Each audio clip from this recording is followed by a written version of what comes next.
goes.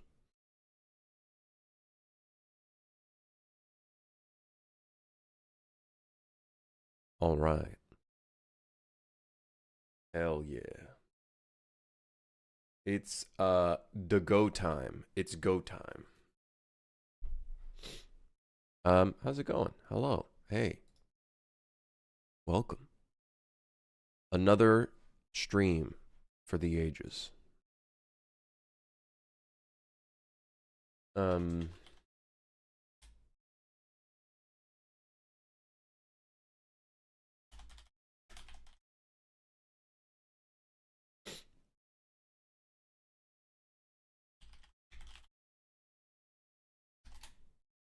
All right. You have some dust on your lip?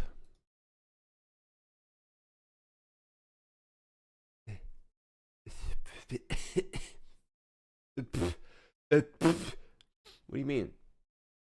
I got dust on. Are you talking about my fucking shitty mustache that I have to shave?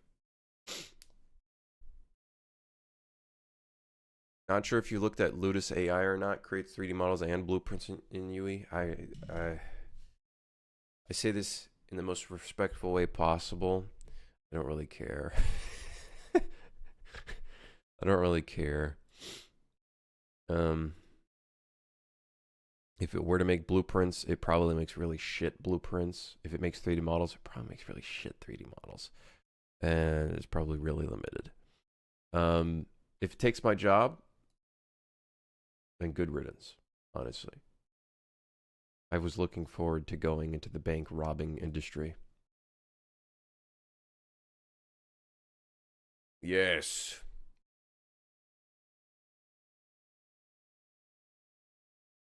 Also, Lulu, thank you for the Prime, man. Thank you. Appreciate it. 17 months. Sheesh. You have snow? Yeah, I just don't really care for AI, to be honest. I don't really care for it. I've blocked that shit out of my head from now on.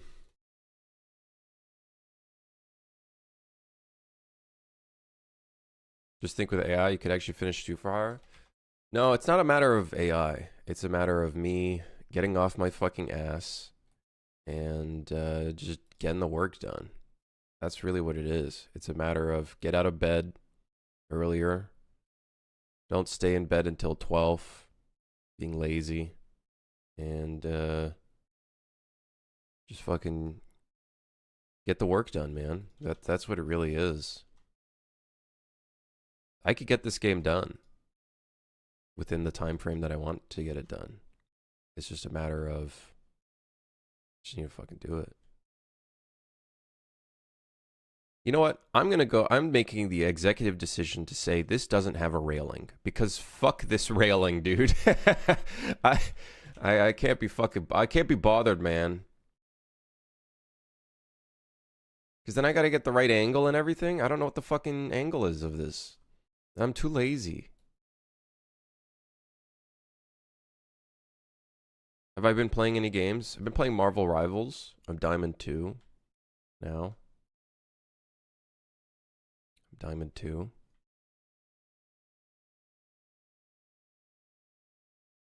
I had two separate teams yesterday. You have a glitch. I had two separate teams.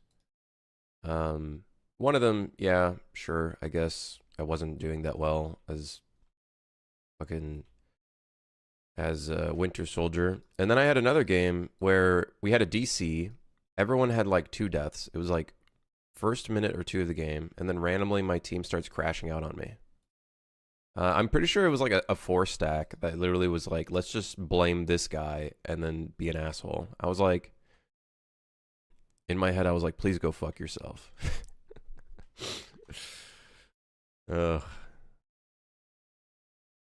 Randomly started blaming me, even though I had 2 assists and my entire team had nothing. One guy had 2 kills. That was it. People at that elo, I don't know what it is. I think their brain is fucking on backwards or some shit. People have been talking about that game. Is it good?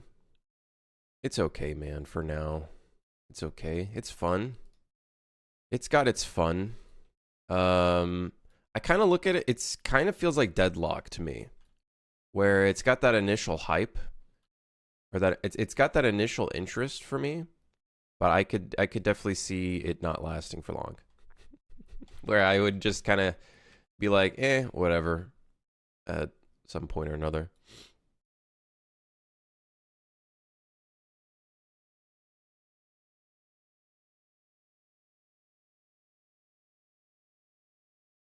Anywho, staircase railing. Do I care?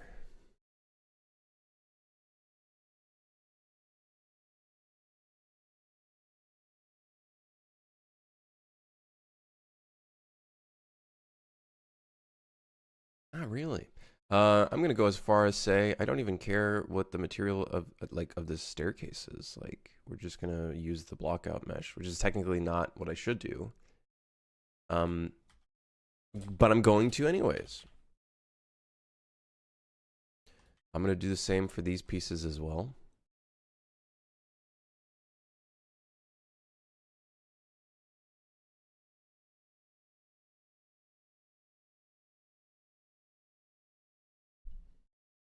Okay, cool.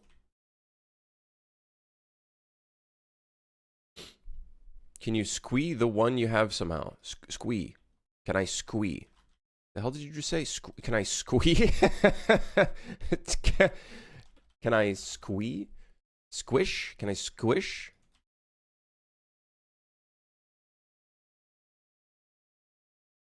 Skew. Oh, can I skew the one I have? In UE4, can I skew a mesh in UE4?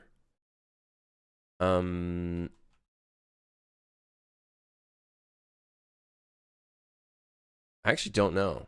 Very good question. I have no clue if I can.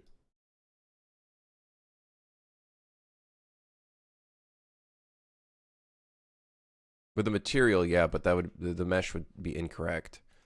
Um,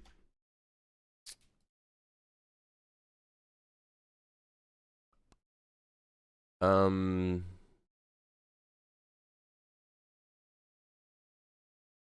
I just don't care enough. Well, I kind of do, but I also don't. Modeling tools can skew in UE5. In UE5, yes. We do not have those tools available to us in UE4.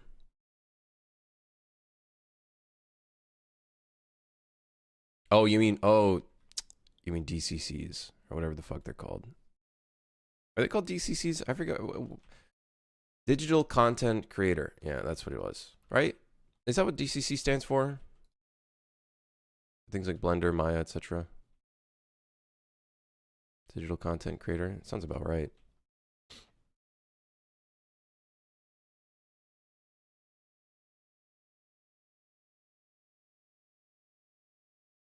Uh,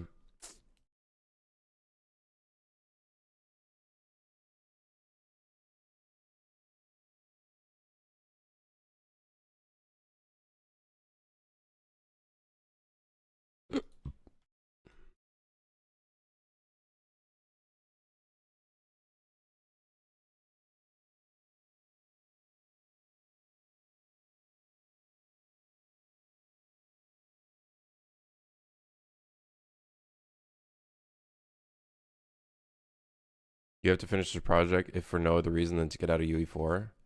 I don't know if that's a really good reason to get out of UE4 though, to be honest.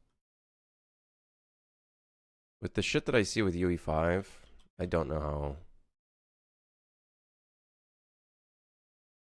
One of my guitars made a weird metallic noise.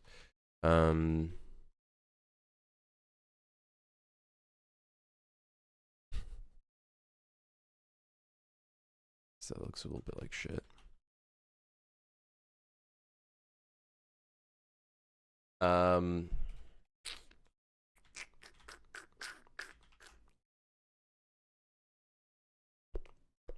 Do I care that much about a fucking staircase?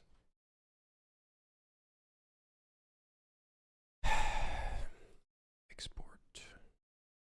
Export selected.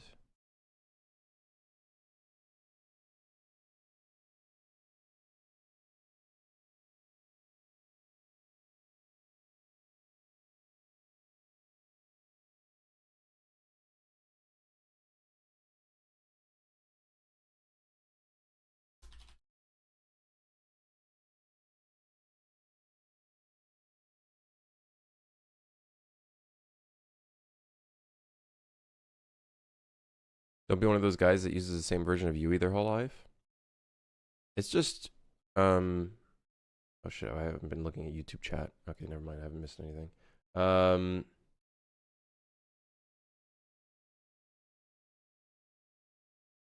UE5, UE5 right now feels too fucking early, man.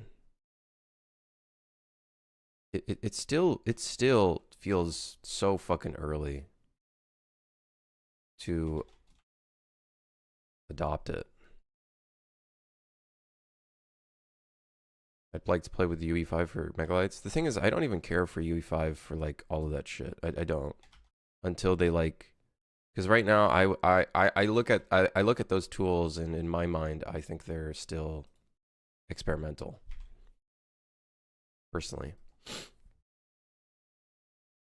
I feel like they are heavily still experimental. Like they're cool. Don't get me wrong, they're cool. But shit my pants, I did. Definitely not there yet.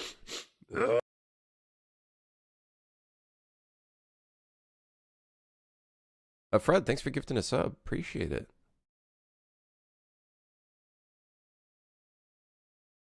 I've been a Unity dev, so experimental is par for the course.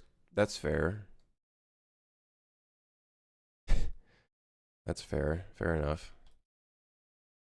You know, something that I really liked that I saw in Maya. Maya has like a tool where you can like turn it into a box and then like skew shit. I thought that was fucking sick. Whereas in my case, I have to do this fucking bullshit. I'm just gonna make this a specific piece for this. If I remember correctly, oh no, it matches up with the top. It's perfect actually. It's actually perfect for us.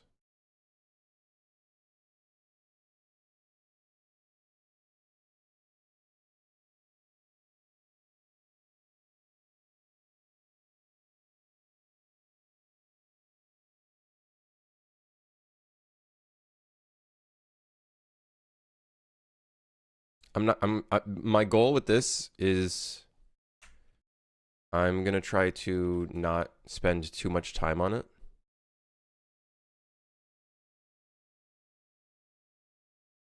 And if it looks jank, then fuck it.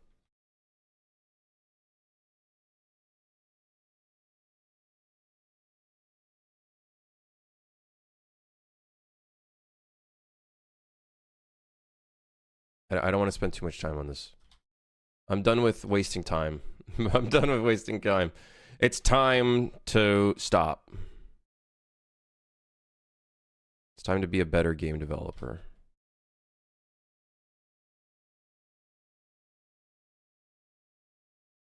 Time I stop fucking around.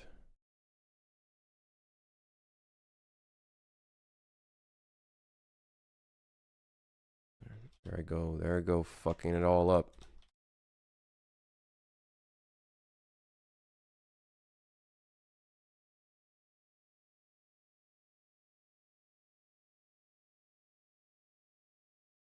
No more wasting time. I want to get this done. I feel like it's caused a mental burden on me. No, I legit feel like this game might have actually caused a mental burden on me.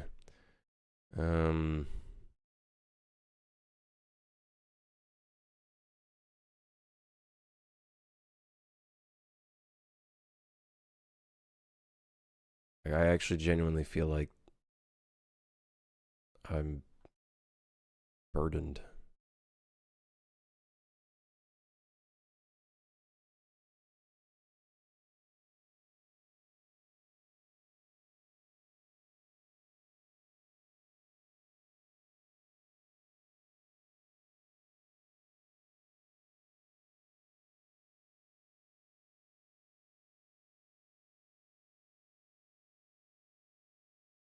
I butchered the fuck out of this, didn't I? It was actually correct, it being so high.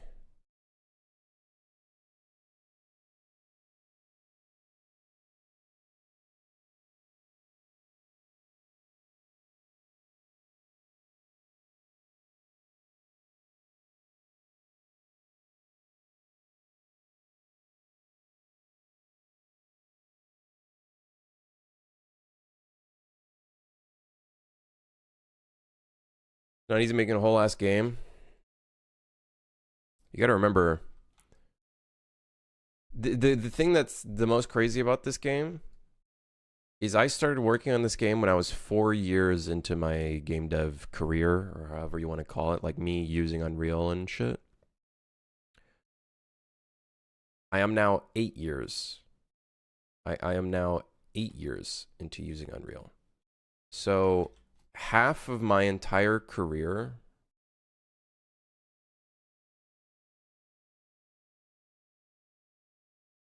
has been spent on this game.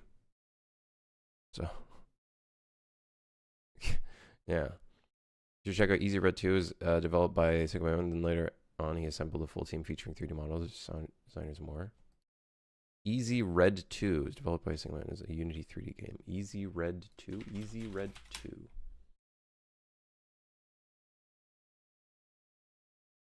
Check that out. I'm gonna check it out.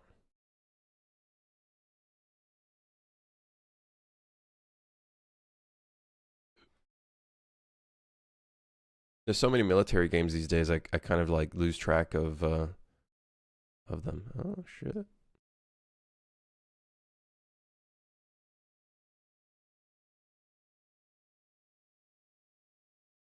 Full team featuring 3D modelers. Yeah, like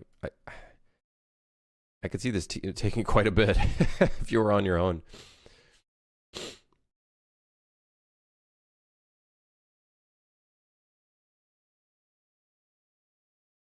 Multiplayer, I'm guessing. Yeah, man, that's just not easy, dude. Multiplayer is not easy.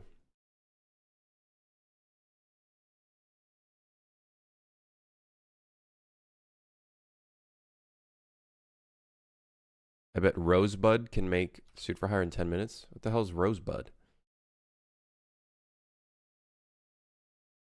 It's single player focused with good AI. Oh, okay. I see. I see. All right. I'm gonna call that done, man. We don't need to go further.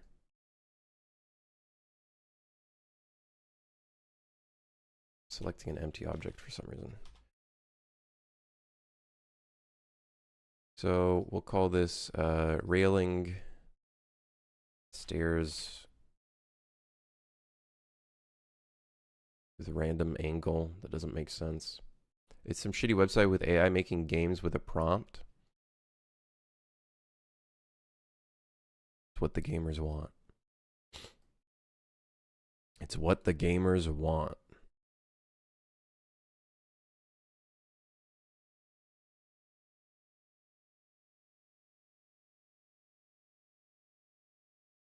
Yeah, I don't really have an inspiration issue, I think. I think it's more a discipline issue, to be honest. Although I don't know if discipline would be the word. It's just I'm just in a really bad habit right now. Just I'm in a really bad habit of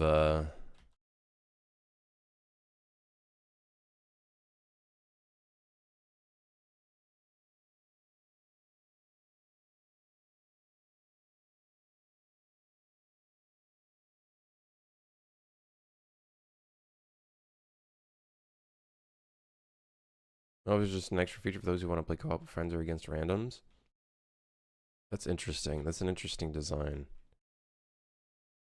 Am I stupid?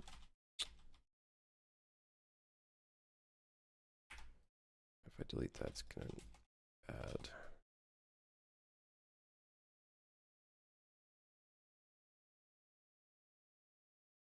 I should have thought of this. I should have maybe thought of matching this up. There we go. But honestly, I think as a whole,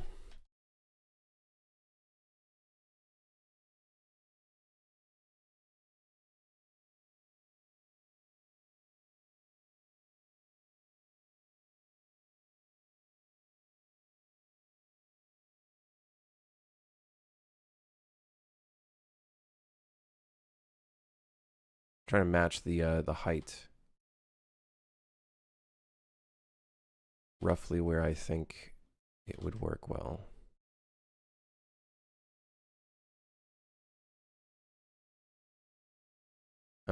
Slightly higher. I'm really just eyeballing this. I'm not even fucking... I am super eyeballing this. Not the best way of doing things, but I don't care anymore, dude.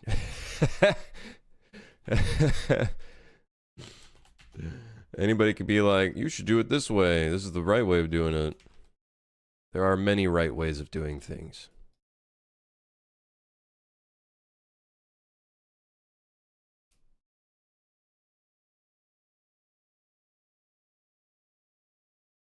Thank you, Russell. Appreciate it. Yeah, it's an okay game. I wouldn't expect any crazy shit. I wouldn't expect too much crazy shit, you know.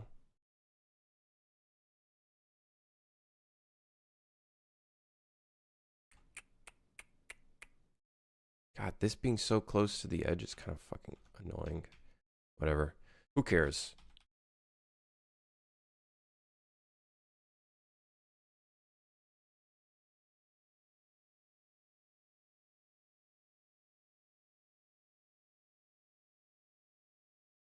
As long as it's someone matches.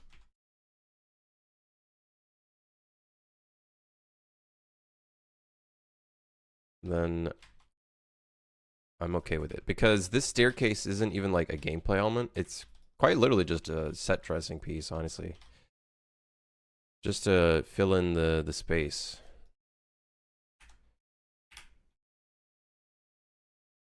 My delete key fell off. I hit it too hard.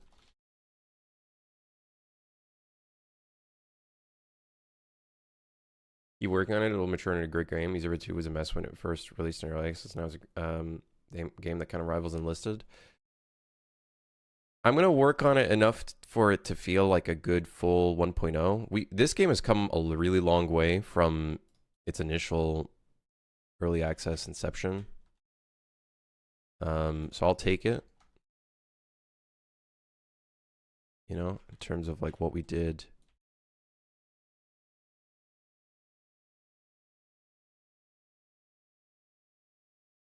Beforehand, but at some point or another, I just have to say, okay, I'm moving on. I'm moving on.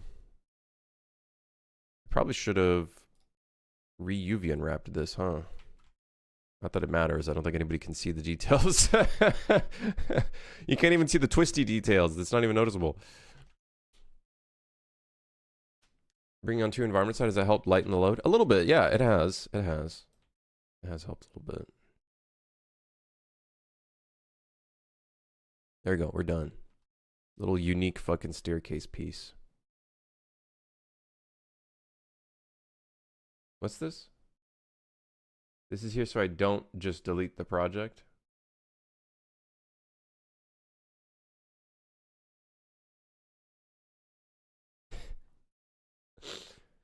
Don't just delete the project.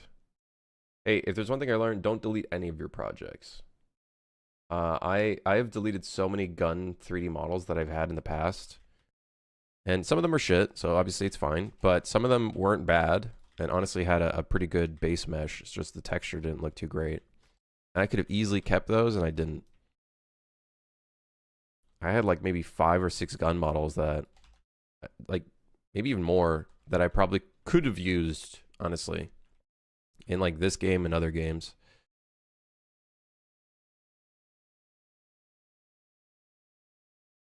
Let me take a look at the collision. Let me take a look at the collision real quick. I'm kind of annoyed that it can't create a proper skewed fucking thing. That's crazy. That's really annoying. So instead, I'll probably have to do some a little janky like this.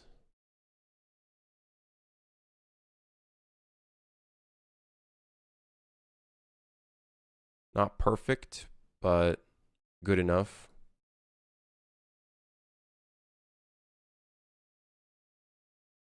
This is fine because it clips into another fence piece. The only problem is this here, which I could potentially use just one more cube piece, but honestly, who gives a fuck?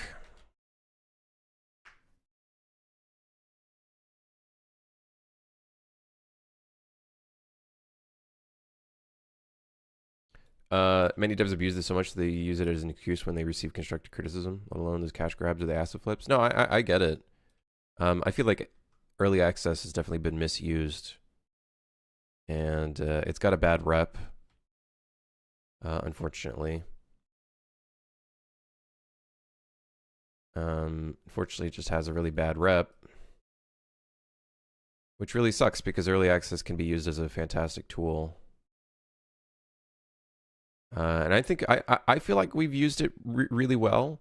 We've used it to gain feedback and kind of shift and morph the game to something that I think really matches the vibe well. So I think we used it in a good way, but obviously not everyone will see that, and that's okay. Nothing wrong with that. You know what I'm gonna do for these floors? I was gonna do like a unique mesh for like the floor. I have a better idea.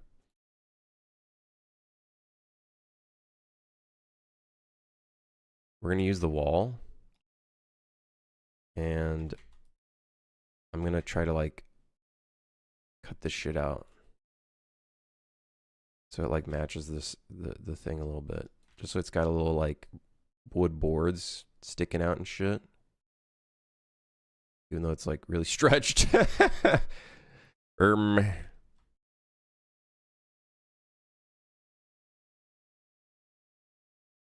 In this case, I could actually, where the wood is on this one,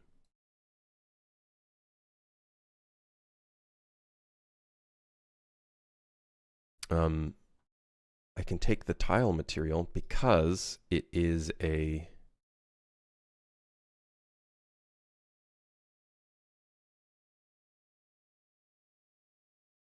interesting. So the scale of the UVs affects the world. Huh. Okay, well that doesn't help us. I thought that was going to be a easy fix. It was not. You know, I thought that was going to work. And it did not. So that kind of sucks. Maybe we use concrete. Yeah, let's use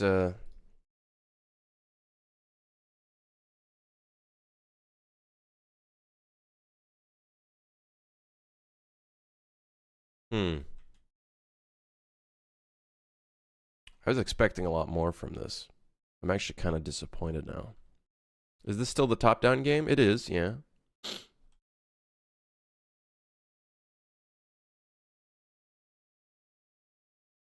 Do you know there's only around 25% of games on Steam have a positive rating? Is that a positive rating as in like because there's probably a lot of Steam games that also just don't have a rating at all. So that's something to consider as well. Like there's probably a shit ton that just don't have a rating.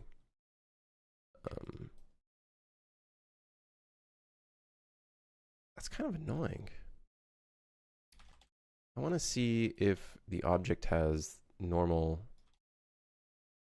size if we just don't scale the object. No. It's because the UVs are so small.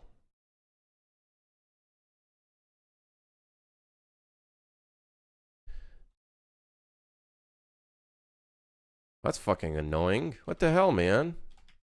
Can I make it independent of the UV size?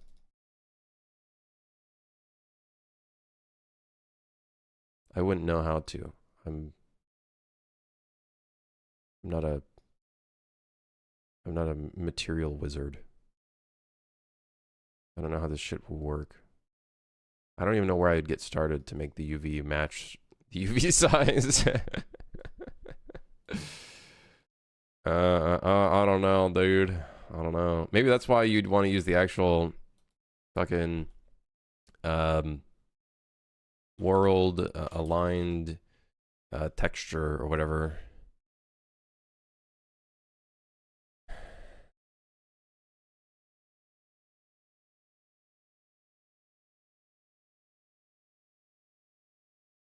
I don't know if texture coordinate would work here.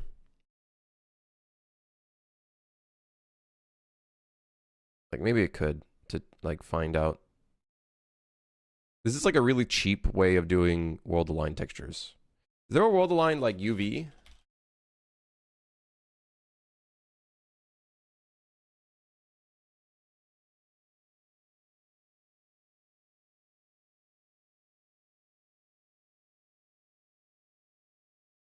Do you texture coordinate and then multiply it? The thing is, I just want it to be like, this is probably gonna fuck up the thing a bit. It's probably not gonna be world aligned anymore. Yeah, it's also doing that, so that doesn't help.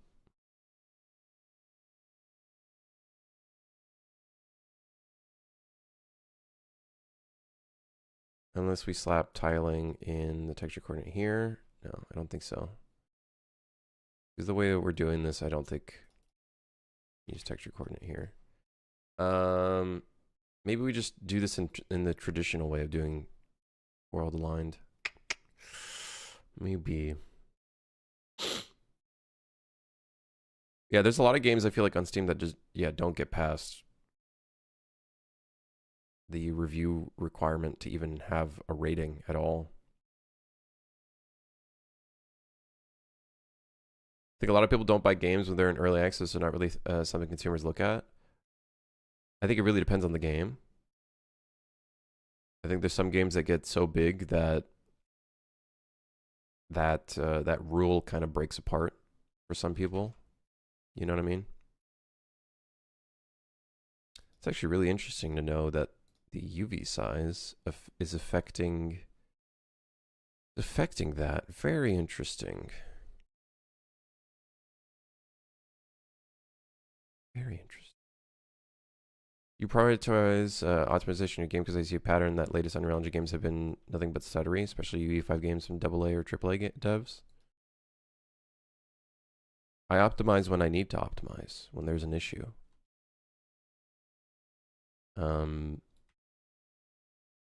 But also, I think I've gotten far enough where I do things by default in a way that will probably be more optimized because I've probably gone through the paces. It's important to note, I think something very important to note is AA and AAA usually are working with shareholders and all this other stuff that are going on behind the scenes. And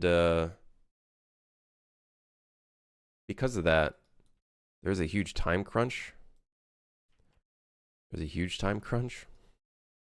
So, I bet you, I'm sure they would love to optimize a lot of the stuff that they're doing, but it's probably not easy to do so. Don't you think that wanting to optimize your game further makes it more accessible, therefore more sales in return as a result?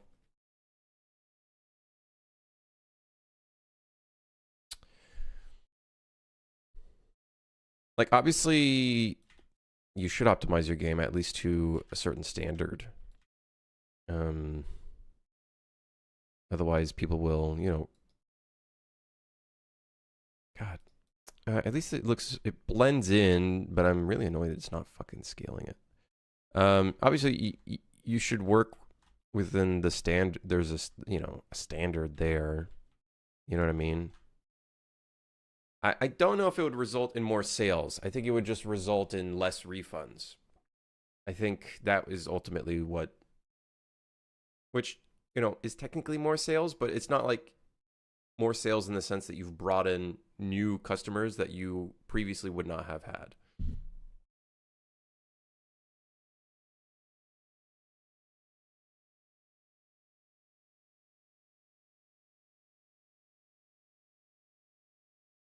Am I using Lumen? I can't even use Lumen. I'm in UE4. Yeah, I do have the stream is we have a stream on YouTube as well. We are multi-streaming. So if I'm talking about something and you don't know what I'm talking about, it's probably because I'm talking to a different chat.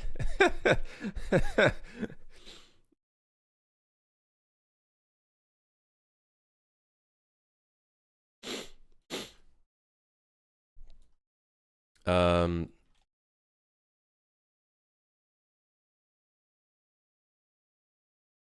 yeah, I like this idea. I hate the fact that the UV scale affects the thing.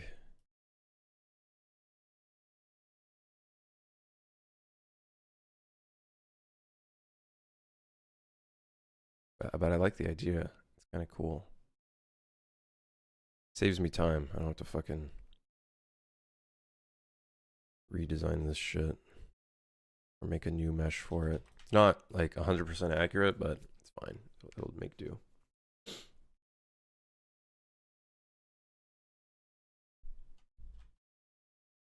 From what I'm seeing, your game's art style doesn't seem to require realism. So you have room to simplify it. There is still some PBR elements, like reflections and whatnot. But here's the thing: I'm not a graphics programmer, so I don't know how I could go in Unreal to optimize the engine in that respect. There are things that are just outside of my skill level in terms of optimizing stuff like that. If you target certain consoles, you 100% get new customers, especially if your game is also on, say, Nintendo. Well, yeah, if you target certain consoles, yeah, obviously you'll have more sales because you'll have more platform reach, right? Definitely. Not everyone has a PC.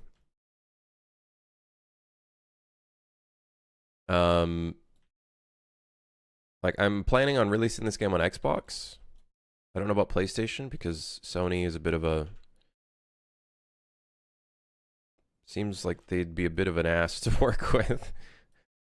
Well, not necessarily that, but like the onboarding process seems to be a bit difficult. All right, I could do this actually.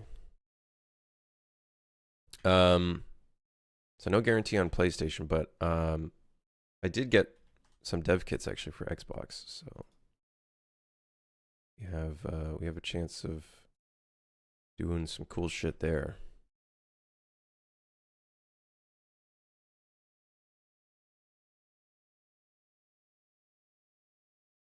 It's not really dev kits for Sony. I think it's the thing with Sony is there is a barrier of entry for that one where you require a corporation, like a legal entity, that's not just a self proprietor. They're like really anal about that. Are you allowed to say how much a dev kit costs for Xbox, or is it NDA? Pretty sure they publicly state that shit. For safety, I would say search it up. I'm not. I won't state anything because that could go into like specific territory.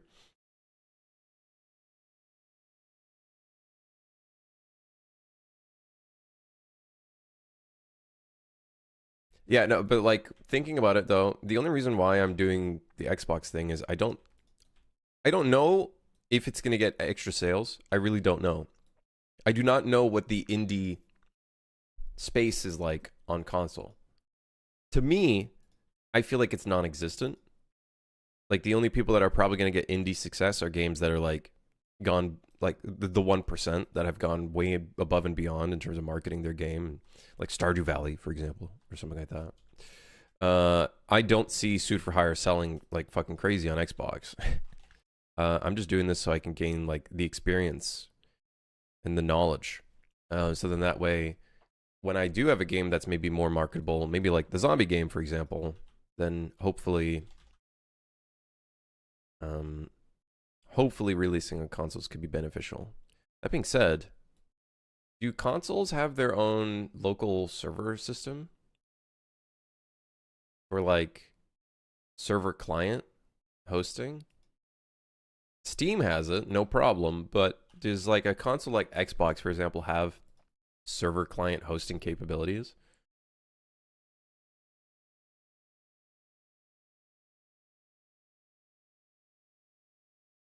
It's not just a matter to set up a company that's easy.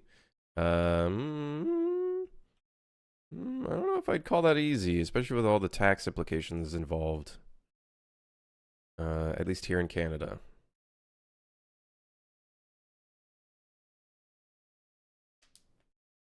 Xbox used to have an indie community back in the day. Don't know how it looks now though. I have no idea.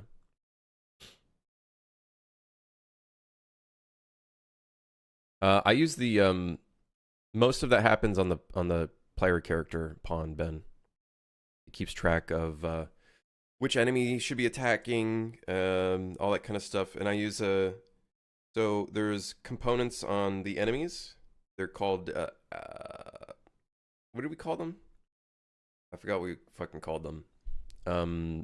Agents, and then we have the manager component.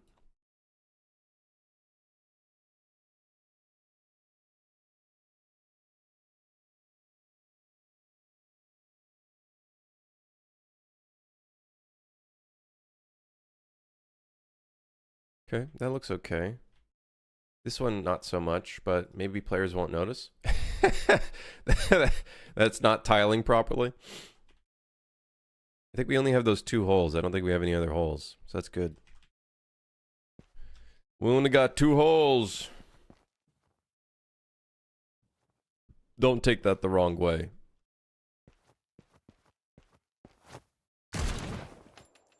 Yeah, that looks cool. It gives it depth. I like it. Gives the floor a sense of depth. Big fan.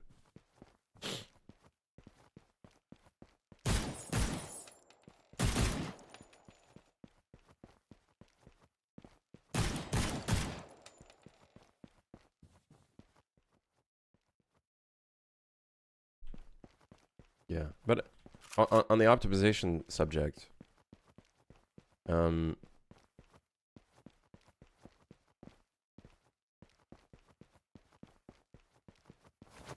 it's a tough subject because AAA, like, there's a big time crunch. Threat Interactive, kindly please check him out. Someone shoot me, please, with a gun in my face. Make it quick, make it fast, make it harmless. Just do it. Someone do it. Shoot me in the face.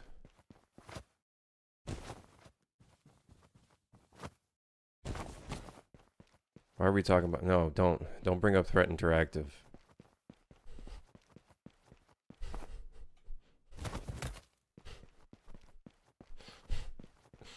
I'm a huge fan of his work. What work?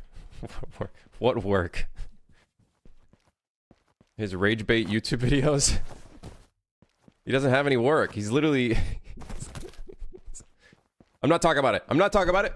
I made an oath I would not talk about nanite guy ever again. I'm not talking about nanite guy ever again. I refuse. I refuse. I refuse to talk about nanite guy. Although I do want to point something out. He made a tweet yesterday, and I'm not, you know, I don't want to be mean because, like, in the tweet, like, he says that he lost a loved one, so I don't want to be an asshole, but I'm gonna be a bit of an asshole. He made a tweet, and then people in the comments were like against him. They're like, people were having. There was like one tweet, one reply that was like, people had constructive criticism, and you just block them, blah blah blah. He deleted that tweet, reposted the same tweet, but just turned off replies so nobody could reply. I randomly like looked back and I saw that shit disappeared, and I was like, wait, what the hell? Where'd the replies go?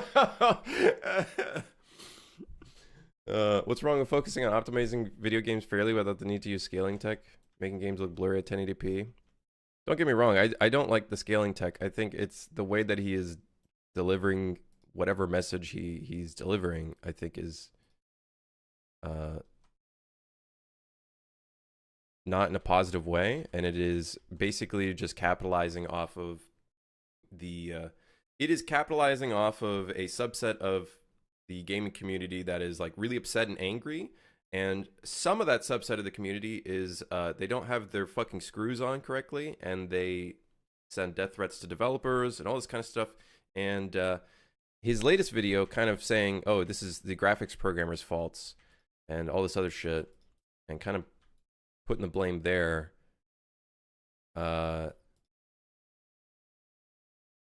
Not good. I'm not going to talk about this guy. We've talked about him enough. Watch the VODs or something. I don't know. I'm not going to go into it even further. Once you set people on the internet, that's it. They don't care. That's why I think it's rage bait. I'm sorry. It's like 99% rage bait. Also, I think he is not qualified to be talking about a lot of the things he's talking about and trying to add technical lingo to... I think it's fine to talk about optimization. And anybody can talk about it, but I think it's the way that you present the information. And that's it. I'm ending the conversation there because we've talked about him enough. I don't care. I don't care.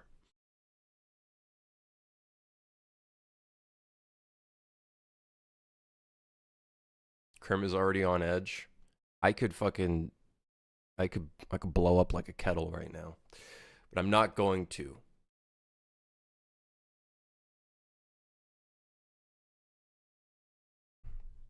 I'm not going to. I'm going to do push-ups, apparently. Instead, doing push-ups. Supposedly.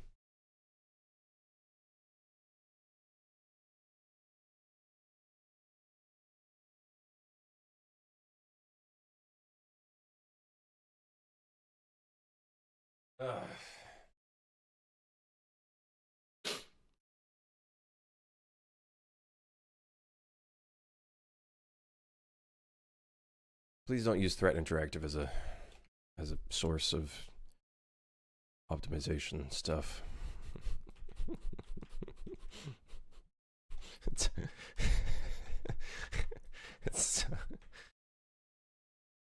There's a ton of constructive criticism in his plight of guiding the industry towards the right path. It's not guiding the industry. It is guiding players towards throwing hatred and rage at things, and without looking at it from a level-headed perspective. And also, some of the information he states, while being correct, there's a lot of information in there that is incorrect. And that's the most powerful thing you could do. You got to mix the correct stuff with the incorrect stuff. That's what gets the clicks.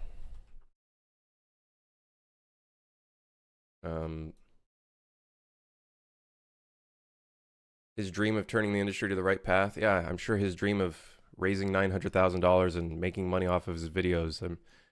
I'm sure he's not just like any other YouTuber who just wants to maximize upon a certain demographic and notices, oh, hey, there's money to be made here. There's money to be made. Money to be made. I don't think he gives a shit. Truthfully, I don't think he cares. Maybe a little bit. Maybe initially he cared. I think some of his earlier videos were actually probably better than his latest videos, but his latest videos are 100% trying to get ad revenue. That's what it is. He keeps pointing out his $900,000 fucking fund. That is a red flag. Look up the shit for his $900,000 fund that he wants to do. We're not talking about him anymore, by the way. We're not. Stop. We're stopping right here. I think you should add in sit-ups to balance your body out. Sit-ups are just not that good of a fucking workout, honestly. Those are just going to kill your back. In my opinion. Is this level going to be any bigger? No, it's just, this is it. This is the whole level. This is the whole level, which we're by the way, almost done.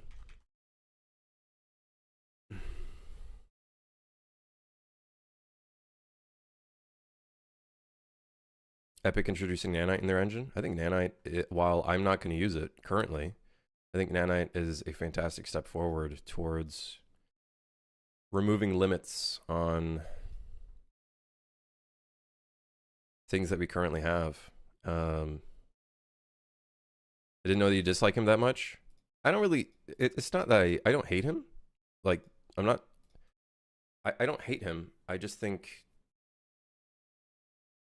there are problems in the way that he's doing things, and I can see through the shit that he's trying to do with ad revenue and stuff like that. It also doesn't help that his LinkedIn is also like really weird.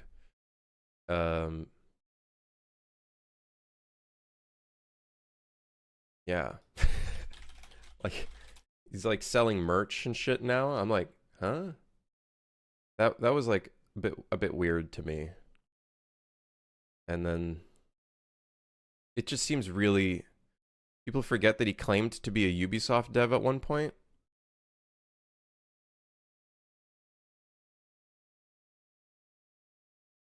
Okay, that's cap. That's cap. That's cap. That's cap. That's fucking cap. There's no way. Did he actually? I want the proof there.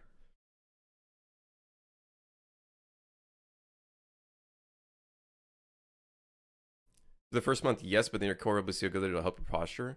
I don't know if sit-ups are like I feel like there's better core workouts than sit-ups. We all work our butts to make a living. No, I agree. I think it's just when you start saying that you're trying to raise a message in a positive light, and that's your whole purpose, when in reality you just want views. That's, I think, the problem. I think it's perfectly fine to make videos for income. I think it's great. I'm not going to be one of those people that are like, ew, a sponsorship? Unsubscribe. No, dude. Fuck that. I think that's the children fucking say that shit. I think it is when you're trying to say you're doing one thing, but in reality, this is what you're actually trying to do, is trying to maximize off of a specific topic that is very hot right now. Very hot. I bet you optimization is a fucking hot word right now. A fucking hot word. Yeah.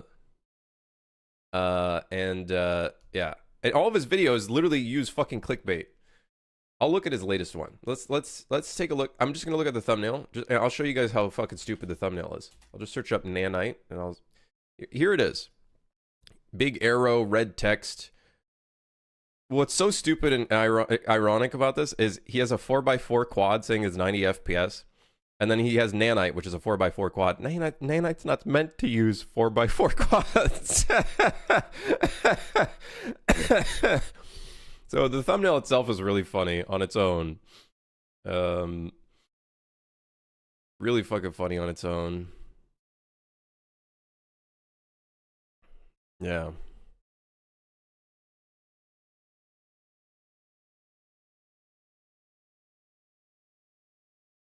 What's nanite meant to be used on? In my at my work we use nanite, but we use it on cinematics and stuff like that, and it's fantastic for cinematics. I have yet to use it in a game, but I could see the value of using it in a game. We have to remember that nanite, while Unreal Engine 5 has been out for like what, 4 years, I think, it's still very early tech and it's still being worked on. And whatnot, and we don't need people to just bash on it blindly. I think we just need people to provide feedback and criticism in a positive way, not just throwing shit just to throw shit. So yeah, I'm honestly just mad at Stalker 2. Guys, I'm gonna fucking say it again. I'll say it one last time. Was Stalker 1 optimized? Was Stalker 1 optimized? And 2, did the devs ever make anything that was like super optimized? How do you get 24 FPS with a 4x? That's what I mean. It's literally just clickbait. That's, yeah. It's working everywhere I go. People are talking about this dude. Yeah, which is why I'm just going to stop this conversation, because we talk about it enough and I don't care and I don't want to give him more attention. I don't want to give him more attention.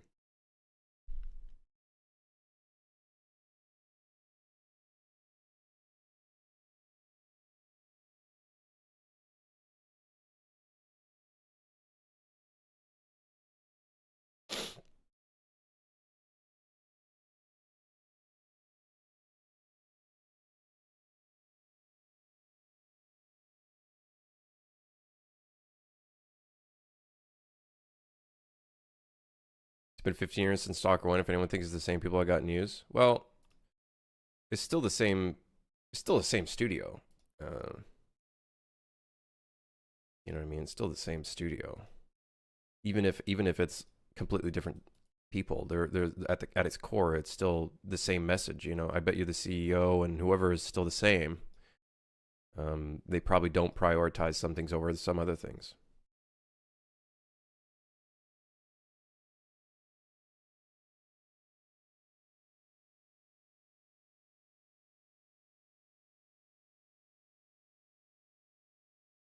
What's annoying me is a lot of people use nanite as a reason not to learn how to back a high poly mesh to a low poly. You mean bake a high poly mesh to a low poly and say, fuck, we'll just use nanite. If there's one thing I'll agree on the subject is that Unreal Engine is marketing it too much. Like using very marketing lingo, which I think kind of hurts it in the end, because the thing is, nanite should be used in a specific way, just like how anything should be used with traditional rendering. It's supposed to be used in you know, you have to use it in a specific way. There are drawbacks, just like anything has drawbacks, and you have to use it in a proper way. The final is well optimized with respect to buildings since UE5. I don't think finals is UE5. If I remember correctly, it's actually... I don't think the finals is UE5, if I remember correctly. Because I remember I thought it was UE5, and then at some point I was told it's not UE5. It's Godot.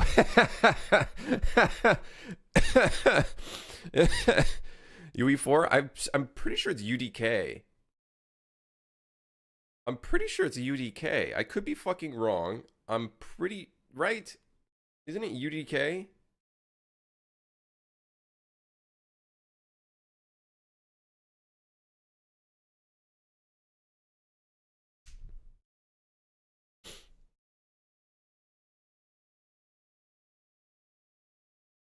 I wouldn't believe Google.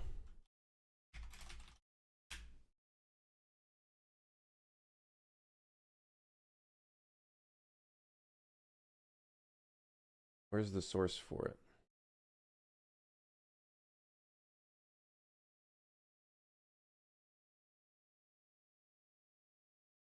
It's UE5. Okay, cool. So doesn't that actually kind of destroy the narrative that if it is UE5 and it runs so well, doesn't that kind of destroy the narrative that maybe it's not the engine?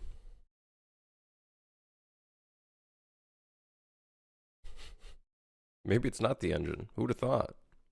Who'd have thunk? We never said UE5 is bad. I could go back in the conversation and find the part that someone said, why is it that Unreal Engine games are unoptimized?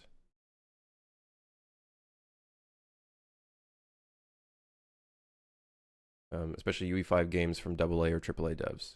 So we're currently utilizing the, and I think Nanite guy also uses this. He says that the engine is the problem, when in reality it's not the engine. Albeit the engine does have problems, and it's very early tech, and it's still being improved. Yeah.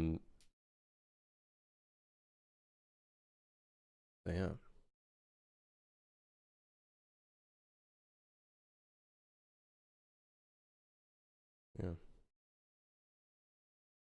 You're not allowed to reach the conclusion that UE5 can perform well. Like, we're literally like making points that are kind of going against the point.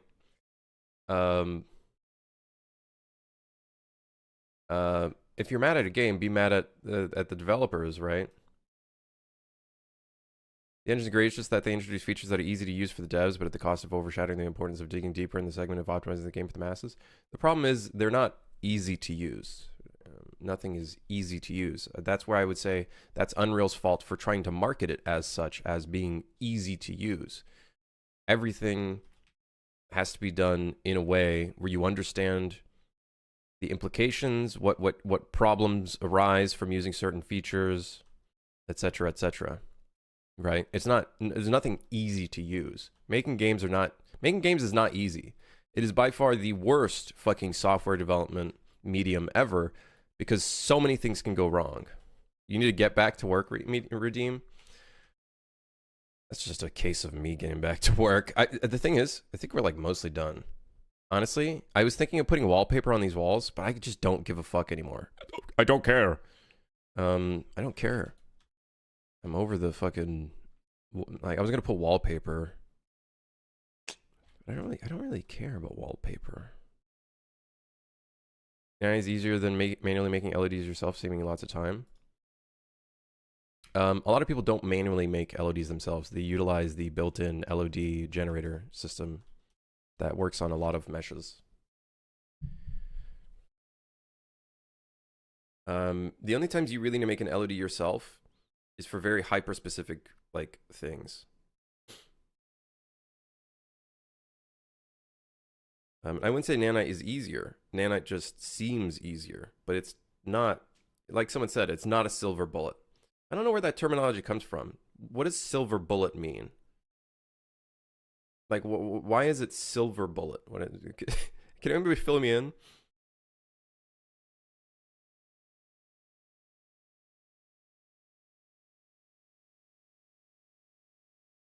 Right, Mafia, exactly. The workflow is just different. It's just a different workflow. And we just, as a whole, I think people are still trying to figure that out. You got to remember that even AAA devs are humans. We can only do so much work. And it doesn't help that AAA devs are on such a time crunch. Honestly, bottom line is, don't blame the devs. Blame C-suite. Always blame C-suite. Because at the end of the day, they're the ones making the decisions on how much time a project gets to work on the thing. And sometimes there's such a huge amount of needed. There's a huge fucking scope needed for like creating content that there's almost like no space to optimize that content. And that fucking sucks balls. Guess who's at fault for that? Management, C-suite, fucking stakeholders. Those are the big problems we should be talking about. Those are the roots of these problems. But instead we're blaming the wrong thing, in my opinion. So bottom line is, you vote with your wallet. You vote with your wallet. If you invest in something that is doing things poorly, and most of the times it stems from management,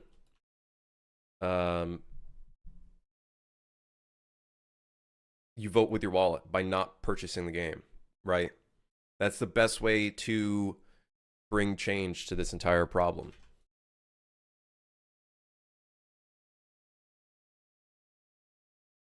Exactly, Mafia. And that, I think, is partially why I agree to an extent where UE marketed things in such a way that actually was very harmful to the things. How much do I have to donate for you to never rant again? Maverick, dude, I I think even if I were to accept $10,000, I would fucking it's just a part of me now, man. I'm just an unhappy old person at this point now. I'm sorry, dude. I apologize. Term silver bullet is a metaphor for a simple solution to a difficult problem. It originated in folklore, where it used to be described as a weapon that could kill supernatural beings. Like, well, okay, I had a feeling it had something to do with werewolves and vampires and shit. Did I get any funding for Sue for Hire? Not directly. I guess you could say we got the mega grant, but that was technically for Ronan.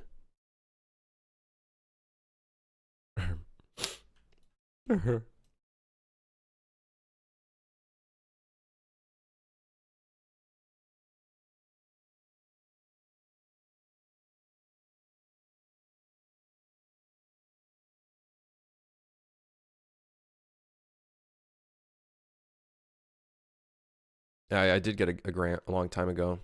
I still remember the email. It was a great feeling. But here I am. Mega grant for one game that never got released. Yeah, my bad, Epic. They probably hate me now. EI Elon Musk or UE5 bad today? Today I was wrong. I guessed AI. Should have guessed differently, man. Someone had the funny idea of making a bingo sheet, and I thought that was fucking hilarious. making a bingo sheet is fucking hilarious, dude. Oh, that's so fucking funny. It's so fucking funny, dude.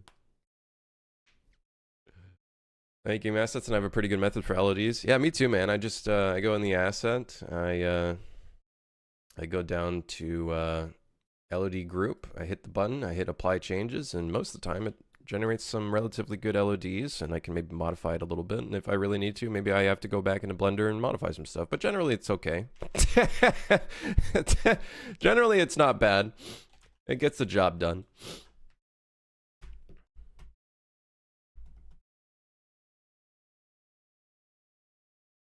I hear Ronan's coming back. It's all good. I don't know. I don't know if we'll go back to Ronan, guys. I legit don't know what I'm going to do next after this game. I don't know anymore.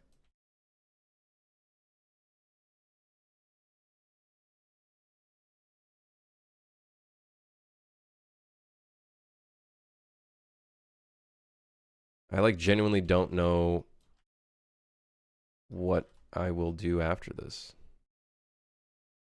I don't know.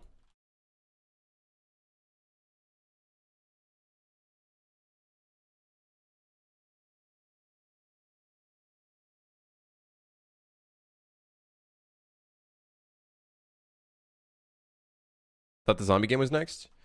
I want to work on one small game before working on the zombie game.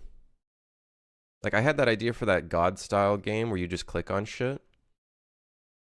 It's really funny though, because recently I looked in the Steam new releases, and there was a game that looked basically like what I was planning on making. Well, not really, but kind of. It was close. It was very close. I don't know what I'm going to do next. I want to do one small game. Learn some workflow stuff a little better. Or like learn C++ a bit more. Without diving too deep into it just yet. I don't know. I don't know.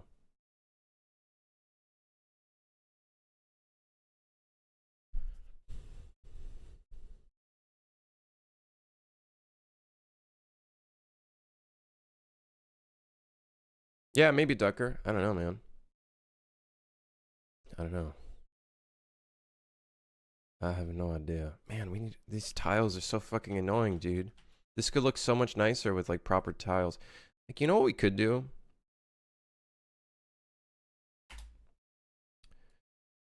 Watch this.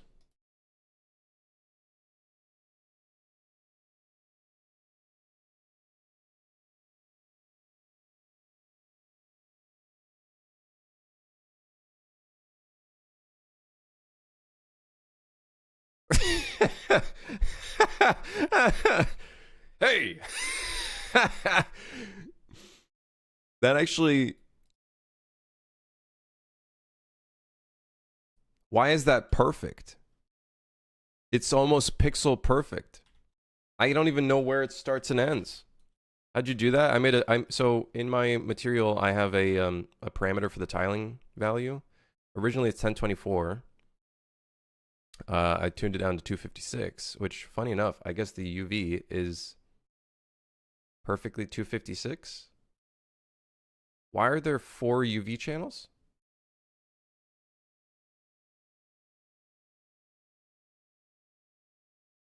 Excuse me. Why are there 4 UV channels? I'm not going to touch it right now. Actually, yeah, I'm going to.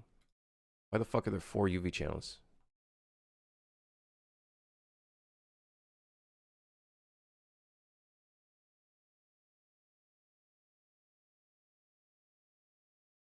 There's still an empty light map channel.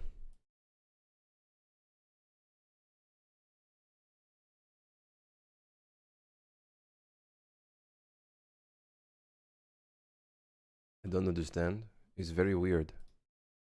Okay, well, at least it's not 4 UV channels, but I'm still kind of confused. What the fuck? There's no way that aligns that well.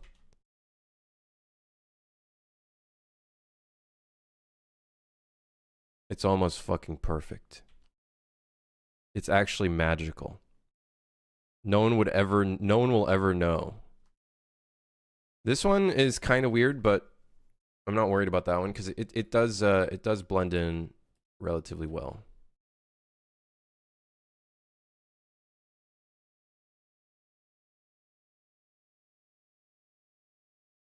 Damn. Damn. Would you get fucking damn? Would you just merge all those meshes? Sorry, I had to rewind. Wouldn't you just merge all those meshes together, then do a single texture for it? Merge all those meshes together. You talk about the wall?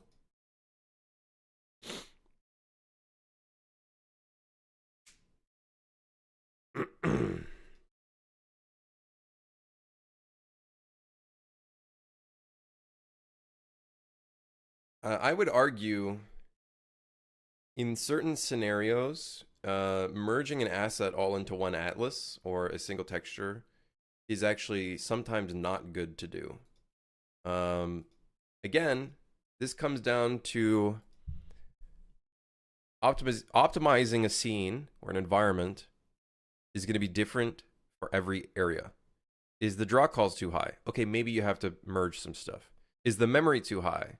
Okay, maybe we need to start reusing some textures in certain areas rather than using unique textures like a texture atlas, right?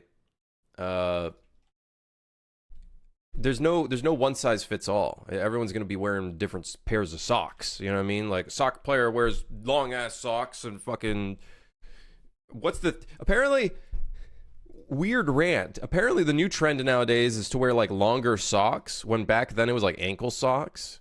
Dude, I got bullied back in the day for wearing long socks. What the fuck, man? Yeah, trim sheets are fucking sick. Trim sheets are sick. Here's another thing you can go into Baha'u'llah. Search up. So now that you've learned about trim sheets, you should look into. Now it's a kind of like older workflow, but Valve uses it a lot. I would look at hotspot texturing. That shit's cool as fuck. That shit cool as fuck. Dude, is so sick. Here, I probably have a page for hotspot texturing. I do, yeah. Look at this shit, man. Here, I'll post this shit on in here. You use essentially what is kind of like a trim sheet, but it's more like an entire atlas to fill your entire like mesh with it, and it can have like the edge details and everything. And it's so fucking sick because there are tools that will basically determine the scale of each UV and then fit it within the atlas, and then you get like all of these fantastic fucking edge details and everything. That's so good, dude.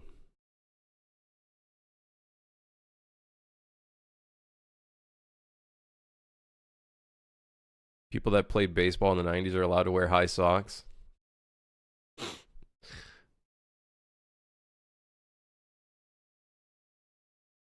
I wore long socks for football or soccer and hockey. That's it. That's it. Yeah, this shit's awesome, man. I fucking love hotspot. Does it come with roughness and normals too? Well, you can add a roughness map to it as well. It's going to be the same. It's going to be the same UVs as long as you're like doing it to the UV, right? I don't know if I used it in this project at all. But I do use trim sheets. I think I tried to fuck around with this at one point. I bet you if I look in my blend file somewhere, I could probably find me experimenting with it. Somewhere.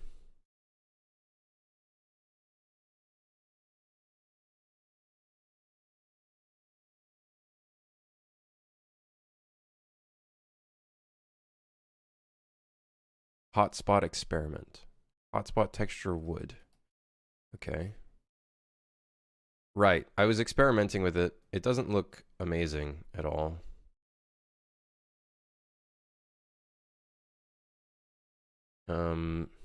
It requires a ton of pre-planning and pre-work. Right.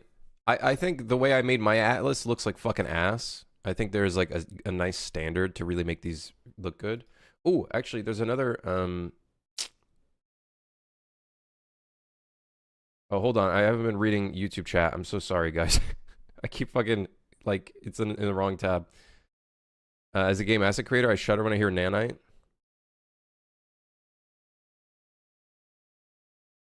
Engine does have a memory management problem, and they market a nanite as automatic LODs, and now people don't make proper low polys anymore. There's still like LODs, like from what I hear from some workflows, from some devs using nanite pretty heavily for their games. They're still using H LODs, like they're still using hierarchical LODs. Sorry about that, James. My bad. No, James. Should I learn C++ or Blueprints as an indie? If you have never programmed before, I would recommend learning Blueprints first, because you are a lot closer to the engine, I would say. And you don't have to deal with compile times and all that kind of stuff. I would recommend Blueprints first, and then if you want to branch out, you can branch out into C++. Yeah, sorry, guys. The only way for me to see YouTube chat is if I like specifically click on the tab in my Chrome, or I go back to OBS, and sometimes I just have shit on the side and whatever. I tried to do this a bit though, but the lighting in Blender, I don't know how to get, like, I don't use the lighting in Blender.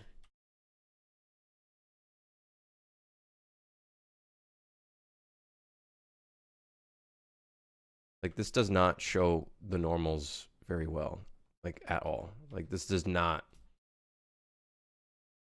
I don't fucking know.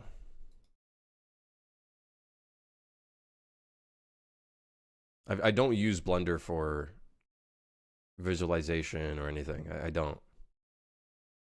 I legit don't know how to see. how do I see the normals in here?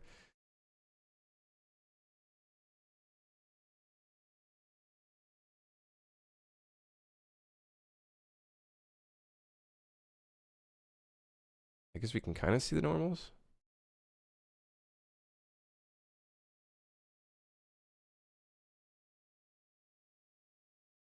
I don't know.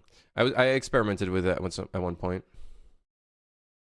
Yeah, maybe it just needs better lighting. A real dev would have multiple monitors. I do. What's best, nanite or LODs? I don't know. It depends on what you're doing. At my work, we use nanite for cinematics, and it's been a godsend for being able to have a lot of geometry on screen at once. It depends on what you're doing.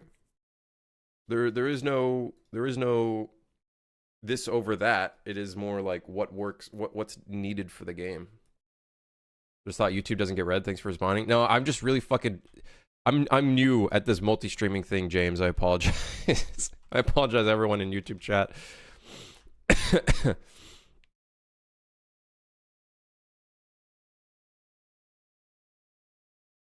There was one last thing I wanted to check out.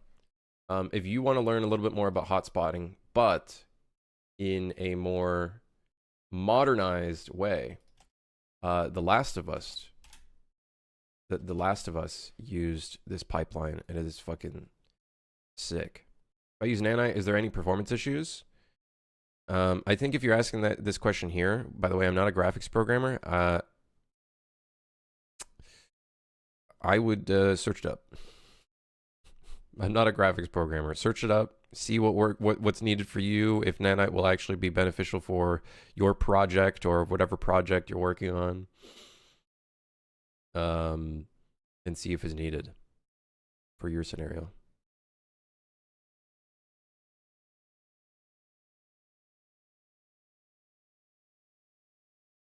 Last stream, you asked our ages and stuff. Assuming you didn't know we were all 69 hold. Do you think we are? I would say, like, well, some of y'all actually gave a ballpark age. I would probably assume around 25 years old. Listen, it's not like I don't fucking do Zoomer content in here, you know? So I would say the average is probably around like 27, 30. Around there. Like 20 to 35 or something. And then a few, you know, more beyond that. Maybe a couple younger. You can have almost infinite detail, no need to make LOD, so kind of a trade-off. I don't know if that's entirely true because I haven't used nanite to an extent where optimization is necessarily required. I think you are still required to do a certain level of optimizing. It's not going to be a one-size-fits-all, or as people have been saying, a silver bullet. It is not a silver bullet. By the way, yeah, check this shit out. It is fucking cool, man. I love... I'm totally gonna be doing a bunch of hotspot stuff for like the zombie game. It is so sick. Void Sun is me, by the way, on YouTube. Are you trolling me, Hellcat? I'm just learning, not working on any project. I would say mess around with it. And just watch videos on nanite. Nanite is such like an unknown thing, so I don't really like, and I don't use it for games right now, so I don't know the workflow for it for games.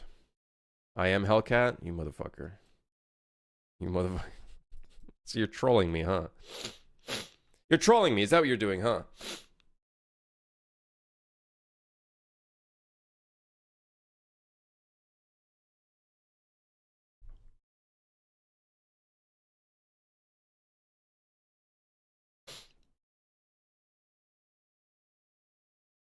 Okay, what can we do to this scene?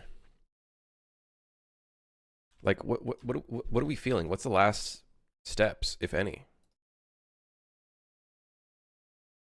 I love hotspots / trim sheets. I want to try to do the majority of my environments with them once I get to that stage. I think that'd be sick. Yeah, I would love to do that too. Maybe not everything, but I'd like to try to do a lot with hotspots and trim sheets.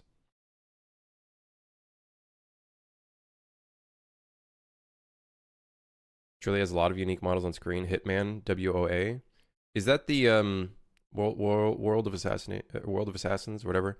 Is that that's the newest one, isn't it?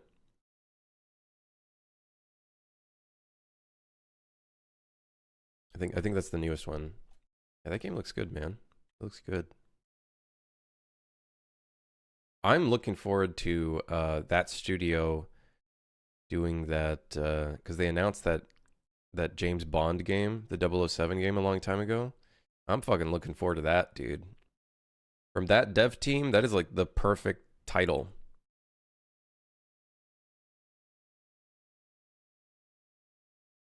Hotspots. Oh god. Yeah, I think I saw this thread a long time ago.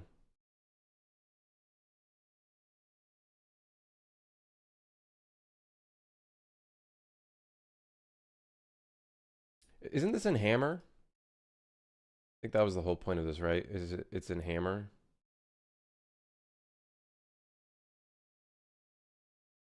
Yeah. I like the environment art workflow of Hammer versus the static mesh workflow that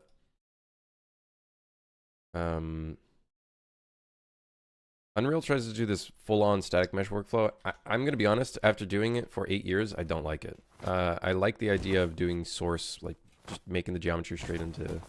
And then for things that are like hero props or needs higher detail, then yeah, I'll model it, no problem. But having to do everything with static mesh workflow fucking sucks balls. My working on the top view 3D game, is that the shooting action game? Yeah, this is the one.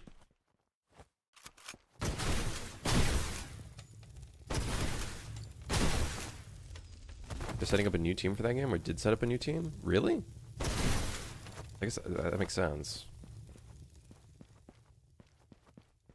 I would imagine they did that way earlier on, unless they were in like pre-production or something. Isn't it because static mesh is way faster or something? I'd argue it's fucking slower because you have to constantly software switch, import, export. That shit is so slow. I would rather just model geometry straight inside of the editor and then be able to UV unwrap it and stuff like that. For performance. Well, the thing is, I bet you when you do something in like Hammer, for example, you would just fucking bake it down to an OBJ or an FBX or something like that, right? Or bake it down to a static mesh. Like, you wouldn't keep it as a dynamic mesh or whatever it is that they end up, whatever it is that they essentially do in that. Or even then, better then, just make it so the modeling tool just edits a static mesh. What it basically currently does in the modeling tools in UE5. I think that's a step forward, but it's not there yet. And also the fact that everything has to be button related, there's like no hotkeys. That I think is just a limitation of the engine. And something like, I fucking hate that shit. It's so annoying. Why is it that the cube grid tool in UE5,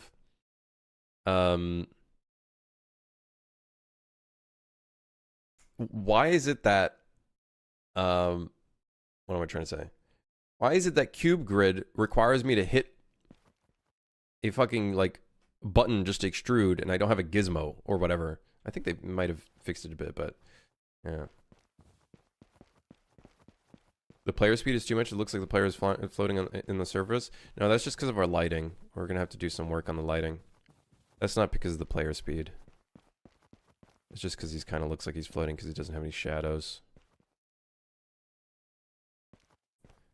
And I'm pretty sure there's a way I can fix that. I don't remember what it is in the post-process. I swear I found ways of fixing that so we have better shadows and static lighting. I don't fucking remember what was it that we did for that.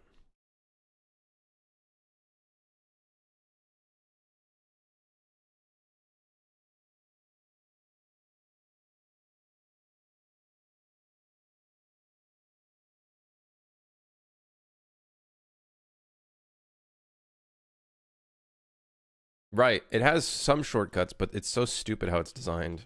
It's so fucking stupid.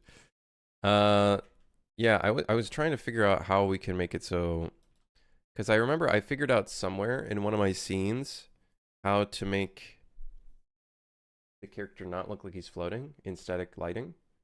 Like there was something that we did that made it look really good.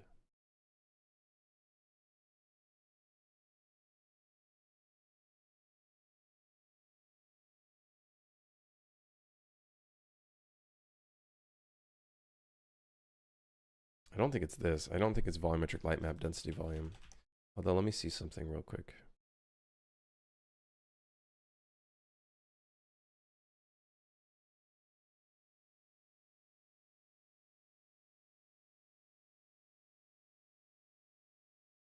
Not mesh distance fields.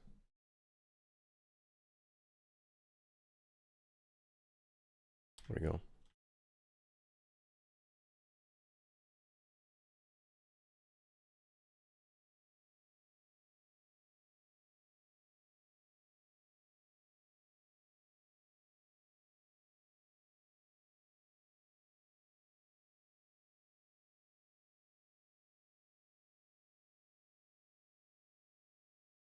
Maybe if there were more points, it'd be better.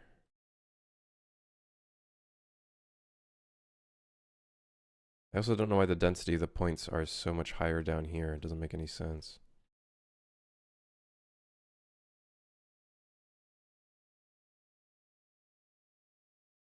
Peace out, no excess. Have a good one. I live 20 minutes away from Guerrilla Games. Should I apply there? I don't know. Sure, go for it. If you want to. If you want to. Why not?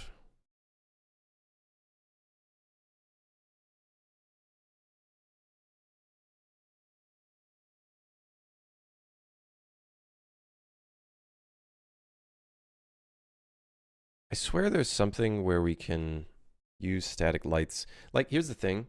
We can definitely like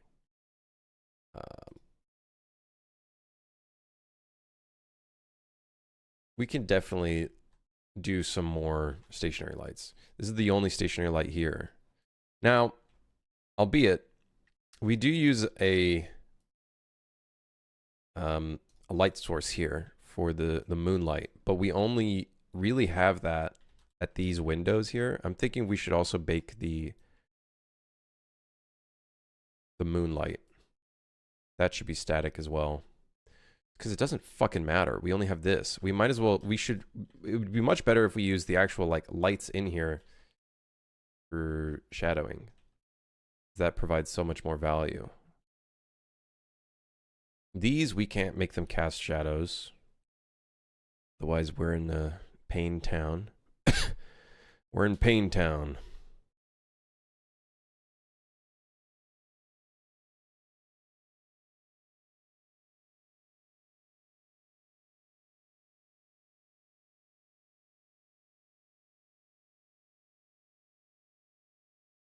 Although we could turn these into spotlights instead. Now that you dual stream, do we need to buy another screen to do dual watching? Yes. It is a requirement. Pain Town, population 1. Me. Damn right.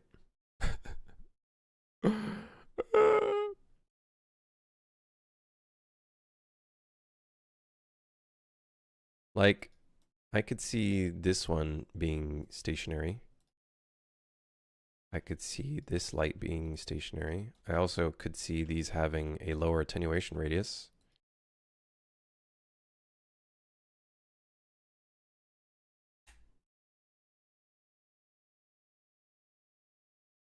Look at the difference there.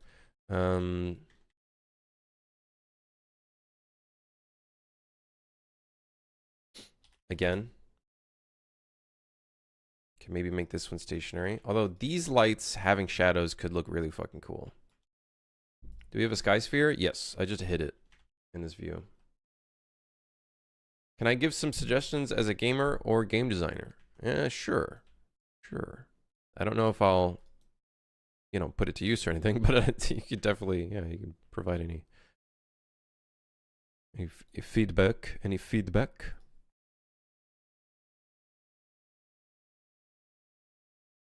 Yeah, Minox.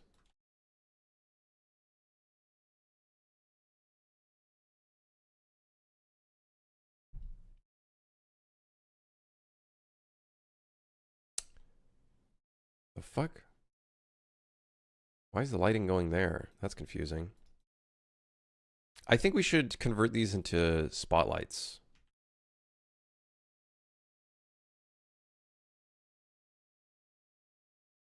I think that'll allow us to do some cool shit. What's the difference between stationary and static? Stationary can cast dynamic shadows. Static is like fully static. It also, something I noticed with static is it doesn't really provide any like light. It doesn't provide any specularity all that much, which kind of fucking sucks. So that's a big thing. Static is obviously going to be static. You're baking it in. You're baking it into these kind of like textures or whatever, and it's just static. So no dynamic objects can modify it, which can kind of suck because then you lose out on shadows, which is why I'm kind of like taking some of these and turning them into stationary where I can. That way we have a little bit of shadow casting at the very least. Car lights should be stationary instead. It depends. In theory, yes. If a car moves around, then yeah, it would actually have to be movable, not stationary. If you have static, if you have like, if you have cars and you don't have that many cars and you want to cast shadows, you could definitely do that. But the problem is it's got a performance hit. It's got a performance hit, especially if you cast shadows on them. Malgram, how's it going? So yeah, lighting fucking sucks to figure out. Actually fucking sucks. Because it is such a fucking performance hitter. It really, really sucks.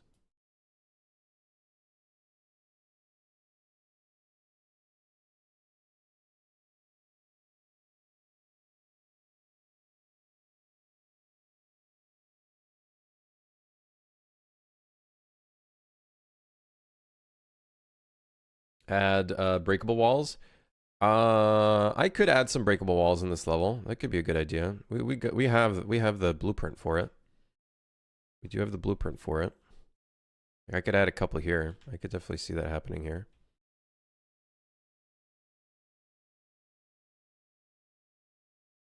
Is that third person mode still coming for 1.0? Yep.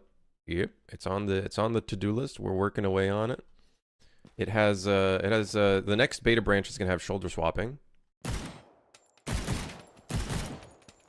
that should be pretty cool.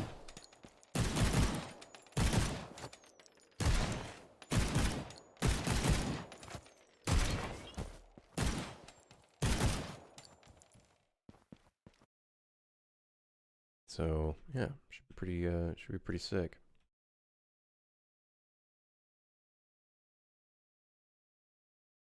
UE5 is mysterious. Yeah, I don't know Blender's lighting at all. If there's one thing I learned about doing this shit, I fucking hate lighting, because it is a game of making it look good and also making it, you know, dynamic enough where there's shadows and all that kind of good shit. It's difficult. Built lighting is way better than dynamic, more than just performance, except for the time it takes to be built. I think once we can get dynamic lighting to look good, I think that's going to be a win for everything. Because if we can get to the point where mega lights is an actual like normal thing, lumen is a normal thing in a perfect world, that's going to be the best thing ever, because now you have dynamic lighting, which is better for the artists and developers. Two, in theory, if things work well, because mega lights' entire point is being able to shadow cast everything, all dynamic objects will have shadows, which is ultimately what you'd want. We just can't do that. Currently, you can't really do that. So once we get to that point, it's gonna be fucking sick. But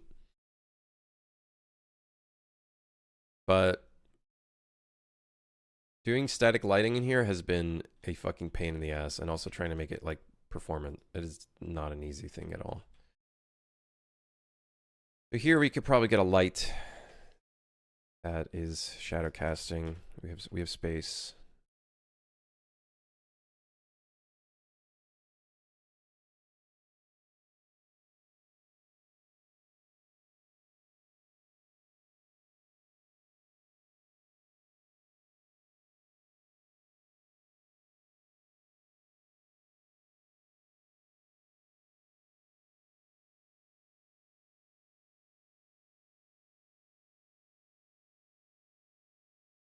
See, like this is a byproduct of static lighting.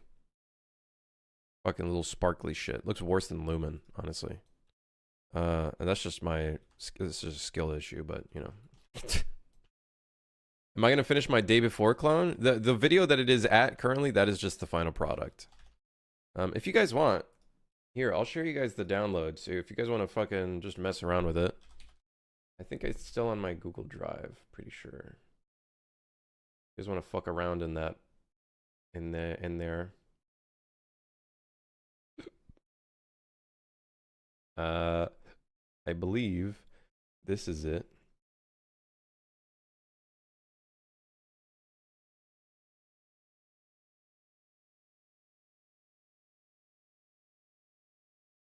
One big thing to note is it will probably say, oh, hey, this could potentially be, Windows will throw you a warning. Open it at your own risk or whatever. The only reason why that happens is because Windows is a bunch of fuckers, and they want certificates for everything. They want fucking certificates for literally everything. And that costs thousands of dollars. But open at your own risk. So yeah, if you want to fuck around in there. Originally, it was a thing for Patreon, but I closed the Patreon. Fuck Patreon. He's trying to install spyware. Yep, it's my crypto miner. I'm trying to get bald coin.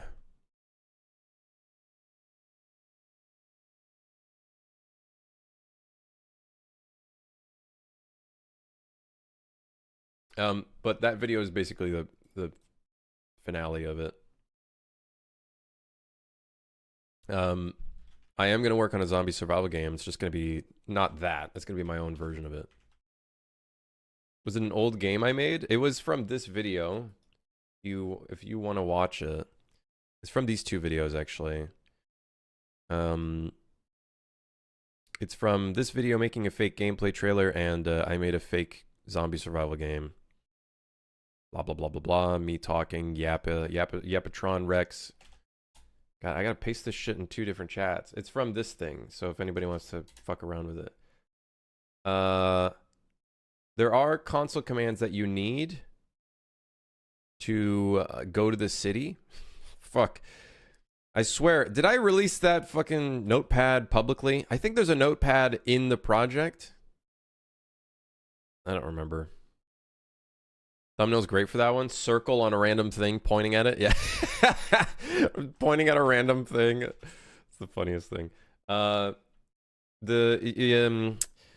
I think there's a notepad in the project. I don't remember.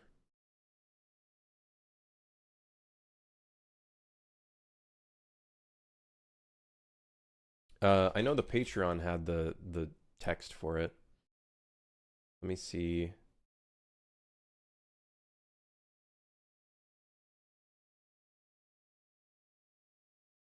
Oh, here you go. Okay. Take a screenshot of this. If you actually want to play that shit, here's the controls. Okay. Take a screenshot or look at the VOD, I guess. And then for console commands, here's basically the way that you would go about doing it. You have to open the console and open the main city map, which is the actual map.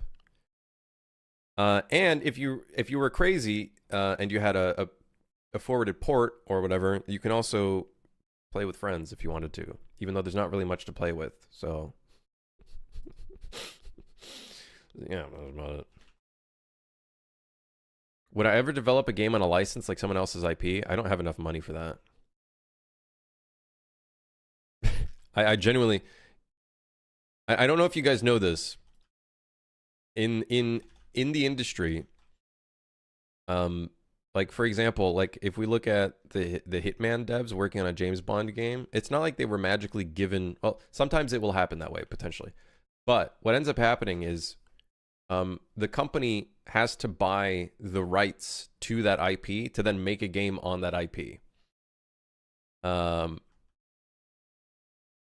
Which sounds really stupid, doesn't it? To an extent, you know, it kind of sounds a little dumb. You know what I mean? But yeah. Hold on, I got to do those 5 push-ups. By the way, I'm sorry, I didn't do them.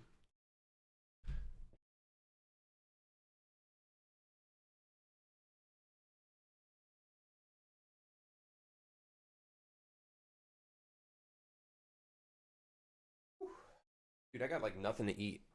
I'm fucking hungry.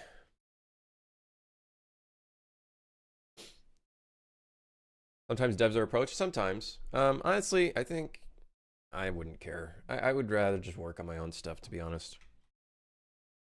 I'd rather just work on my own stuff, I think. TBH. I could also... Yeah, we could make this one stationary as well, because it's just green. No big deal.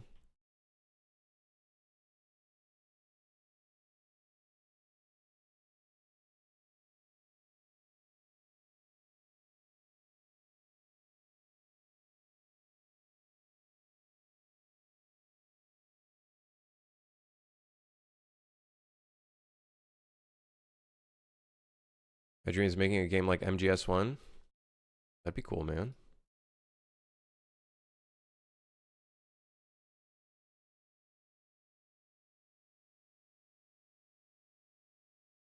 One day I'll go back to spamming push-ups, but I exhausted my funds from it.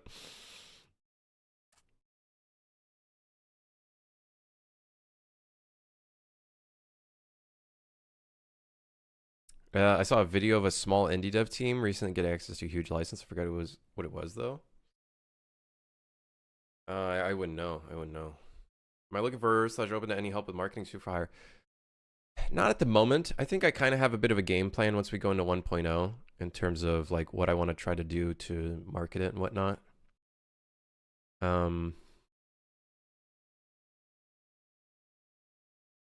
Yeah, I have a little bit of a game plan.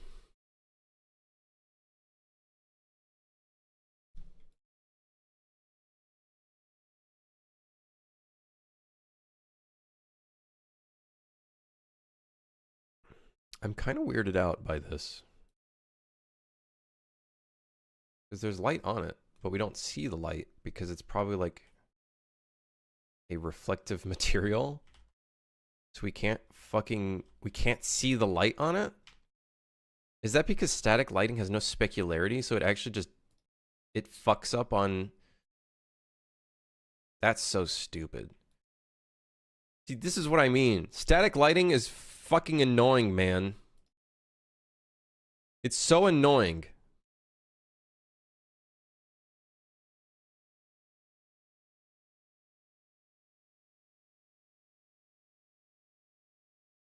Epic moment. No,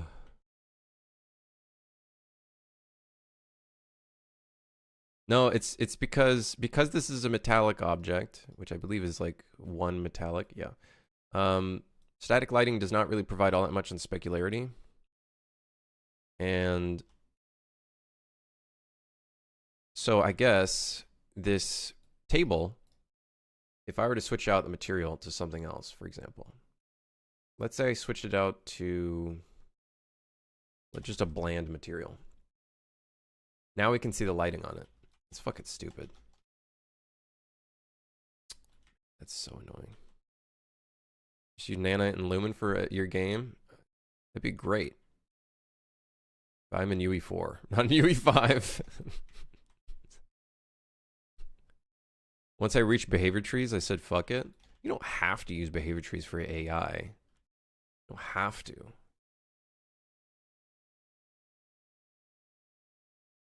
You don't have to use behavior trees. You know?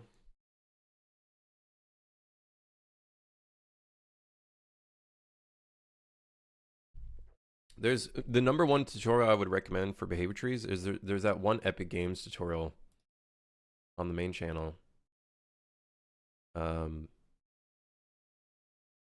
Is great. That's a good one.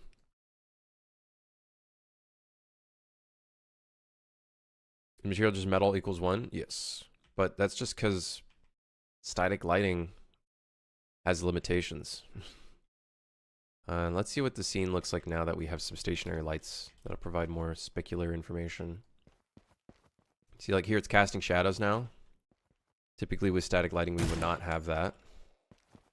Shadows really helps with like grounding the player.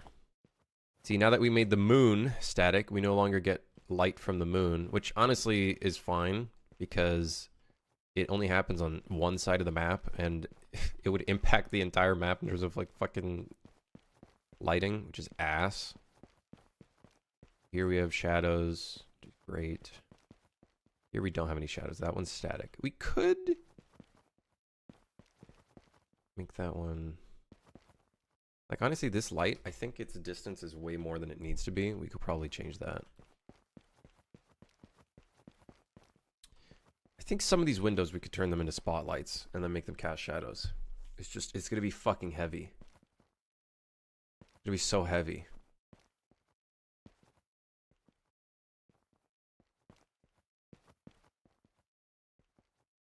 Oh, that one's static as well. Interesting.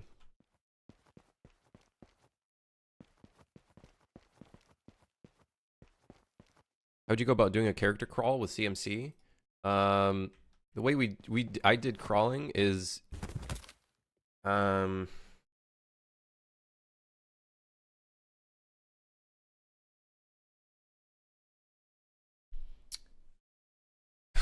can't really do it like properly. Like for us in our crawling form, we're literally just we literally just set ourselves to crouching. So we're basically just the crouching form, but crawling. So we're just a sphere. I know there's a plugin to do a proper collision for crawling. That's a bit of the limitations of CMC. You kind of have to find like a really roundabout way of doing crawling.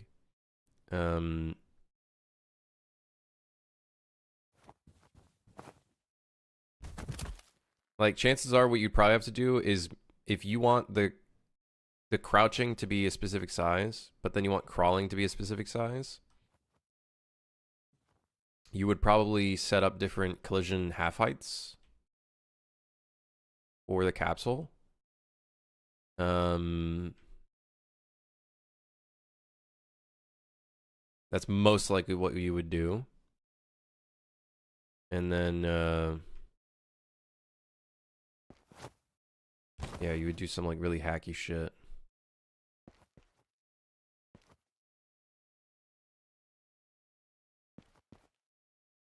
But in fact, you can't set it that short. You'd have to set the radius to be smaller.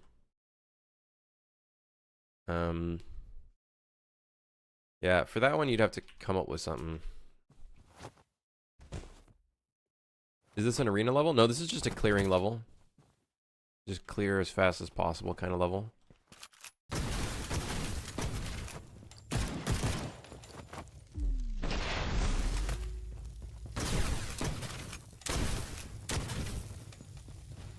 First person vent crawling. Like I wouldn't even like I would legit find a hacky way of doing it without having to require to do some hack like really crazy shit for the collision.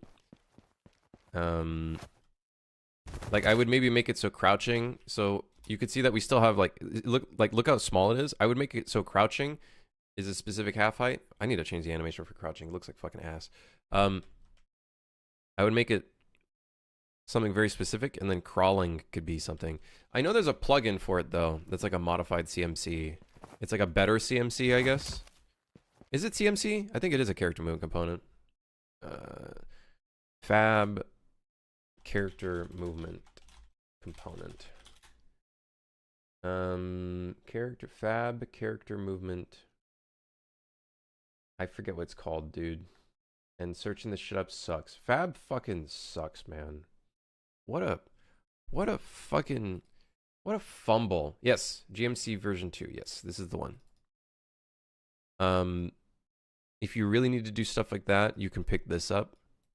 I have never tried it myself though, so I don't know.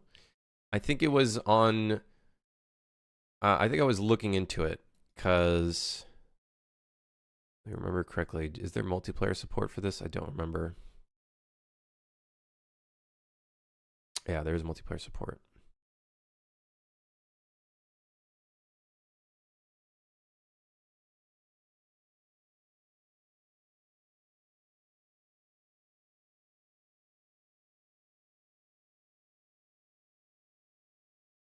Will not look into it with that price.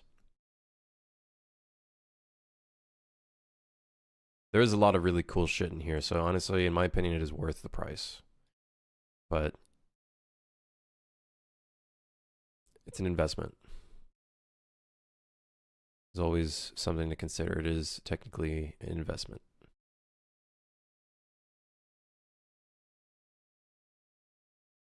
Might be worth since it's a lot of work. Yeah, if you wanted to do something like this, this is probably... You just have to know what is your price as a developer, right?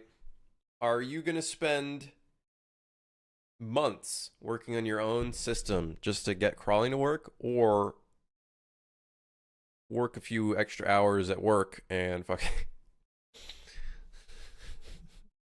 That cost is prohibitive if you're a hobbyist or a solo dev.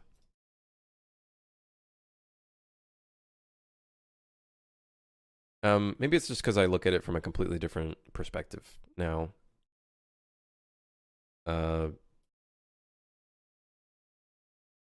Maybe it's because I look at it from a completely different perspective where I actually see this price tag and I'm like, that's not bad for what this is giving you. Or at least on paper. I wonder...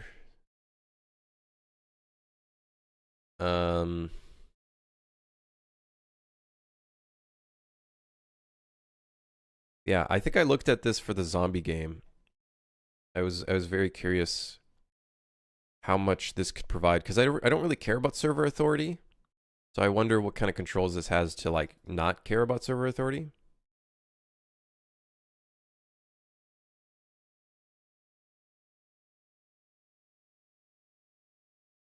Yeah. Yeah. Depends on what you're going, like what, like the thing is, you also have to think, if you buy that asset, that's the craziest thing about Fab and stuff like that is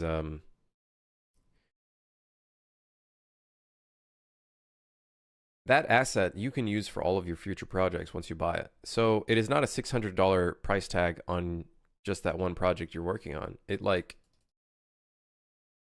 it helps you throughout your entire fucking shit. The price could be for a tax write-off. Exactly. Tax write-off. There you go.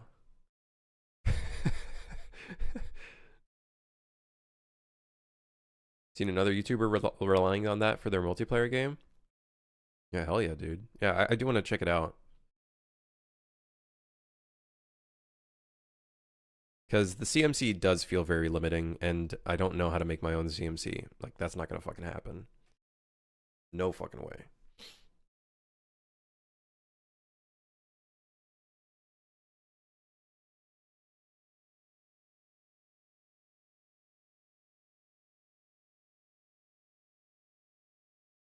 Yeah, I've spent a lot on assets and software over the past, like, 6 years. Like, there was a moment where I was making money from the marketplace, and I was just buying assets from the money that I made from the marketplace. So I was making money on the marketplace and then buying assets on the marketplace. Oh god. If I ever made my own movement component, you're gonna make it simpler, not more complex. That makes sense. Because it is a very heavy fucking component, don't get me wrong. I would want to make my own CMC for enemies, I think. Like a simpler CMC for enemies. That'd be great. I just don't know where to even get fucking started. I literally don't even know where to get started.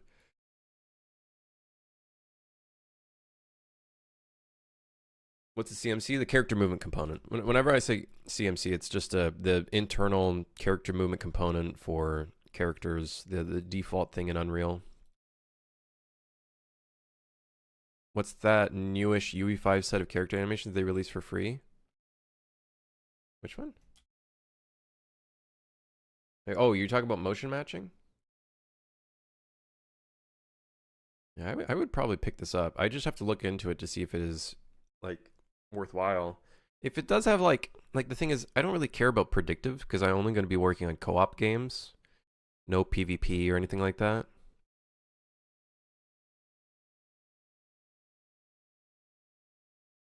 You know what I mean?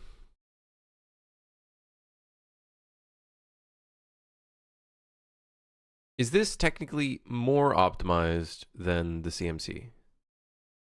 Can you disable certain features to make it more optimized?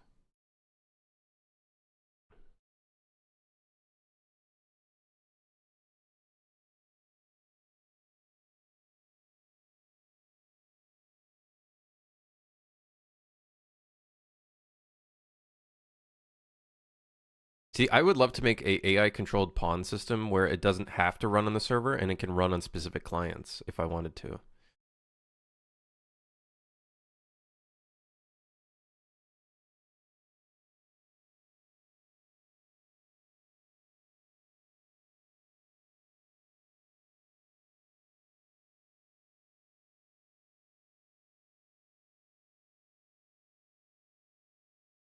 No systematic tests have been done yet, but empirically it could be said that the performance of the GMCs is the same ballpark as that of the character mode component, provided you choose a similar setup.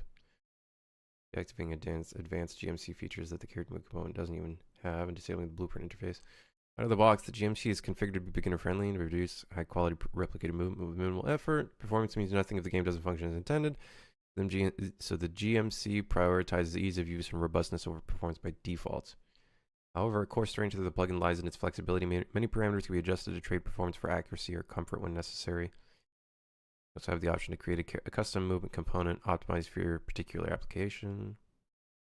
Currently no template available. Or using masses of pawns. For such extreme use cases, I only recommended the plugin to experienced users for now. want to point out that questions like how long does the GMC take for one frame are quite meaningless. In addition to many other factors, the time obviously depends on the particular CPU that's being used. Yeah, exactly. That's a good answer. That's a pretty good answer. If shit can be disabled, I think that's cool. I like that.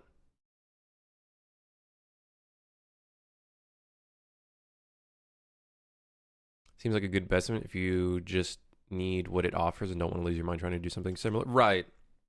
Right. I don't know what I'll do for the zombie game. We'll fucking find out.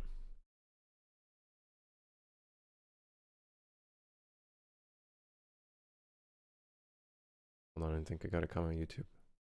Oh, I checked out Mover. Not yet. I'm waiting until it gets out of I'm waiting until it gets out of like experimental before I start using it.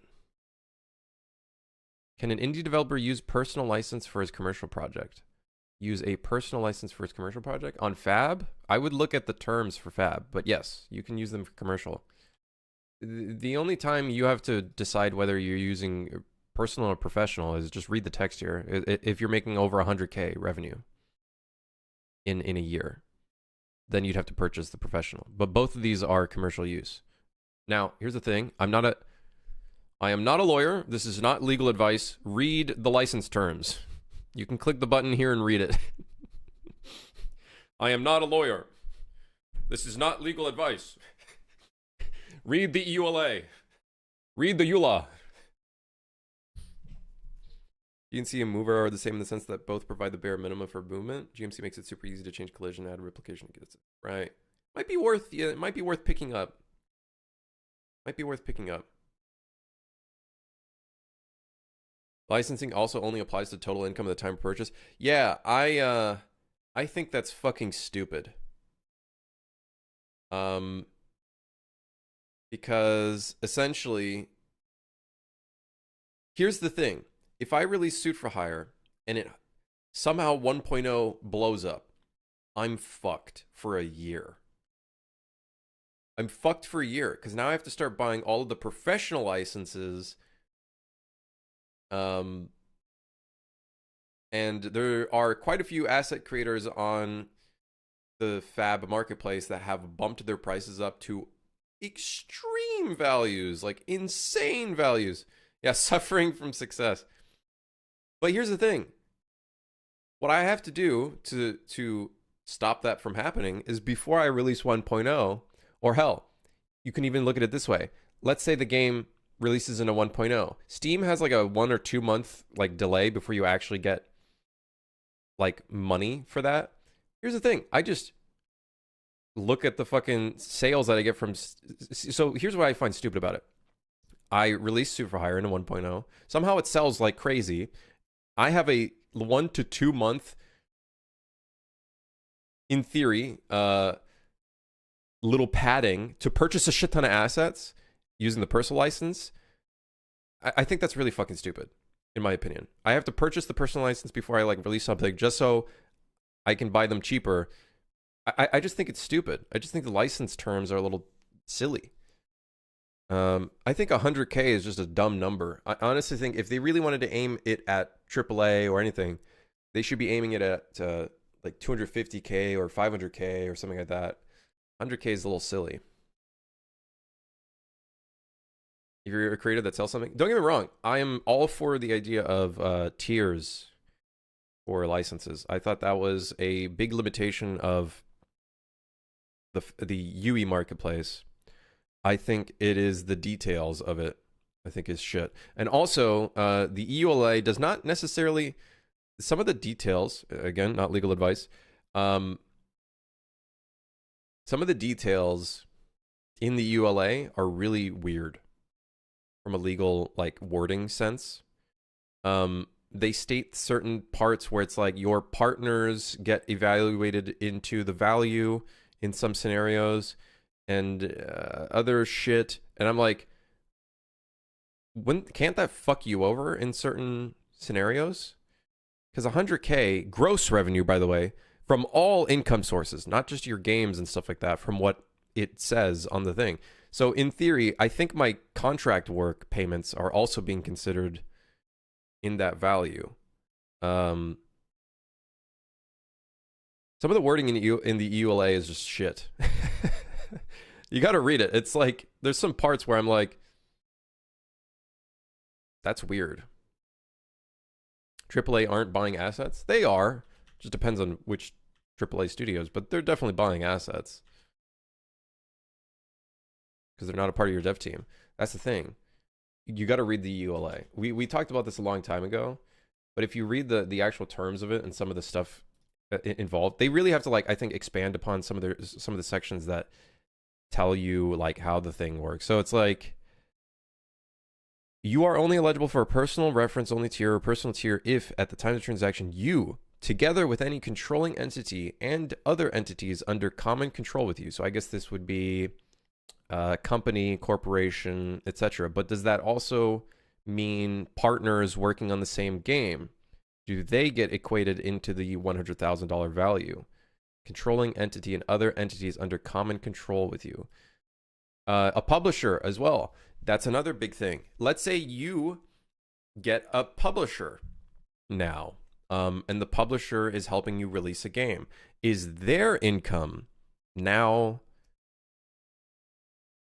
because technically they have common control now with your IP in a lot of scenarios.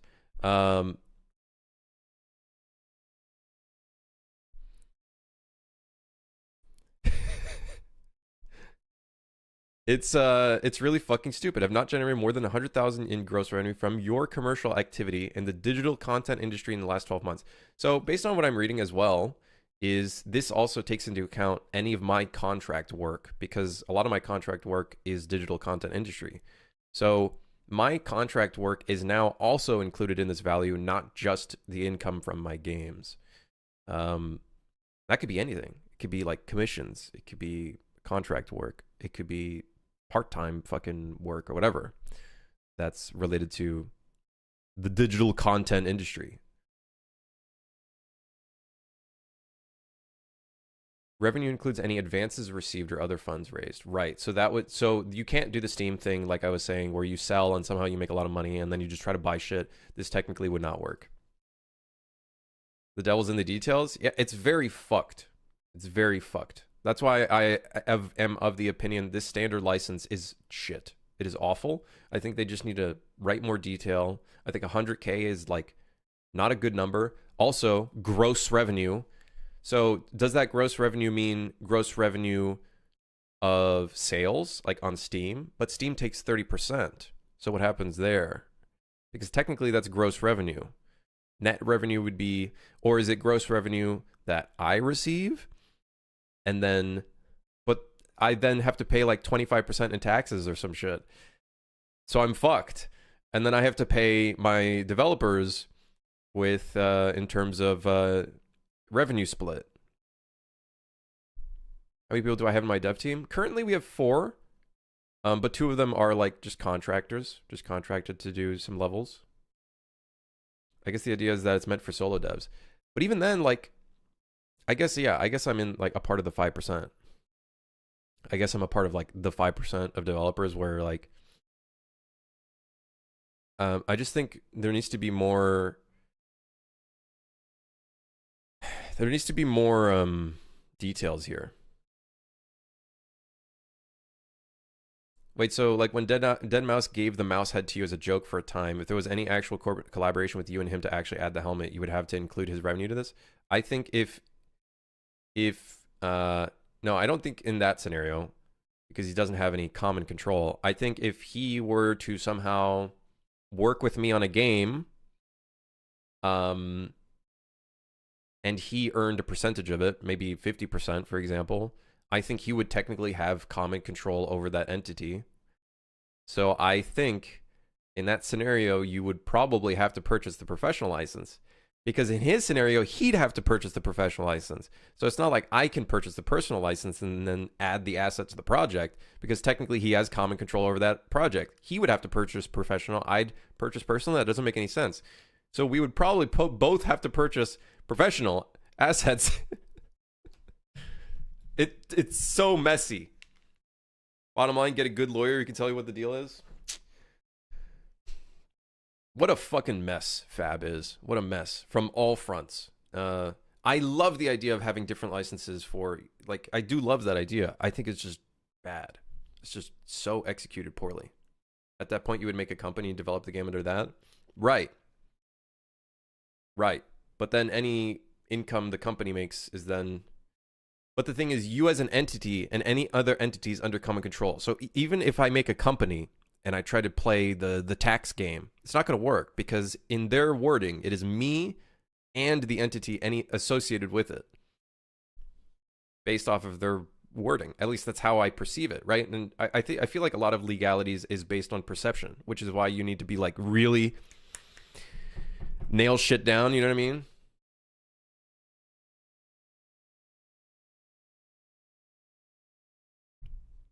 Would it work like that? Well, that's the thing. Like it's so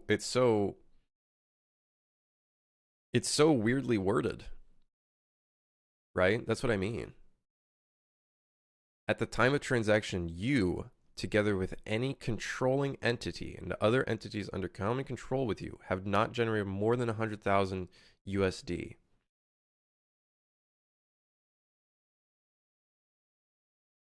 You, together with any controlling entity and other entities under common control with you, have not generated more than 100,000 USD. If the account that was buying was legally owned by the company, then I don't see how an employee's income matters. Right. But the way they word it is bad. I don't know. I still don't know how they check your yearly income. It's like, it's a lot of this stuff, including the $1 million thing, is all based off of trust, you know? And the thing is, if you start making a shit ton of money, then they'll just ask you, because technically Unreal can ask you for your, I believe they can ask you for your income values, or they can ask like Steam for the income values, and then they can figure it out from there. They need to have a lawyer sit down and do a breakdown. You would think a lawyer maybe looked at this and thought, okay, maybe something's wrong here.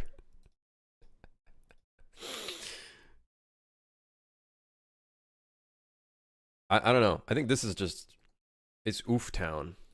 It's oof town because it's just, I feel like there's it's too open for perception, right? Whereas I feel like a legal document should not have any open for perception. It should be like written down in detail, like in all detail, right?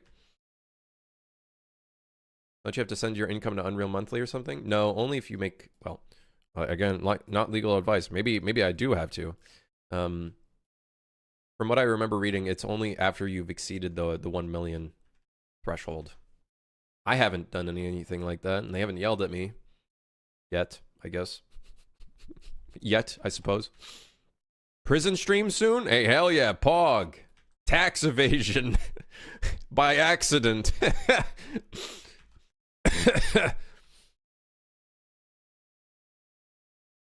Were you given any advice on pricing when they added the tiers? Were you given any advice on pricing when they added the tiers?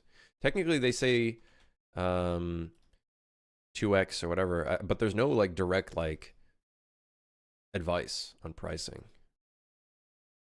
Again, it's all based on like the creator. For my marketplace assets, not really. I just priced it at my own prices.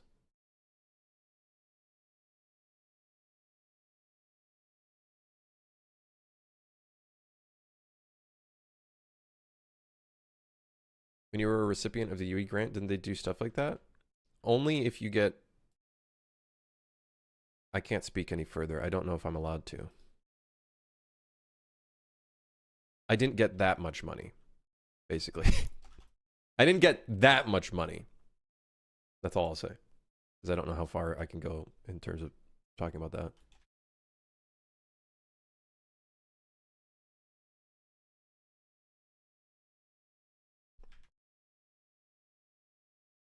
Okay. I think we're good. We're good-ish. Good-ish. I do wish we could add some shadows on these windows. That could look kind of sick. But honestly, I think we can put this level on the fucking done list. I'm done. This bad boy's done. We could probably add more details. We could add some breakable walls. I could see breakable walls being kind of fun. I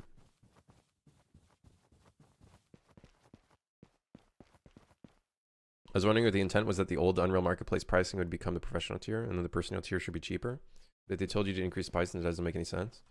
I did that. I made the professional tier my original pricing, and then I made the personal tier cheaper. But what I saw from some creators, and it's fine, like they can do whatever they want, right? They can do whatever they want. But it is important to note, if you make your asset $1,000 on the professional tier, because there's that $100,000 limit thingy, you are basically asking, by the way, gross revenue, you're basically asking a creator to spend 1% of their income, 1% plus, because it's gross revenue, on your asset. Now, it depends on what the asset is. Depends on what the asset is. If it's like that character movement component, okay, then yeah, maybe I could see that for sure. Especially if there's like extended support and stuff like that. But if it's just an environment kit, I'm gonna be honest, I'm skipping over your asset. Like, I'll probably skip over your asset depending on the situation that I'm in. Because your asset is probably not worth 1% of my income, to be completely honest. Or in theory, probably 2% because of taxes and everything involved with revenues.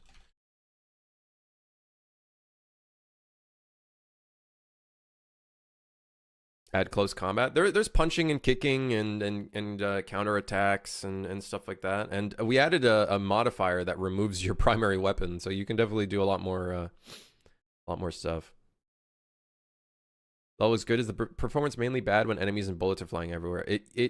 Enemies do hit the performance a lot, because they have their own movement component, and those are complex, and then they're pathfinding all the while, all that kind of stuff. The AI does do, I think, the biggest performance hit. Lighting is like the second one in my opinion, but I've been able to optimize the lighting. It just doesn't look as good.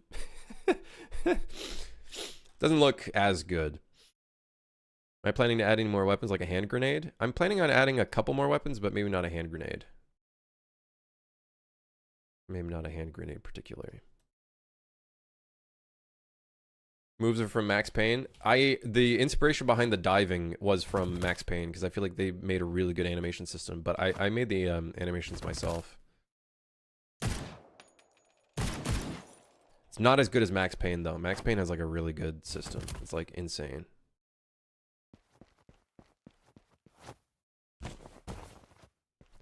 The hell was that?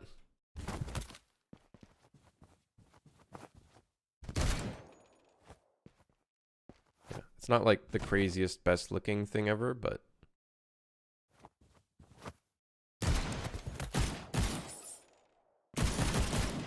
yeah, dude, this is great. This is done.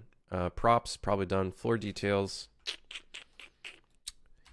Could probably add some more floor details. Drywall. Shattered drywall decal.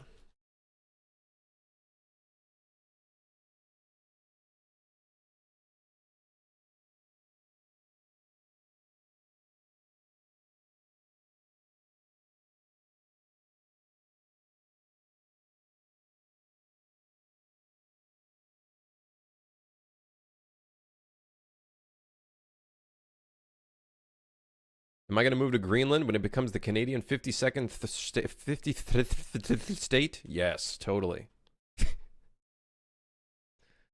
Yes.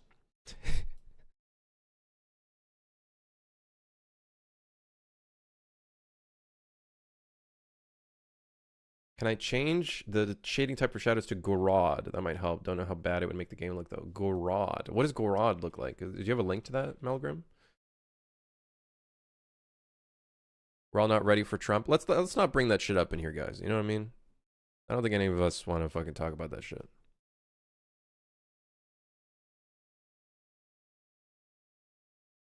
Nope. Nope. Nope. Nope. Nope. Nope. Nope. Nope. Nope. Nope. Nope. Nope. Mm-mm. No. I refuse.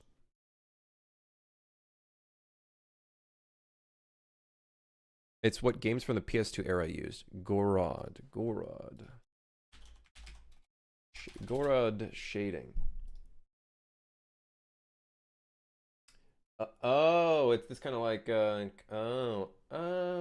don't think it would fit the game. Maybe like way back. We were kind of trying to go for like a retro art style a long time ago. I could maybe see that working pretty well, but I don't think it would work for this game. Are there different enemy types? There is, but I think we need to add more. We've been reusing a lot of the same enemy types, so we need to start making some new ones, I think.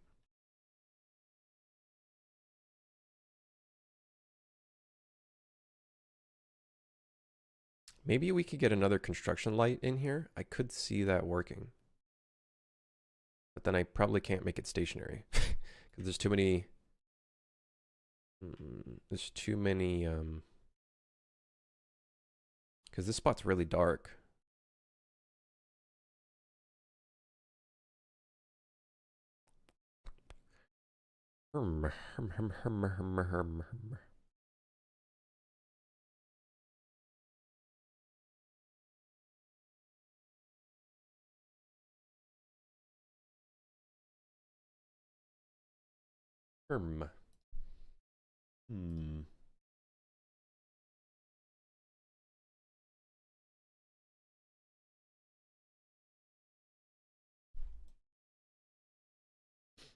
Drywall.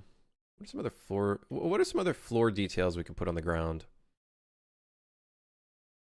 We got papers. We got papers everywhere.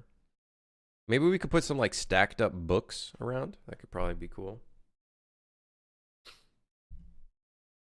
A chandelier. I did think about a chandelier at some point.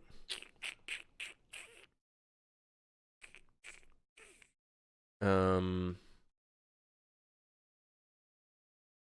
don't know if I want to put one in. Oh yeah, we could put some more rugs. I feel like we got... I guess this area could do with maybe a rug. Or carpet.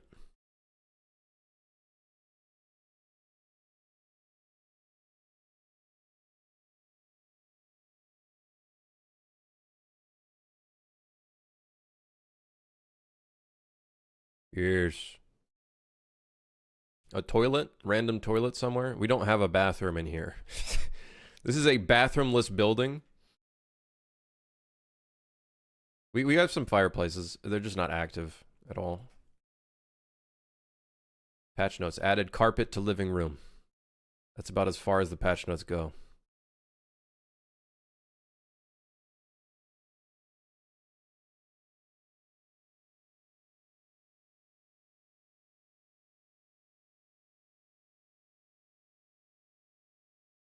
The shitting community is not happy. Hey, listen, we got a bunch of bathrooms in the other levels, okay? Don't fuck with me. We got the most bathrooms in this game. We got a lot of bathrooms in this game. Are you suggesting fireplaces are a substitute for bathrooms? I'm not stating anything. You are your own person. However,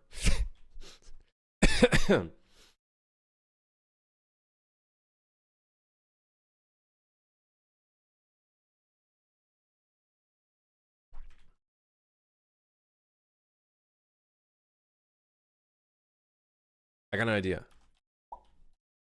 Hanging cloth. Hear me out. Hanging cloth. It's gonna sound crazy. Hanging cloth.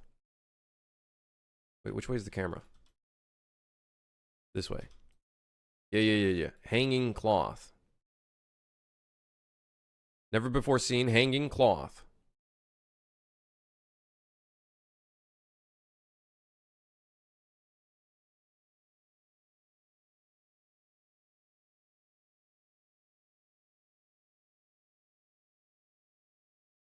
Wait, it's not hanging very well. Guys, maybe not hanging cloth. Hanging cloth is Being a fuck. All right, well, hold on. Right. Wait. No. Hold on. Right. Right. Put it right. Put it right here. Right here. Yeah. Oh yeah. Hanging cloth. It has collision. Why do you have collision? You're a piece of fucking cloth, man. Although, I guess it would be kind of nice if you can, like, run on top of it and it makes a clothy noise. Put some yellow paint on it. We should technically, because, like, this is like a falling hazard. It's a fucking falling hazard, man. Should put a decal on it. Actually, that'd be great. Fantastic idea. The hell is this? Wall label. Motherfucker, that ain't no label.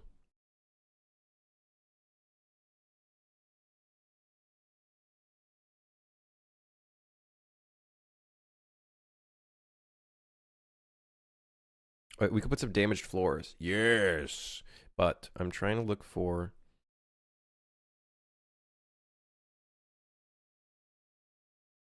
a red decal. It's not what I want. Not what I want. It's not what I want.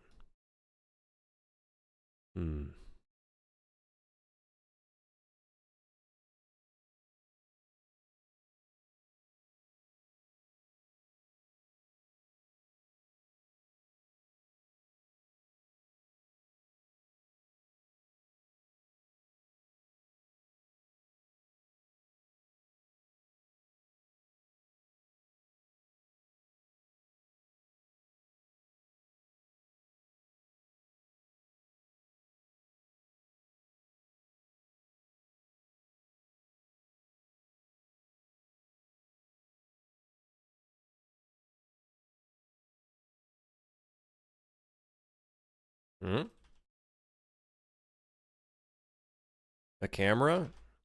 I just don't know how much value that would provide to the game if we were to do something like that. Having like a camera that shows where enemies are and stuff. I just don't think that would provide any value to the game.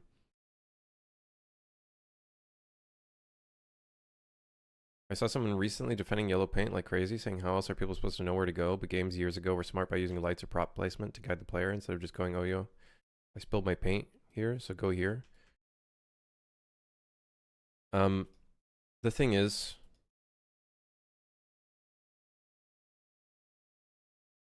I don't agree with the specific way they did the yellow paint, but I do agree with the I do agree about having some element of something that shows where things are, and in some cases, somewhat being obvious in some ways. You got to remember, there is probably a high probability that they did a bunch of QA and testing with people, and I bet you that yellow paint was not there beforehand. And they probably, through testing, saw that a big test case of their players did not know where the fuck they were going. And yeah, getting lost is okay at times. However, you do get to a point, depending on how long you were lost for, and also the type of game, where it becomes very frustrating and annoying, and that just ends up making someone quit the game. Do I think Resident Evil did it really stupid in the way that it's like a little too much? Yeah. Do I understand why they were going for why they did it? I do. I do understand why they did it. Also, really important to note, some games in the past had awful fucking pathing. Star Wars Jedi Outcast and Jedi Academy. Bro, sometimes you didn't even fucking know where to go. It was horrible. I also think, yeah, I'd agree. The art style made a huge fucking difference. Because in certain simpler games back then, yeah, it was easier to see because there was less noise. A game like Resident Evil, there was probably like a lot of noise. And there's probably better ways that they could have done it, don't get me wrong. But I think also their core intention was they don't want the player to get lost. Like maybe in some areas, yes, maybe they designed for that. But I think in the areas that they were looking for, they don't want the player to be stuck in an area. That's not necessarily what they wanted. Do I think the yellow paint's extreme? Yeah, I would say it's an extreme. But I get why they did it.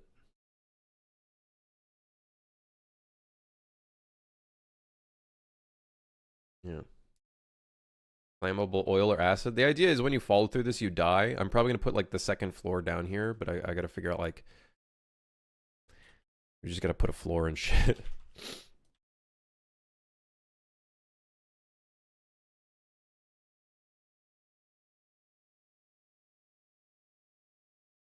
Attention grabbing screen elements. Some games had that, yes.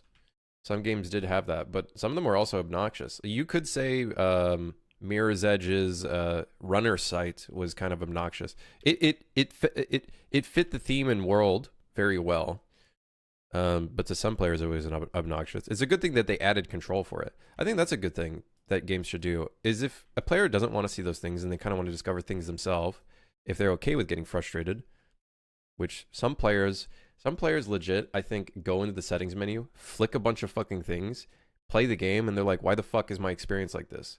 I legit think some games are like that. What are we listening to? This is Lorne Devour. I'm probably going to switch the fucking playlist.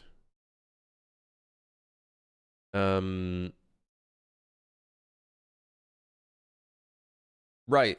So the thing is, some games don't want you to focus on like a specific element. Like for example, God of War. God of War had like puzzle segments, and people got really annoyed at the AI telling them what to do. The thing is, they did that for a reason. They don't want those puzzle segments to be the main focus of the game and you being stuck on it. They wanted that as a way to break up all of the combat. Their focus was never to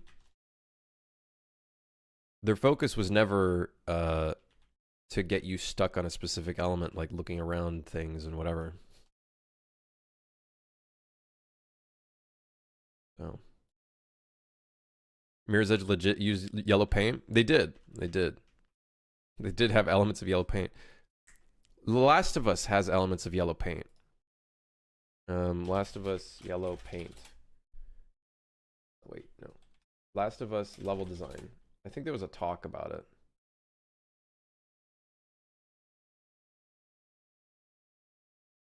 Was it The Last of Us that talked about it?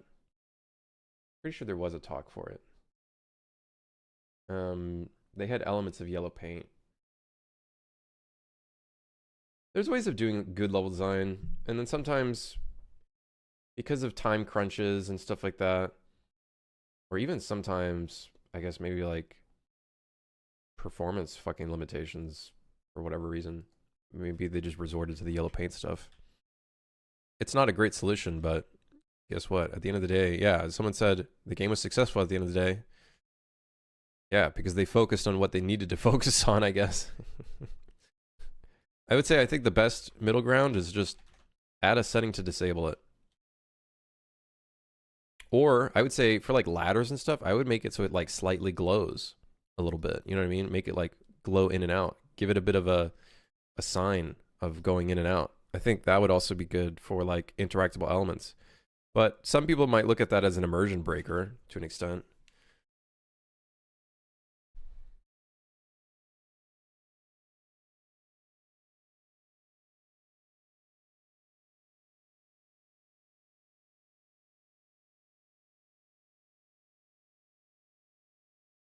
Female character?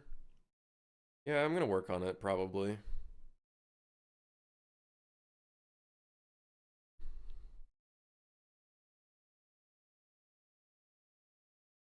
Soccer 2 goes ham on yellow paint way too much though. I'm sure there's very reasons for it. Could use lights for doors, cloth hanging to show where to climb up a ledge or something, or a big landmark in the distance to show that's the direction you should be heading. But again, I guess I can't say for sure any of those would be effective because I have no data or way to know.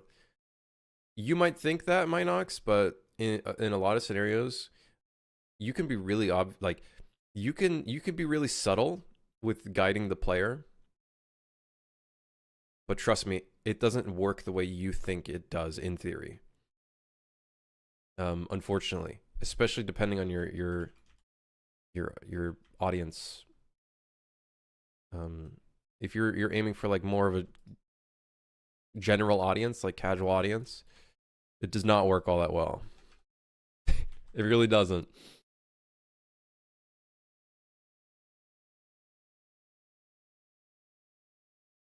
Like, I've seen people be like, oh, but we use piping to lead the player in the specific direction. Motherfucker, no one's gonna... Maybe some people might notice that. Motherfuckers are not gonna notice that.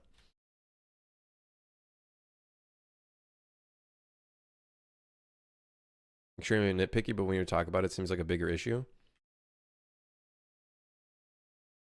I think it is kind of blown out of proportion by a subset of the gaming community, which is like PC players. I understand why they'd be upset about it, but it's like, I get why the developers did it as well. Best way is to use geometry to kind of tell the player the intended route. Right, but you have to think about it this way. Resident Evil probably had a really tight timeline to do things. If they had a level that was already designed and already made and everything, and they had an issue where players couldn't figure out where to go, they might have not had the time to adjust that level in such a way where they could resolve that issue quickly. You know what I mean? Does that make sense? So, yeah. Okay, this is cool.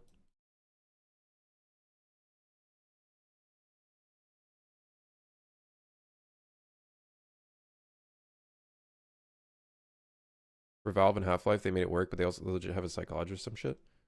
I don't remember. I'm not going to say Half-Life is this perfect thing because I don't remember a lot from it. It was like years ago since I fucking played it. I bet you my perception of it would be different. Is it only fast-paced shooting or adding some puzzles? There's no puzzles in the game. That's one of the problems with the game is it's mostly just shooting. Run and gun. I know the root of the issue. PC games are too accessible to the masses, so now the studios cater to the most casual players. Oh god. Why risk deter extra income when you can go to the safest and laziest way?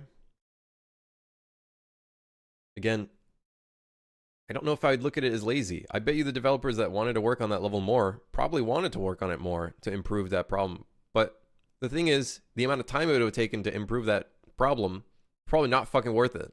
So I don't know if I'd call it lazy. I'd just call it calculated. You can hate that as much as you want, but I bet you that was probably a large portion of that.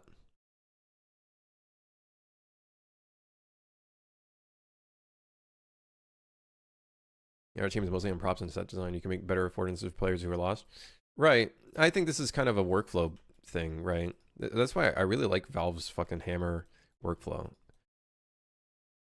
If you don't block something out properly, but you also, yeah, it's important to note, someone brought up a really good point. Art fidelity, realistic games, a lot of them end up having a lot of texture noise, which in my opinion, I don't like that kind of, I don't like noise all that much, I'm gonna be honest. I don't like the look very much. And it also does not encode very well on streams. You can have a perfect block out that really shows the intention of where everything is, but then once you add art, it can definitely get lost in the noise. It's not good. Decal gen. All right, it's time to add some additional decal generation. Shit my pants, I did.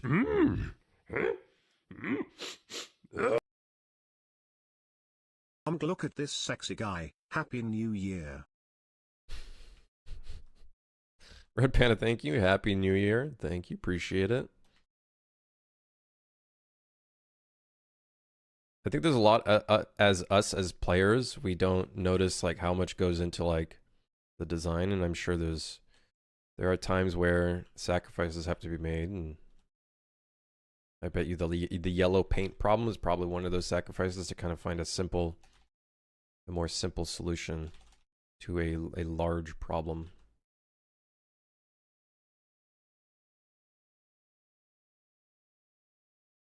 Is the way they did it great? Nah. Could they have found something better to do it? A better way of doing it? I'm sure. Would it have taken a lot of time? Probably.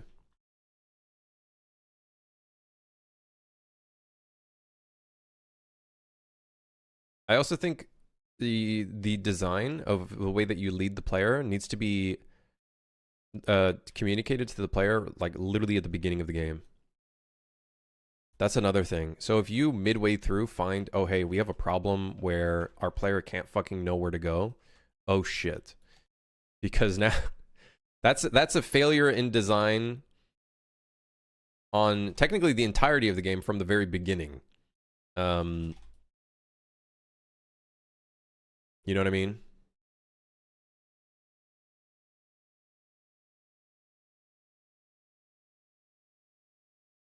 That's technically a failure from the very beginning.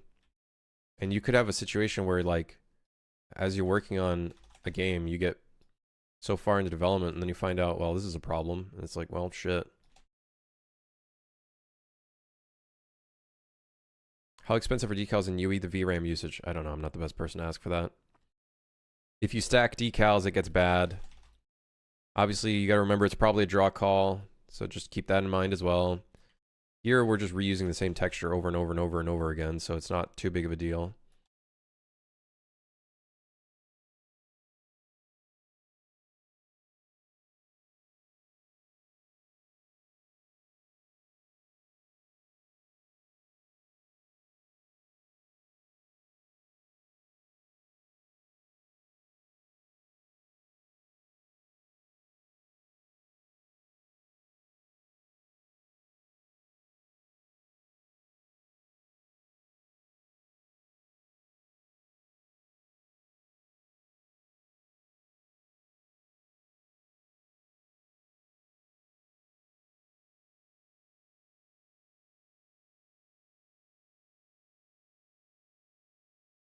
I don't know, Woozy. I think in time, I think I just got older, and I found that my interest kind of lies in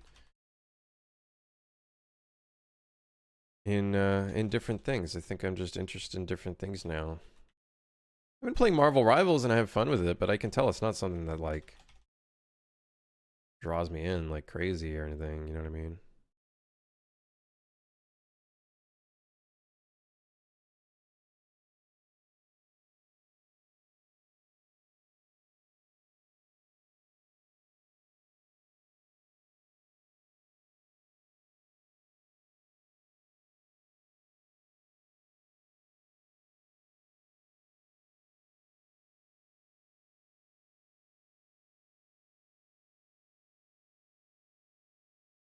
I think I just got older. My interests have changed.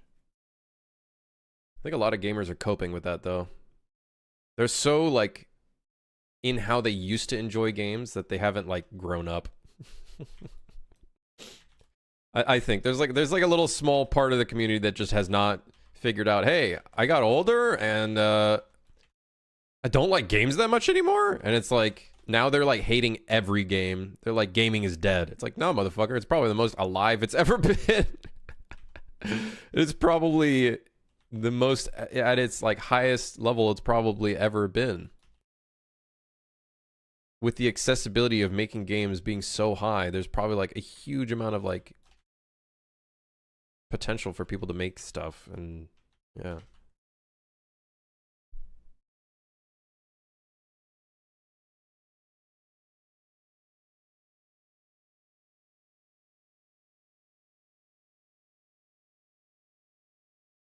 If someone wanted to get back into gaming after 1.5 years of abstinence, what would you recommend? Wait for Switch 2, PS5? Get a Steam Deck.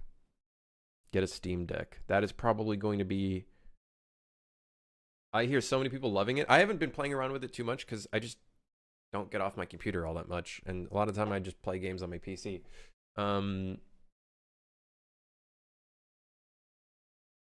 Yeah. I would say get a Steam Deck if you can. That one seems to be a really like big hit for a lot of people. And whatever current games that you have on Steam, well, you can use them now on your Steam Deck. Sorry, my bad. Sorry, my bad. Sorry.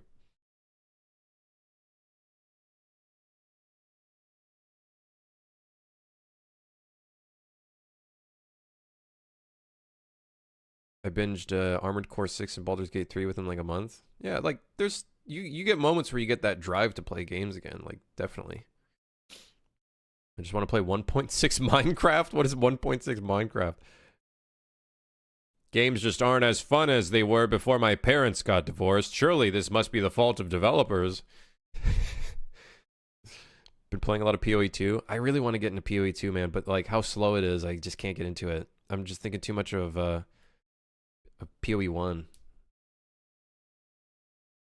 Is using Ludos AI worthy or not in UE? AI in UE? I don't fucking know. Someone brought that shit up earlier, and I don't know. I don't keep up on AI at all. Don't keep up at all.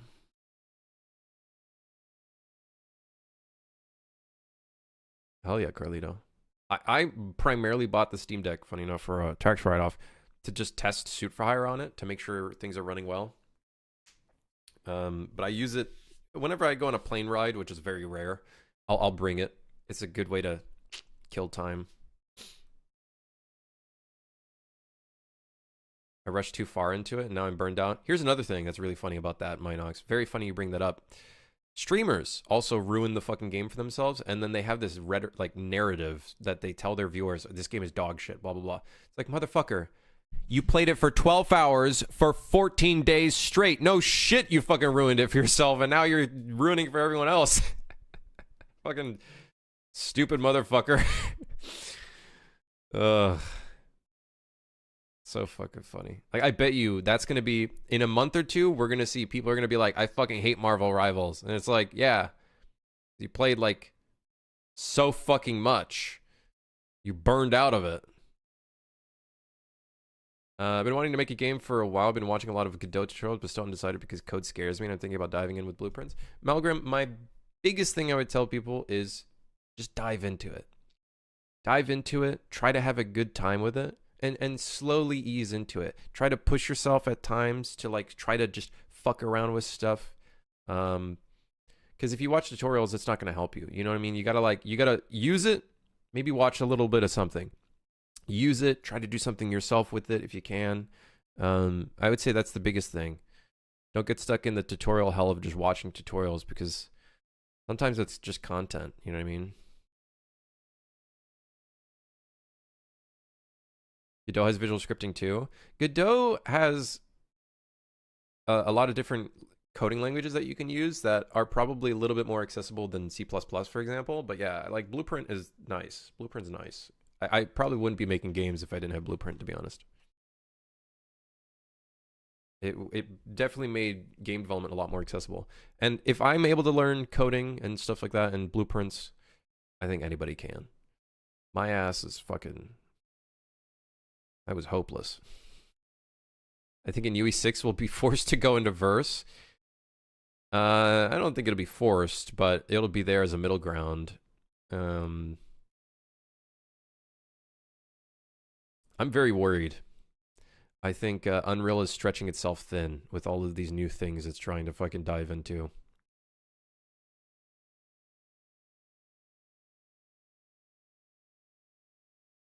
Can't stand Marvel Rivals or Overwatch, but my kids like playing it. It's like playing BF3 with your balls chopped off. It's like fan service and hover hype features.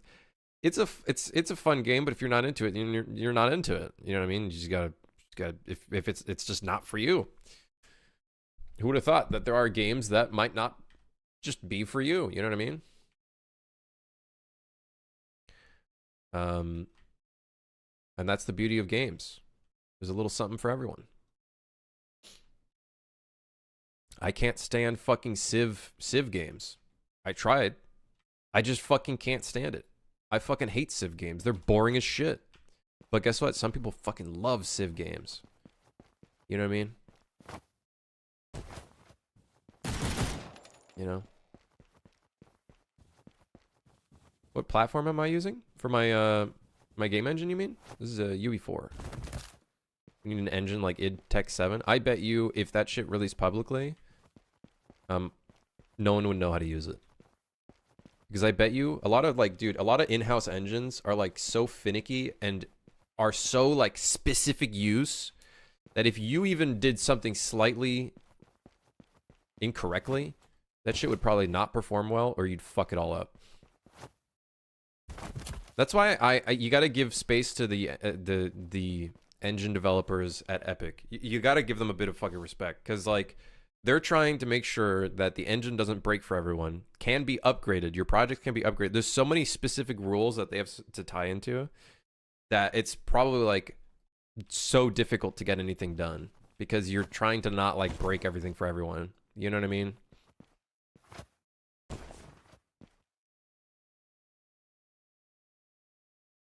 If that does happen, I can see people using it. Source 2, yeah, I can see people using it. It's like if people end up start using Sandbox, like I think that could be sick because Sandbox is in Source 2. So I was thinking of going with Godot. I would say try it out. If it's like your first time going into game development, I said just try out whatever interests you. Since when have I started streaming on YouTube? I think on Monday. I started this Monday, Ninja.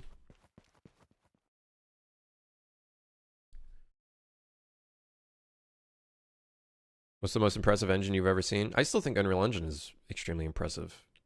Unreal Engine is kind of just a really crazy engine. I will say maybe Snowdrop, but I haven't used it. So this would just be, yeah, maybe an engine that I saw, but I have not used. Snowdrop looks really cool. Or what's the other one? There's Snowdrop, which is for Ubisoft. And then for EA, they have whatever the fuck. Rage is also really cool. Frostbite. Yeah, Frostbite. Frostbite is also really fucking cool, but I've never used it, so I don't fucking know. I bet you Rage is fucking cool, but it's probably very hyper specific as well. Yeah, dude, I saw the Sandbox like $25,000 thing, and I was like, oh, that could be kind of cool to look into, but it's like I would not be able to learn syntax coding within that time frame.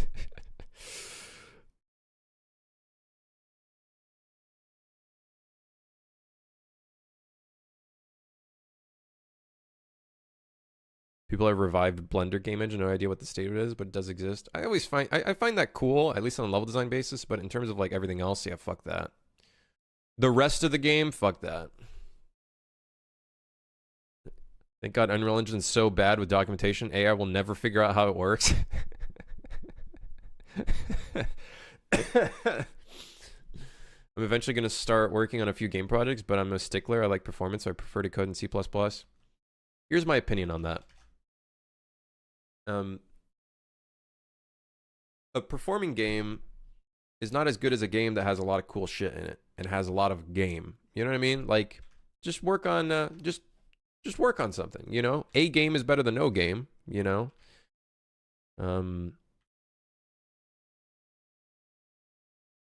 yeah. At least we have some idea of the inner workings of UE5. Right. So that's the only way I can only give an opinion on engines that are publicly accessible. We can talk about like how cool some of the other engines look, but I bet you when you talk to a developer there, and maybe they'd break their NDA a little bit, but if you talk to a developer at some of these studios that have proprietary engines, I bet you the process of fucking working on some of them is probably ass. I bet you some of the engines out there that we talk about that are like, dude, this is like probably better than Unreal. I bet you it's fucking ass to work in some of those.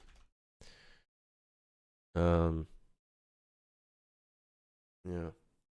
Worked with Ubisoft, Guitar Rising. Yeah, well, you got a background then. Like, I would say just, you know, get in there and dude, I always tell people if you're young, dude, if you want to get in the game dev space, try try your best to get in there and make personal projects so you don't get stuck in the what I would call the rabbit hole or the funnel where you get stuck into a pit where you have to work on other people's games to, you know, pay rent and stuff like that. Like, at least for me, I would rather try my best to be able to do my own thing, create my own brand and stuff like that, rather than succeeding other people's brands and stuff. And that's okay.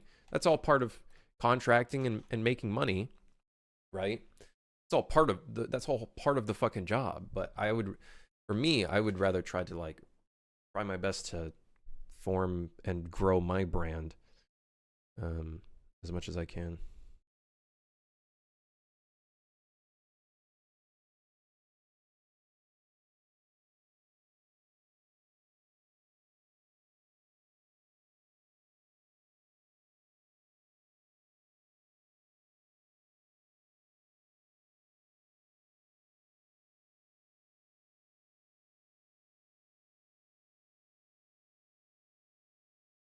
Hold on, I'm responding to a message for work, actually, funny enough.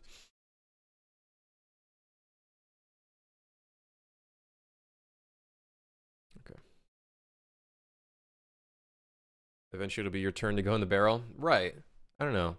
The thing is, I get why some people would rather work under other companies. There's a lot of risk with doing your own thing.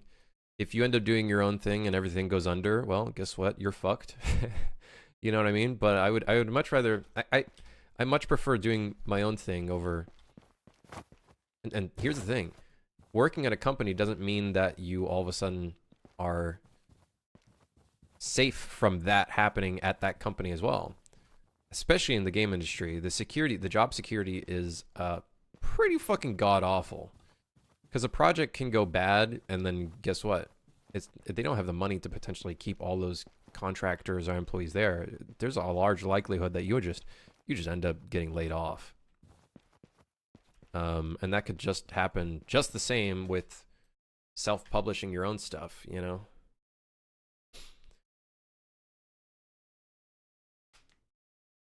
Had a great time working with Capcom? Hell yeah.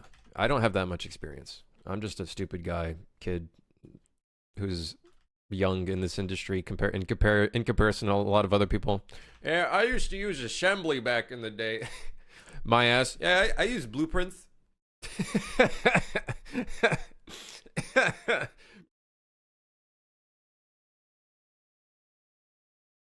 Start to learn a new engine. That's the thing with proprietary engines, which is why I bet you a bunch of AAA companies are probably trying to go to Unreal, is that they don't have to spend all that time to reteach and retrain a whole new group of you know why I think here's probably why that's probably one of the reasons, but I bet you why a lot of companies are switching to UE is so they can fire developers or lay off developers quicker. Hot take. They maybe are doing that so that they don't have to train developers and they can lay off a developer much quicker and then hire a new developer cheaper. I don't fucking doubt it. Thinking about it, that just sparked in my head. But, you know, skills will still transfer to another engine. It's just more theory and design and you know, other skills that are not necessarily tied to the tools at hand. But, like, it'll still transfer to an extent. I wouldn't say that's why they're doing it. I know, I'm just fucking... I bet you there's some companies that probably have thought about it in that way, but it's definitely to save costs with like keeping up with a custom engine and having to train people, and that wastes like months in some scenarios. So, yeah, I'm sure there's tons of reasons. Since the market becomes a lot wider, it's really weird because there's so many developers out there, but so many of them just can't get hired. Even when there's so many of them that are super talented. And it's a very weird, I think this is probably software development in general. It's a very weird space at the moment, especially after COVID and everything, where companies overhired. But technically now, companies have laid off more people than they had even before COVID. So it's kind of like a weird situation. Kind of a weird situation. That's why making your own is instead of working under a company's best. Yeah, that's, you know, that's what I like personally. I know not everyone will like doing that, and they might not like the risk involved with that, but I don't know. For me, I love the idea of just building my own thing. Anyways, the decals have added a lot to this level. We can see some roughness variation and stuff like that. It looks pretty sweet. We could probably add more. This one we could probably up the roughness, I think. We could probably up the roughness as well. Maybe opacity.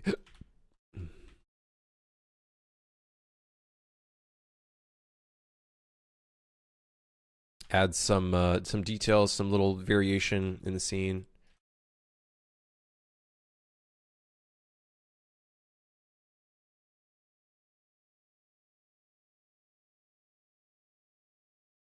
You can see the amount of difference it makes, especially with roughness values. Although I kind of liked the specularity coming out of that. It's okay.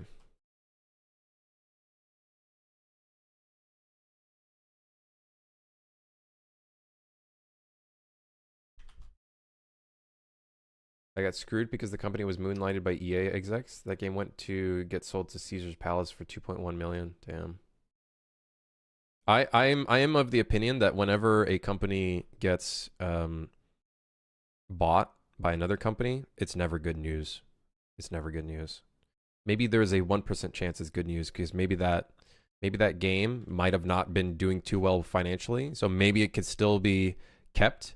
But here's the thing: that game is not going to be great for consumers because the company's going to want to make their money back. It's never good. Whenever a company is bought out by another company, it's never good. Look at Twitter. look at Twitter. Look at Twitter, dude. Oh my god.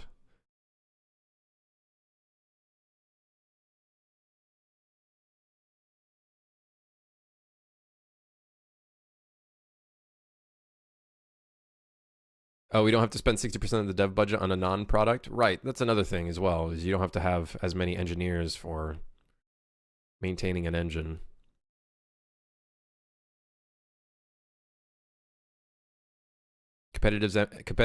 Custom engines have a competitive advantage. In some scenarios, I'm sure they have a competitive edge. They turned it into a monetization nightmare. Well, exactly, right? They did their best to fucking shove a bunch of shit into it, and they fucked it all up. I'm about to hit a bingo today. Did you actually make a bingo sheet? There's no fucking way. I want to see a screenshot of that.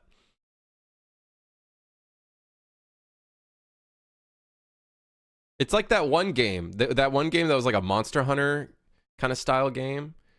Dude, they got bought out by a company and they fucked that game. It's like mostly negative now, if I remember correctly. What's it called? Dauntless. Yeah. They absolutely fucked that game. They fucked it. Dude, they absolutely ruined the game. Great fucking job. Hold on, I gotta check this out.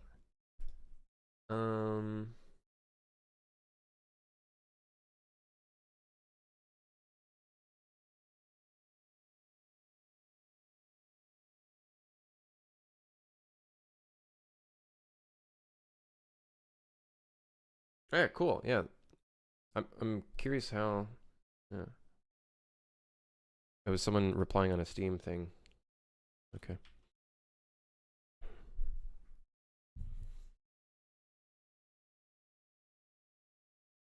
Post the fucking bingo card on Discord. I want to see what fucking things you. Wait, no. If I see the bingo card, no. I don't want to see the bingo card. Actually, I'll look at it at the end of the stream. I don't want to look at it because if I look at it, maybe I'll like accidentally specifically do things on the bingo sheet. I don't want to see it. Never mind. You could show it to other people on the Discord.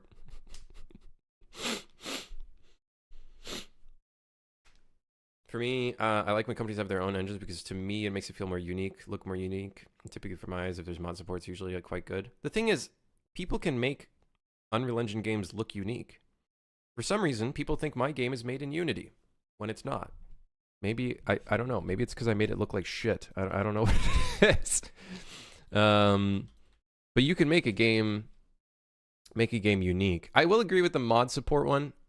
That's why I think, okay, the only time I would care about verse for the future of Unreal, the only time I would care about verse for the future of Unreal is if it can somehow provide a avenue for mod support in a effective and easy way. Talking about me about the bingo card? No, in Twitch chat, there's someone has a fucking bingo card. Those are peeps over at Warner, but that went to the shitter. Their studios totally dropped the ball on it. Yeah, it sucks.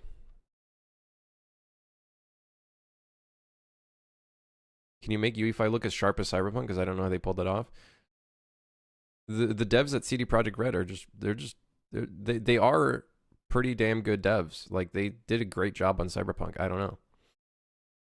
You probably could make it look as sharp as Cyberpunk, and I'm sure that's gonna be their goal, is to shape UE to work how they want it to.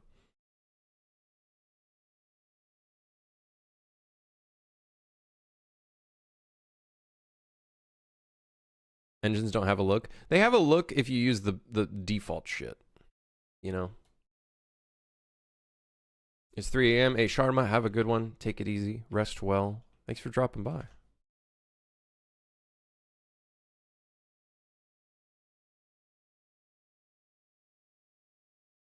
Really curious how their next game will look. Well, next games, right? Because I think they're working on Witcher and another, I think, Cyberpunk game. I think they're currently focusing on Witcher.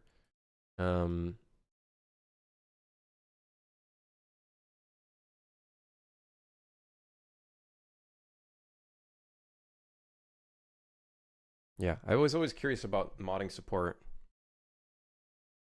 especially for like Suit for Hire, but I don't think we could ever get that going. It would just take too much time. It's probably not worth it.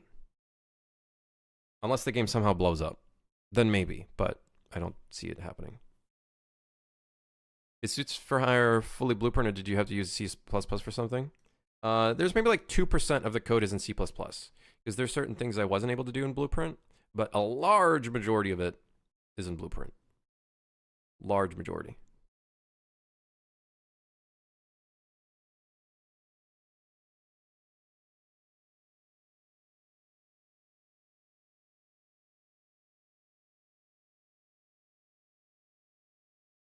Just based off the anti-aliasing methods they provide and things of such, because just little stuff like that can make a noticeable difference.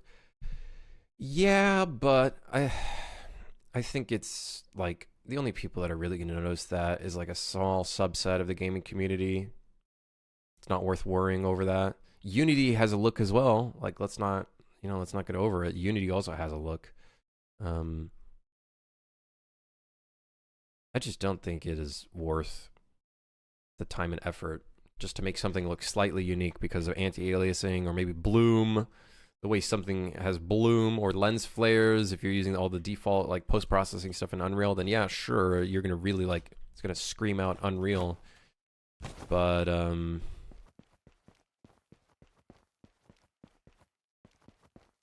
yeah, I don't know how we can make this sparkling shit look better. I really don't know, dude. The fucking building lighting in Unreal is so annoying.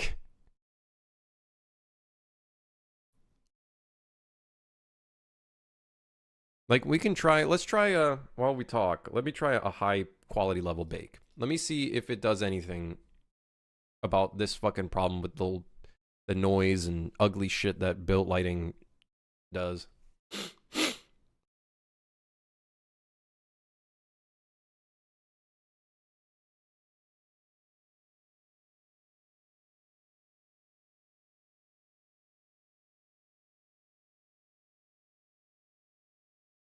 I get what you're saying though, Minox. I think every game will potentially have that look for sure.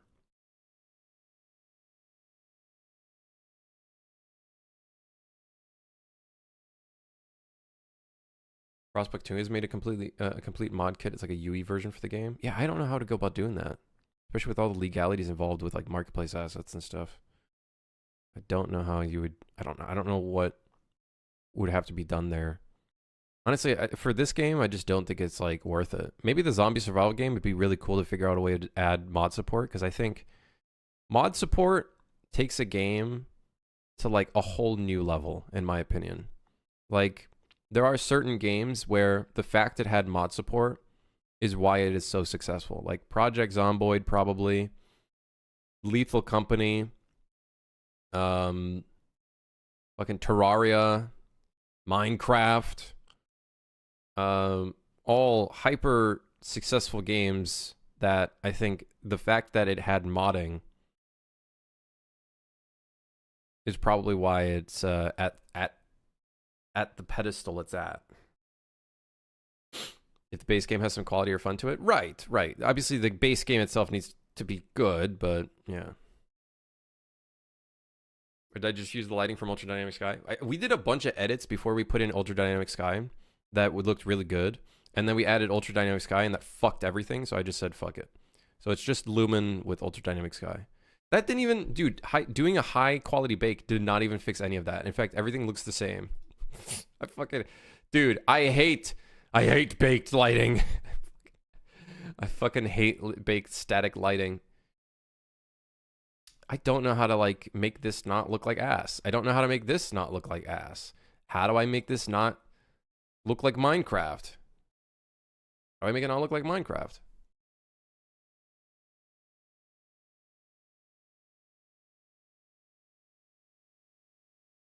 How would you go about modding the zombie game? That's a thing. I would love to make it so you can like add your own things in, modify things entirely, all that kind of stuff. You know, that'd be cool. Like being able to modify core gameplay stuff. Minecraft's a funny one considering he was very anti-modding in the beginning. Yeah, I don't know why. I don't know why, dude.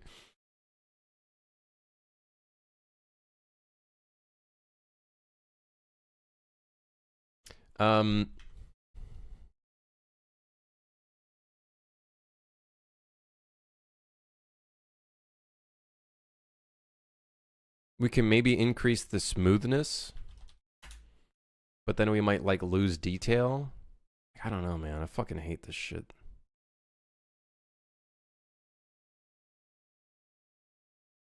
I'm pretty sure I have more stuff in here. Volumetric light map, detail cell size. Use with caution. Halving the detail cell size can increase memory by up to a factor of 8x. What?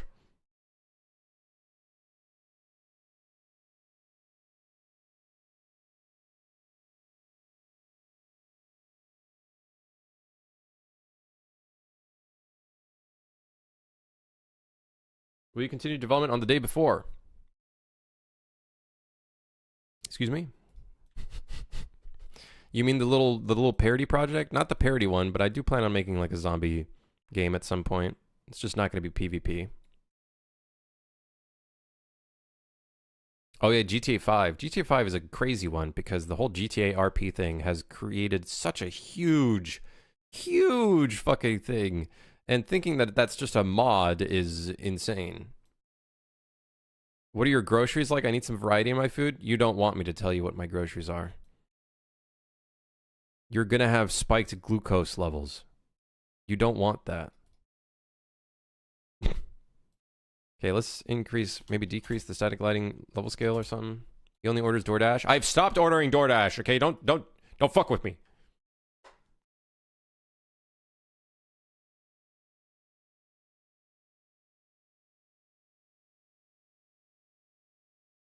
The short of it was a modder started demanding money for his mods. Yeah, classic. How's the level coming along? Pretty good. I think now I just want to see if I can fix the fact that our static baked lighting looks like fucking ass. Hello?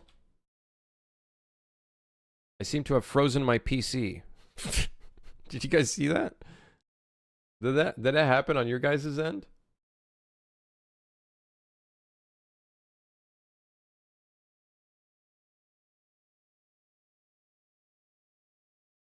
I like Unreal Engine's like freezing. You could use Coordinator to build lights 2x or 3x faster. I don't know how to get the swarm thing working on a cloud server. Or like a server. I don't know how to fucking do that. I would wait for the development on your day before. Well, I wouldn't call it the day before because legally I'd get fucked, but I appreciate it. What's my diet, Mr. Krim? I don't have one. I don't have a diet.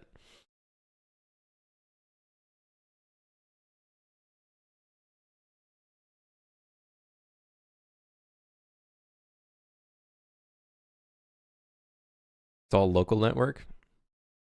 I don't know. What's my opinion on... I don't have an opinion. I don't have an opinion on nanite guy. I have no opinion. I don't have one.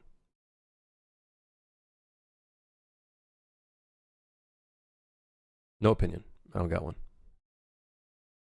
Round 2? No. No, I'm not doing that again. I'm not getting back into the octagon. What do you eat then? Air? Yeah, basically. Yeah, I eat air. I don't even know what I'm going to eat later. Maybe I'll make some bacon. Dude, look at this fucking light build, man. This fucking bullshit. It still looks like ass. Dude, why does it look so ass? Why does it look so fucking ass? You can't tell me baked lighting is better. No. Anybody who says baked lighting is better is fucking copium. Also, does this look better? No, it doesn't. It actually just looks smoother, but it still looks blocky.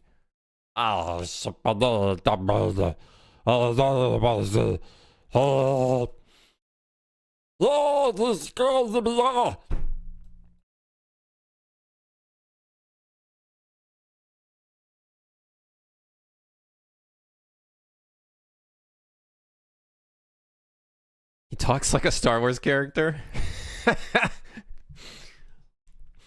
Up the shadow map? Guys! Do I know sand people speak? No, I don't. I don't speak sand people. See, like, look the fucking density of these floors! Look how fucking dense it is. Look. And it looks like shit. It could be because I'm streaming, but there's no way. I bet you this is like in a normal bake as well. I hate static lighting. Okay, we're gonna make this light stationary then. Can we do that? Whatever, fine. So be it. Sugma. Performance. Static lights just look like horrible. And then stationary looks okay, but then it eats performance. Okay, where do we have more problems? See, here it looks fine because it's a stationary light. Well, kind of. It has some of that noise. It looks like fucking Dookie. Can you do a Watto voice? I bet you can. Well, who's Watto? What does he sound like? Good, up, Xander.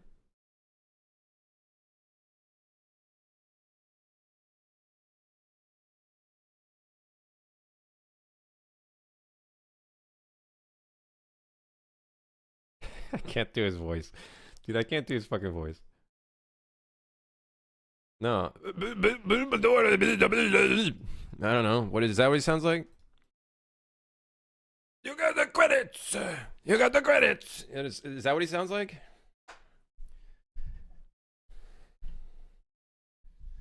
Give me the credits!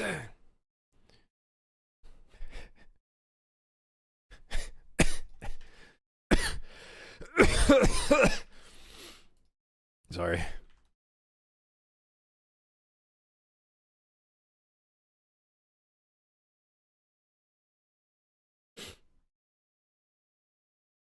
You should be sorry for that? Sugma, man.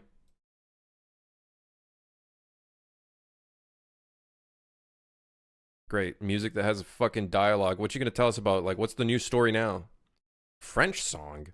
Je suis le vent. I am the wind. Is that wind? I don't know. Dude, my French is gone. Would I ever use AI voice actors? If I want to kill my game.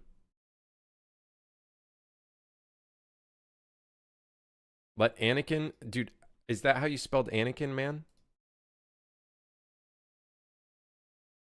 I want you to search up online how to spell Anakin, okay? You butchered the fuck out of that. I don't know how to spell it, but I'm sure that I know that's wrong. I'm playing chess, leave me alone. Your brain should be on overdrive right now then.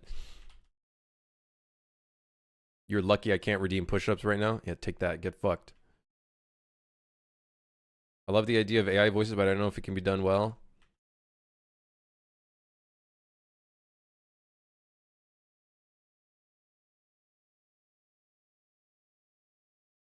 I found a video from a kid, but he explains how you can fix your lighting. Do you want me to link it? Sure.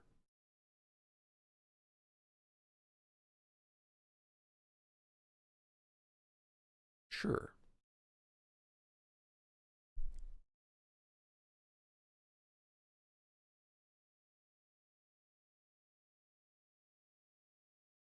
Unreal Engine 5 was CPU light mass. Motherfucker, light mass by default is CPU.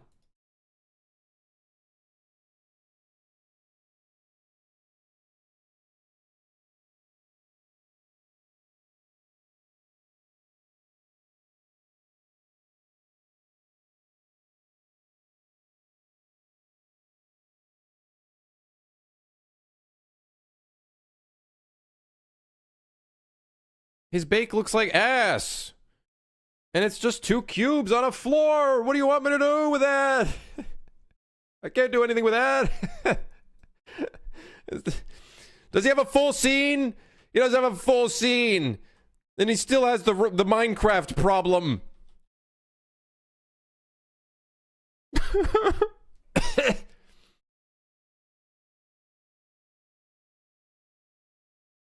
Non-existent game for 3 years, and I really like to play your game. I was really disappointed because I was really looking forward to it, but then I came across your videos and your development 300 hours. I'm sure you can launch it. You really have talent.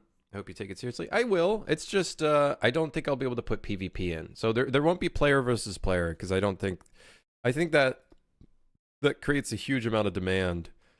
But don't expect too much. Hey, I'm just one guy. I'm kind of fucking stupid. I've never done multiplayer before, but I do plan on doing that, you know? It's not going to be perfect when I work on the zombie survival game.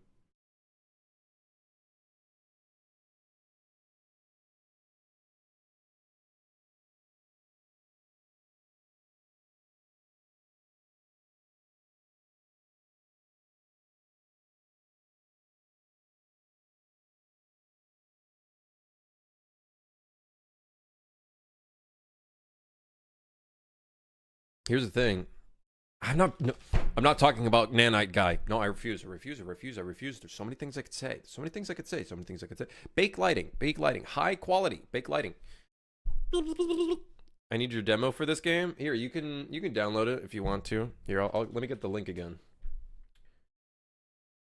If you want to try the day after what it was, I'll put that shit up back on screen. Here, I'll also share it on Twitch chat. And then let me find the... Y'all can screenshot this, okay? I'm not... Okay. I'm not gonna bring it up again. My Patreon isn't loading because I'm building lighting. My computer is exploding. Help! Help!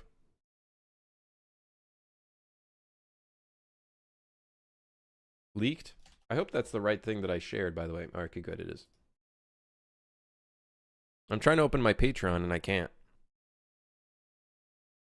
I think I have a notepad for that project, don't I? The Ultra projects, day after. I swear I had a notepad. No, it does not. I swear that shit had a notepad where I like go through the details on it. I can't open my page.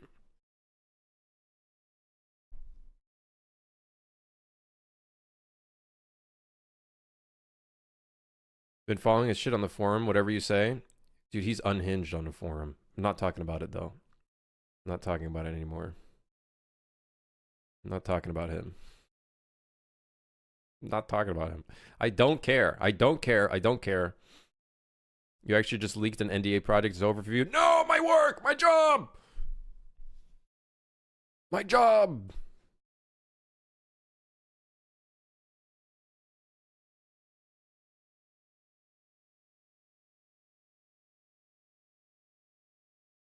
I'm trying to open Patreon, and I can't fucking open it. Because that's where the details are on how to open up the console commands and shit. Don't expect much from that demo, okay? It is very buggy. It is very broken. It is quite literally just for the purpose of that trailer, fake trailer or whatever. Here it is. Okay, here's the controls. You can pause the video. Okay, here's the console commands. You gotta open it with tilde, the key above tab and below escape. If you don't have that button, then buy a better keyboard. I don't know what to tell you. And then open main city map is going to be the biggest one that you're going to probably want. Okay, there you go. That's it. That's the whole thing. All right. How is this? It still looks like ass, man. It still looks like fucking ass.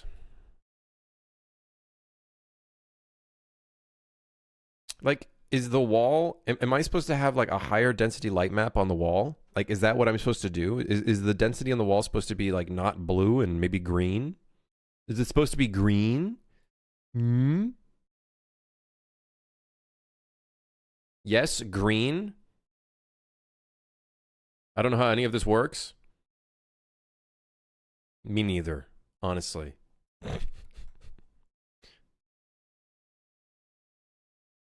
Honestly, me neither. Let's do 128.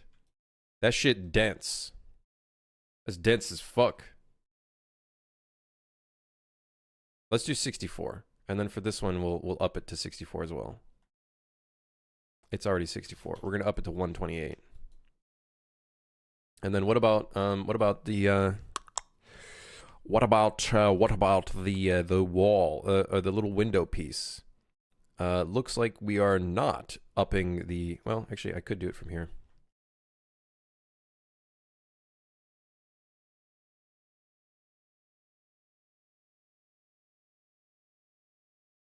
I don't think that's going to suddenly solve the weird fuckery that happens.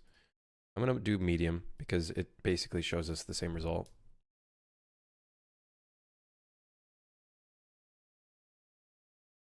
Don't take my advice seriously. I'm not a smart fella, unfortunately. It's just backlighting is such a motherfucker to make it look good, man. Maybe I need to like really up the fucking scale. I don't know. Do you have contact shadows option over those point lights?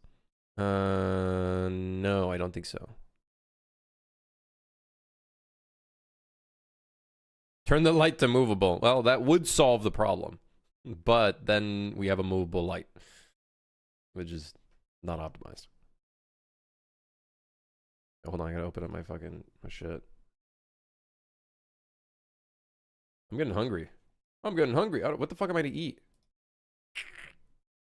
Maybe I should go out for some food. I'm kind of running out of food here. I'm running out of chicken strips. Maybe I order more groceries.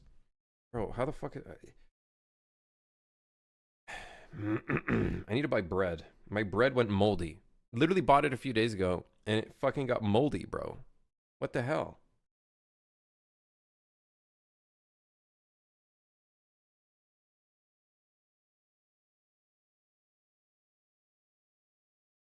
Eat it? What? Eat what? The mold? Bro, you crazy. It's already in the trash. I hear this thing called DoorDash. No. I refuse. So increasing the resolution did not really help.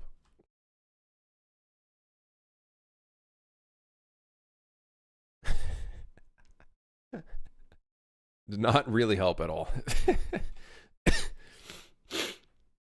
What's your main issue right now? My wall looking like fucking dookie.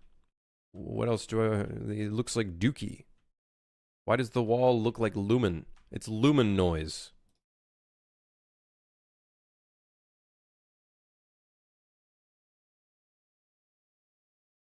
Here it looks fine. Why? Because the light is stationary. But then here we have the Minecraft problem. Again.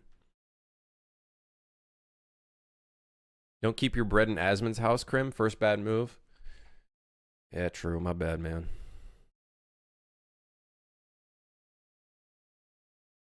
Doing that to the floor would help with the blocky shadows. Yeah, but there's only so much higher we can go with the light map resolution. Like, we shouldn't be just fucking going absolutely bonkers on it. Like, it's already green. Or bluish green. Or teal. Or whatever the fuck. Is it a property of the light?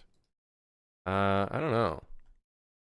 Can you change the static light to make it... Like, I guess there's a shadow resolution scale, but I don't know if that would adjust anything. Scale is the resolution of the shadow maps used to shadow this light. Pretty sure that's for dynamic shadows.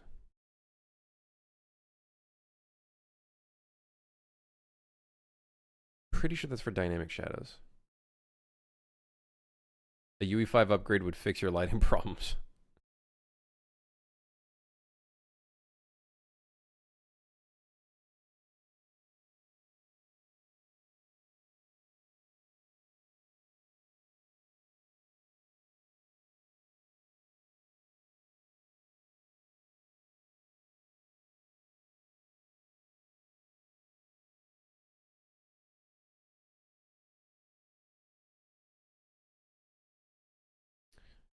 Hold on, I gotta write in YouTube chat.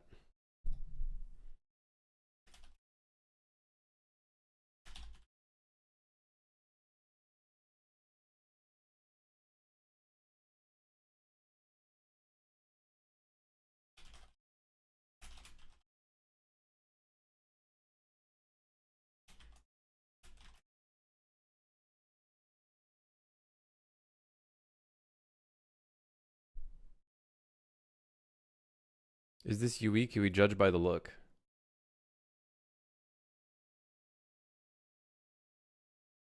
I remember I saw a clip of this on Twitter. I know you guys can't hear audio.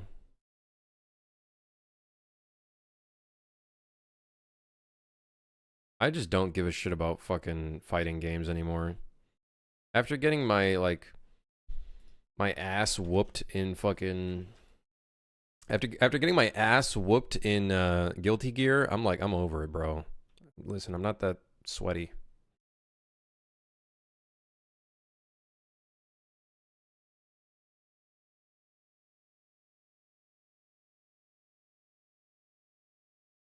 What's the light map resolution of the floor? A gajillion, based off of what it looks like. Like, I don't think that is the problem. I feel like there's something else that can help with the smoothness of this, or like making it look sharper or something. Like maybe it is the light map resolution. I guess that one looks better.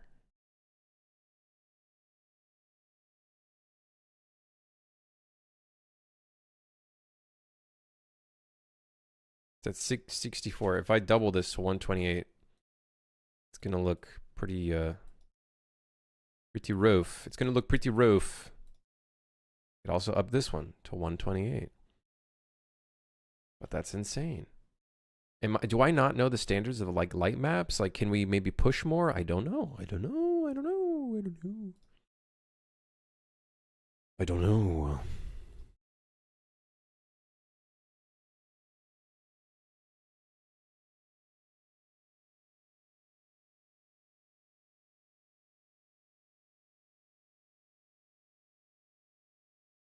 What? Why doesn't that work? Whatever. Source engine had baked parameters for smooth light, so you could increase the light source radius. I don't know how source engine is going to help me here, but maybe we can try the radius thing. Let's try the radius thing. Sorry.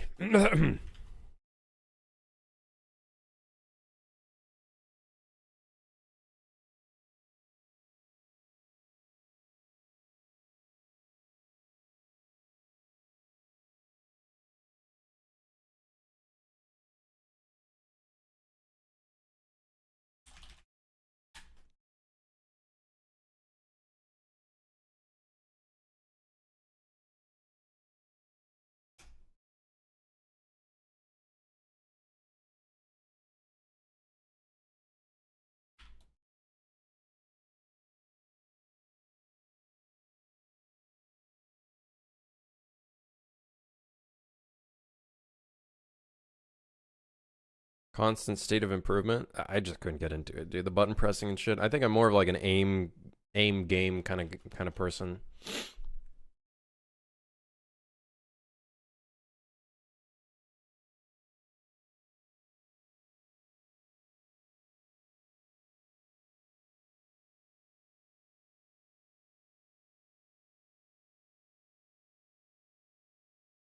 I'm gonna go clear my nose while this builds. Give me a second. I'll be right back, okay?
Auto light map Uer plugin by Turfster. It's total magic. Auto light map Uer. Let me look. Auto light map Uer. Is an Unreal Editor plugin that allows you to easily enforce consistency of light map density across your level, saving precious memory and reducing light building times. Just every mesh is light map resolution according to its size in the world, and your preset values you specify. It comes with 2 very generic simple. Ah, interesting.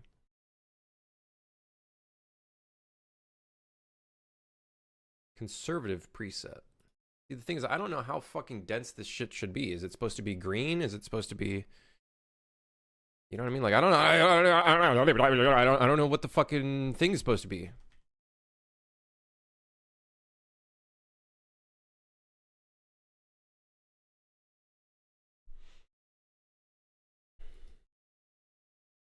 Is it supposed to be green? Is it supposed to be blue? It looks better. Like, don't get me wrong. It looks better now that we've increased the resolution. But at what price? At what cost?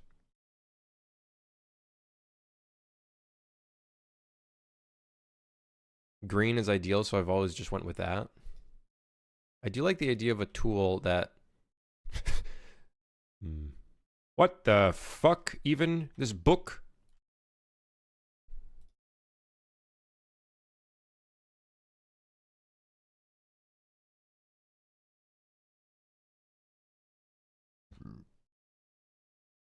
Any other red things I should maybe keep an eye out for? This plant? What the fuck even? Cinti assets! I hate Cinti assets. This shit sucks balls. Alright, so I guess we should go for green. Go for green.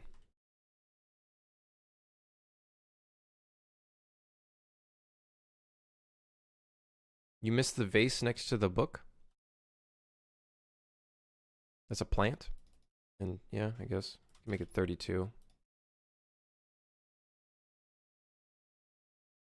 So I guess we're aiming for green then, which means all of these, I have to go inside of the mesh itself to modify a light map resolution of it. Very annoying workflow. I might make that an exposed value.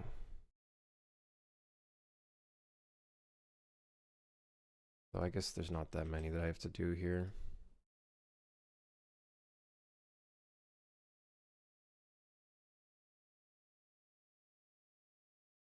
I always thought blue is what you want to do, but I guess blue is it's just not enough. I guess maybe that's what it really is. I really wonder what kind of performance hit we're going to have for this though.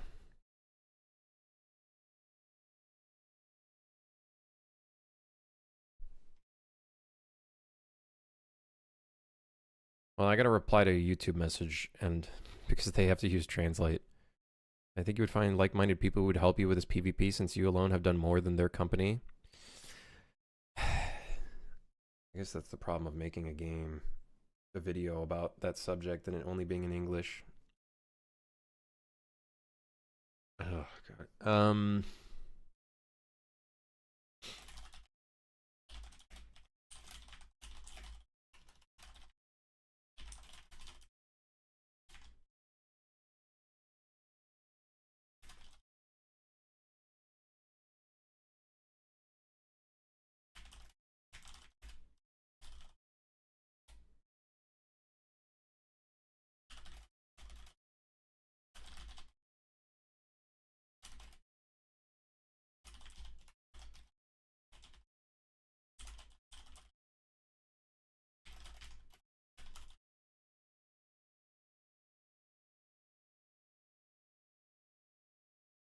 Not a super in-depth thing though, because it is what we're talking about. But blue is too little, green is ideal, and orange/red is too much. That makes sense. That makes sense. So we want to aim for green. Makes sense.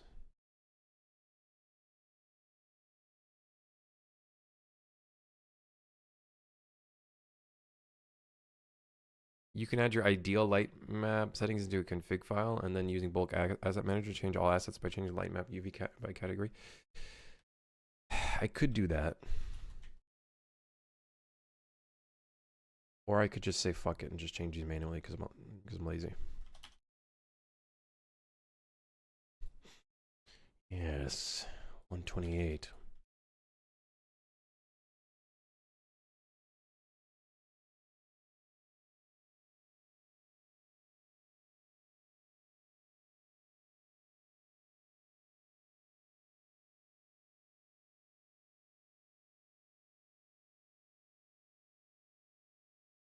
I feel like this would just eat a lot of memory.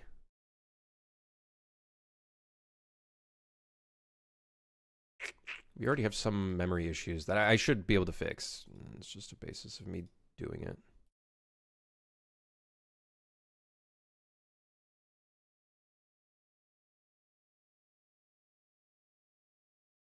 Okay, I'm going to change this, but this is going to cause all of the levels that have this mesh to be unbuilt.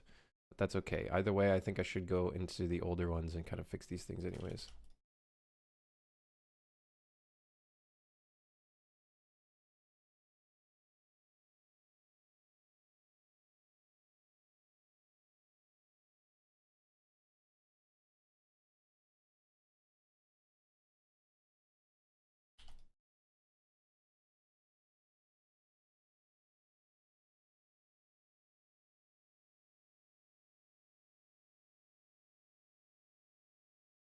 Does it though? The light maps are big, so where's the memory consumption? When you bake lighting, the light map textures have to go somewhere, and they are somewhere in here. And that eats up your memory. So at the cost of, not having to do everything dynamically, you now have light map textures. So for example, this one is 1 megabyte, and we have 23 of these. Now, how many megabytes is it? It's probably negligible, especially with how the scale of these levels. At most, we're probably eating up like, I don't know, fucking 30 megabytes, something like that.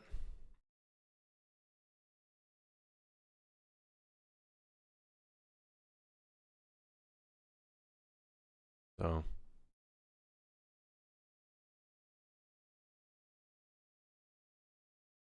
yeah.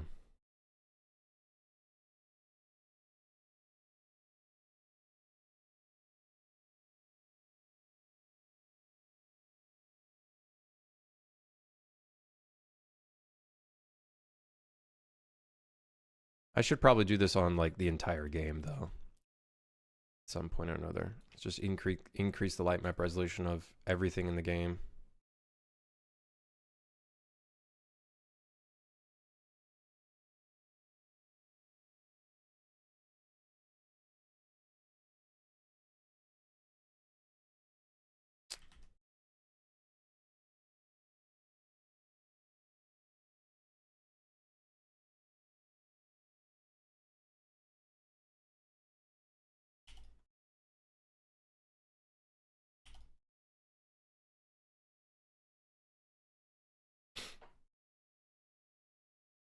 Come with a parent rather than shotgun setting each level. I will probably have to, but right now I just want to kind of do a test to see if it's even fucking worth my time right now.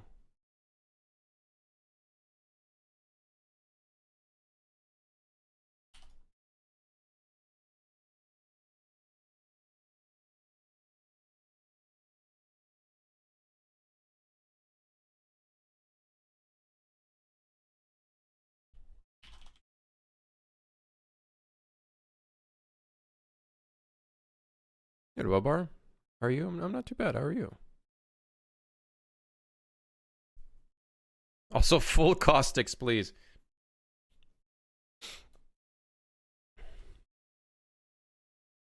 We must go full caustics.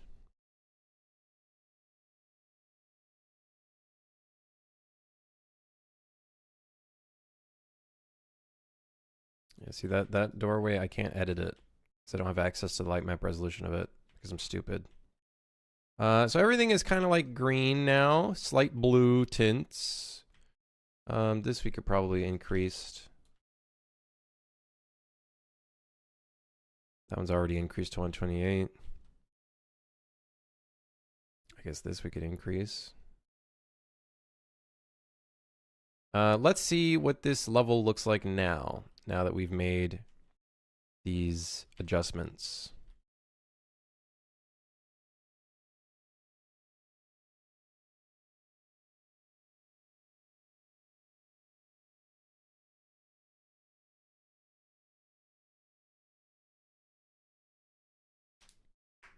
Do I like sauerkraut? With specific things. Sauerkraut to me is like kimchi. You got to eat it with the right thing. You're going to hate the build times now? We're at 5% already, motherfucker. Shit's quick.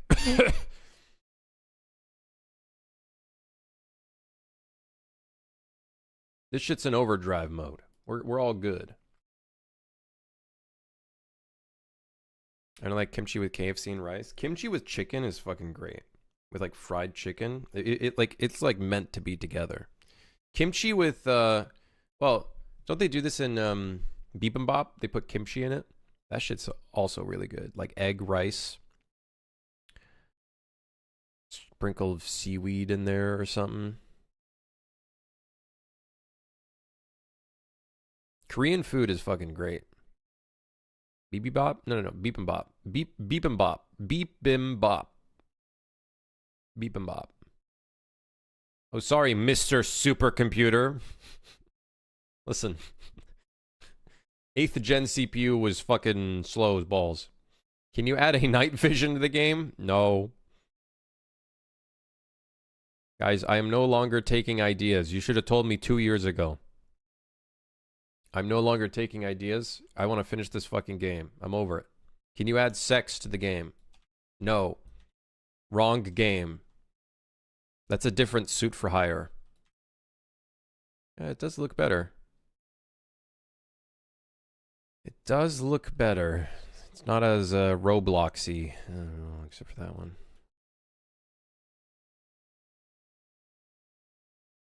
Oh, this wall is missing a bit of... I think it's fine. I don't think we need it.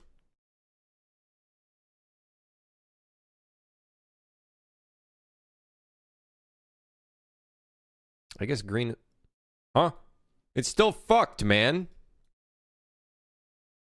This wall is still a piece of shit. What the hell, man? Why does he look so splotchy? How bad does it look from third person, though? Honestly, who gives a shit? Who cares? It looks fine-ish. With the caveat of a couple, you know, little fuckeries.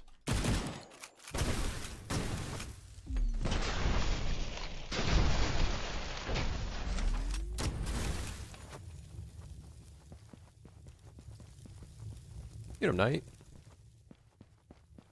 How you doing in 2025? Not too bad. How is your 2025 going? Okay, yeah, the light bake looks better. We still have some fucky seams, but that's fine. Not too worried about it, to be honest.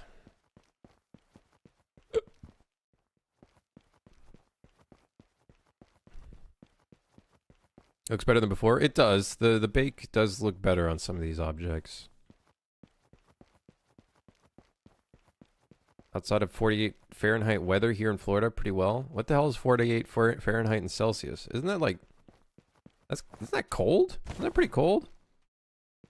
It must be really cold up there. It's -6 Celsius. The real metric for temperature.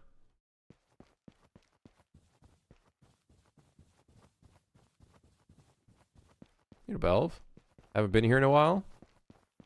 Yeah, it's looking okay. 8.8, that's chilly. Yeah, that's pretty chilly for Florida. That's like the coldest it gets.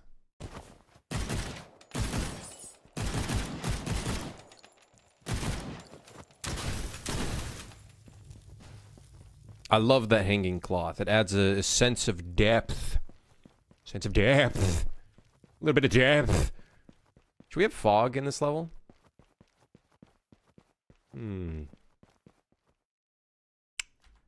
Well, fog, eh? Fog, eh? Let's see.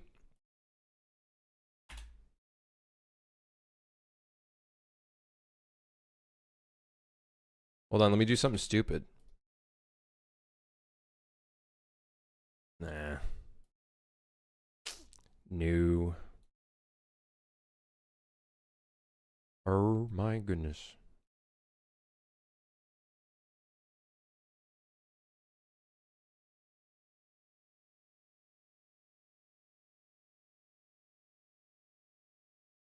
Go back, go back, go back, go back.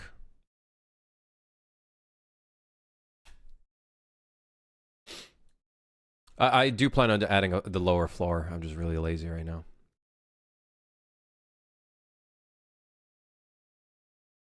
Silent Hill for hire confirmed. Well, there is the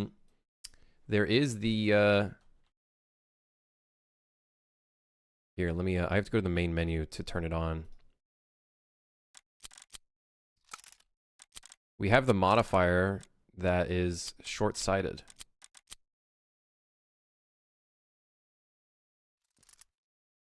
I don't know how it would look. I made it black though. It's not like what it was before.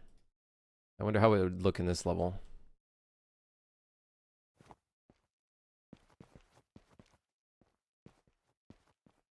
Looks pretty good.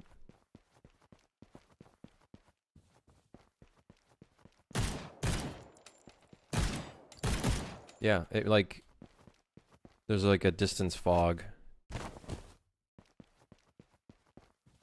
Yo, PK, thanks for the raid. How's it going?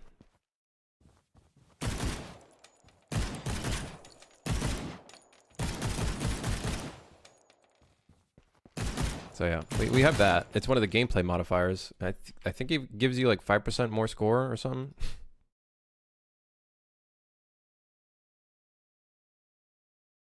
Trying to learn MIDI? You making music? Hey, hell yeah. I gotta someday start using my Ableton license. I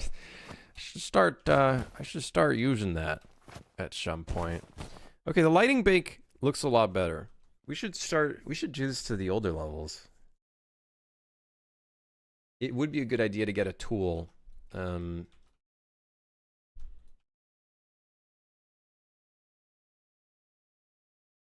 Define music, because we made something. Hey, listen, it's probably better than anything I could make, so. You're welcome, it's all because of me? Yeah, sure. Yeah, sure. I don't think that tool would help me though, because I have so many like custom assets that are not just static mesh actors.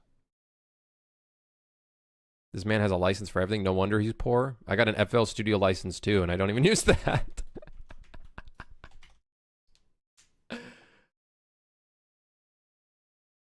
Me buying the newest Substance Designer license every year, even though I don't fucking use it. Ableton stream when? Ah, that's not fucking happening, dude. I'm not good at music.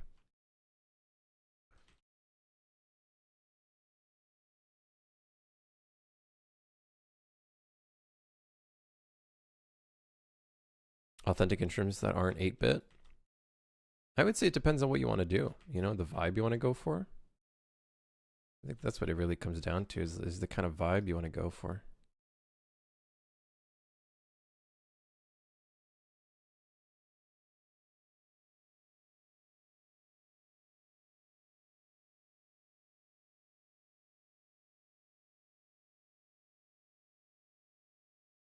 So this one still looks like ass. Maybe we can up this one to 256. This one to 128. See, this one surprisingly looks fine. But we'll up it to 128.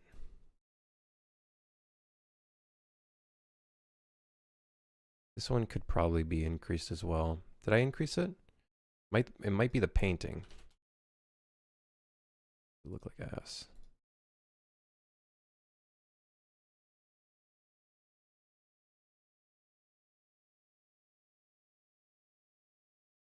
Green. Green everywhere. Green everywhere. Green here, green there. Green everywhere.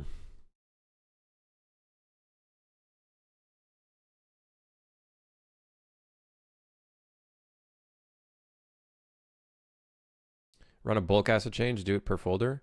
I could do it per wall because we're basically changing all of the walls. I could take our block out walls that we use. We use block out walls, don't ask me why. And I could just maybe change the default value of that. And that could be a start. Hey, peace out, PK. Thank you again for the raid. Appreciate it. Good luck with the real life stuff. This is green because it's stretching. If I had a better system, that wouldn't happen. If I had a system that wasn't so shit, that wouldn't be happening.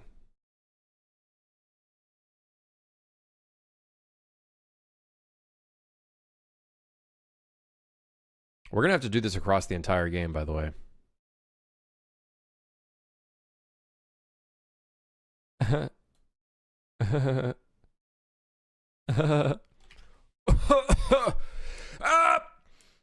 That's fine. That's fine. I'm fine. I'm fine. I'm not crying. I'm not crying. Now you know for next time? Don't fucking now you know for next time. Smile face me, motherfucker. Hey, you watch your tone.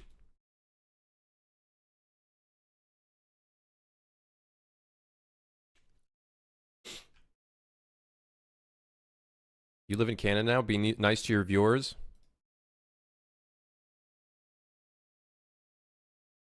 Americans when they think Canadians are nice. What the fuck? Why is that 96? Why is the carpet 96 light map resolution? I use the block that says BS shows super fast and convert the BSP into meshes and export out something into Blender and then bring it back and the Bazam and the course up with UE5s is only needed.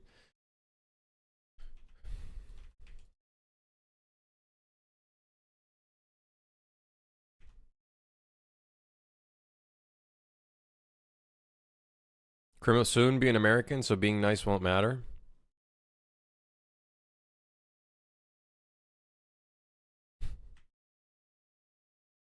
You motherfuckers.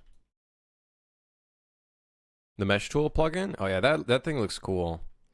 That thing does look pretty fucking cool. That's a cool one. Okay, fine. Here's what we're gonna do. We're gonna go inside of this door. Me doing all these edits though is gonna break all the lighting in the past levels, and then when we package the game, it's all gonna fucking break.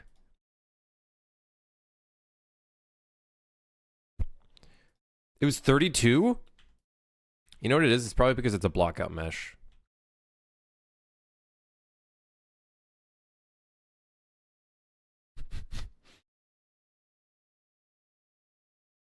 What the fuck even? It's because... Oh god.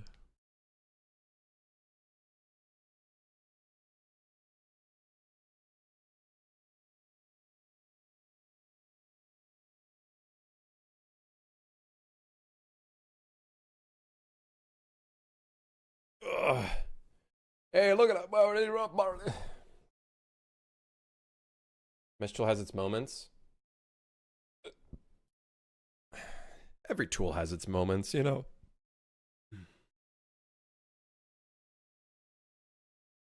Is there no setting for a global light map resolution? Well, I'm sure there is, but knowing me, I don't know where it is. I would not doubt that there is a global light map resolution setting. I don't know where it is though. No idea. I just work here.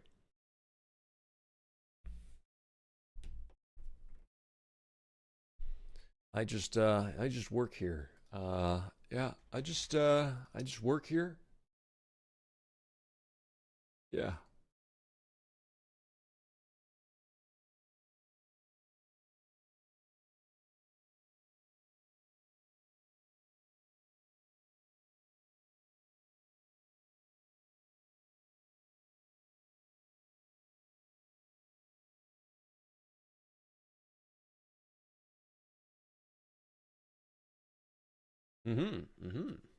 Nice green scene with a couple blues. Clues, Blues Clues.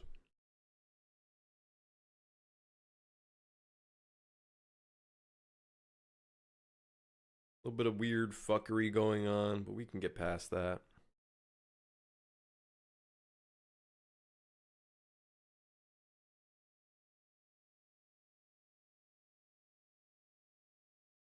Yeah, the mesh tool plugin, ever since I saw that one studio using it, let me see if I can find the tweet again. This is what my Twitter looks like, by the way. Does anybody else have this problem? Oh, hey, it's fine now.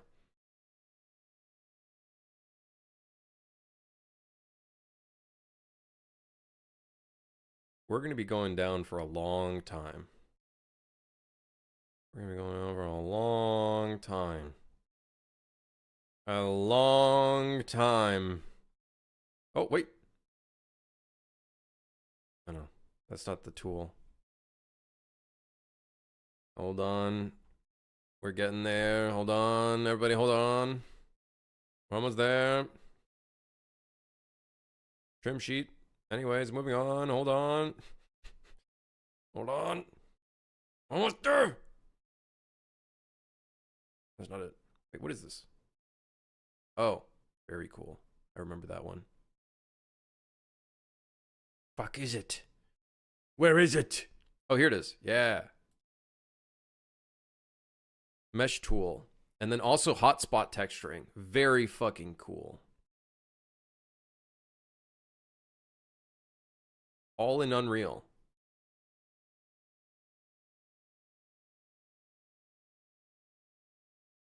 Fucking crazy. Oh. Oh, and then vertex painting. Oh, I can't vertex paint any of my current walls because they're instance meshes, which really, really fucking sucks. Super cool, man. Global resolution setting.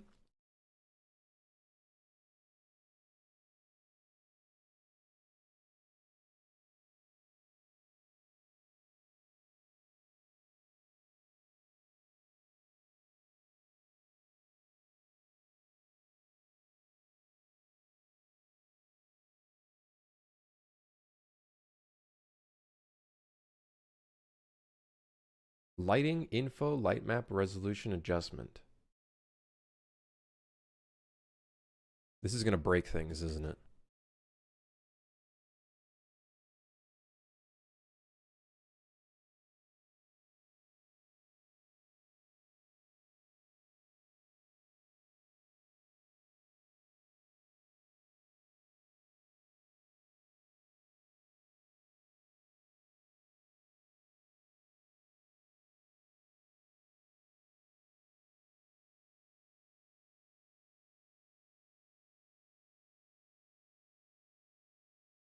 How does this work?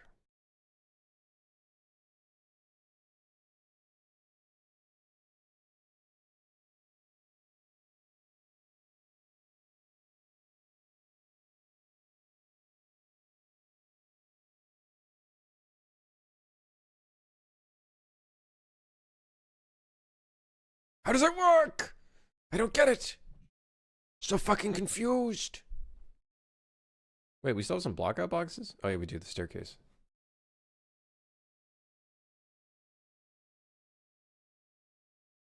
Set the min and max on what you want to affect. So when does that apply? Oh, it's for lighting info.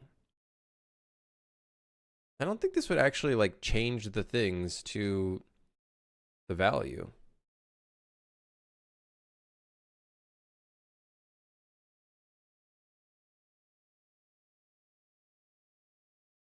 I'm sure it could be used for proper levels, Candy. I think that's the whole point of it.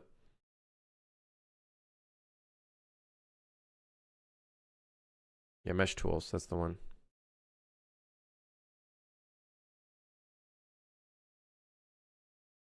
So I set the min and max, and then what? Does it like on build lighting? It builds it or something?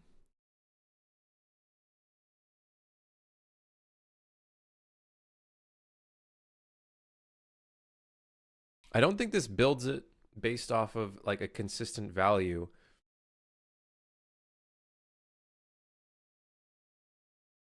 I think it just sets a minimum. It doesn't set like the ratio, or like it doesn't set like a consistent value, if that makes sense.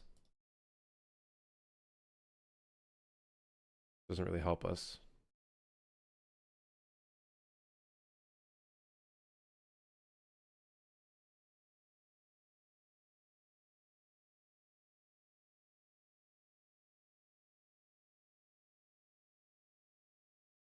Mesh tool? It's probably on Fab.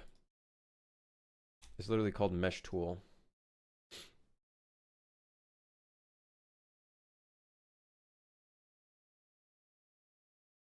Yeah, this one.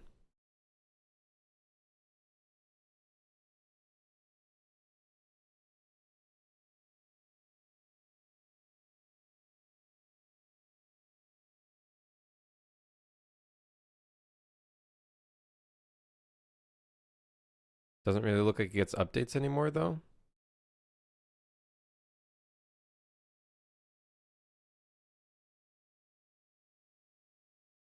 Yeah, which kind of sucks, honestly.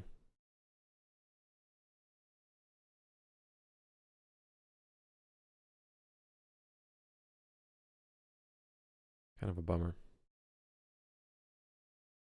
Chronic, source style LED tools for UE. Can you give me a link, Mafia?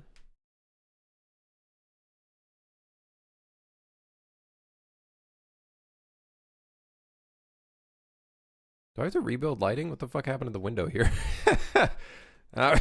Well, all right. Guess I'll rebuild lighting. It doesn't tell me that I have to rebuild it, but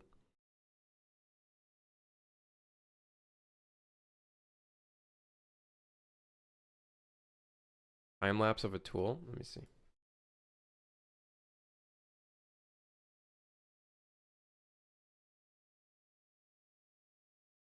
Why is my YouTube all kinds of fucked?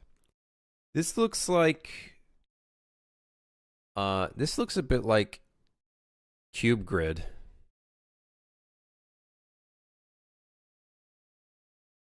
Oh, Scythe. Right. Right. This is Scythe. Okay.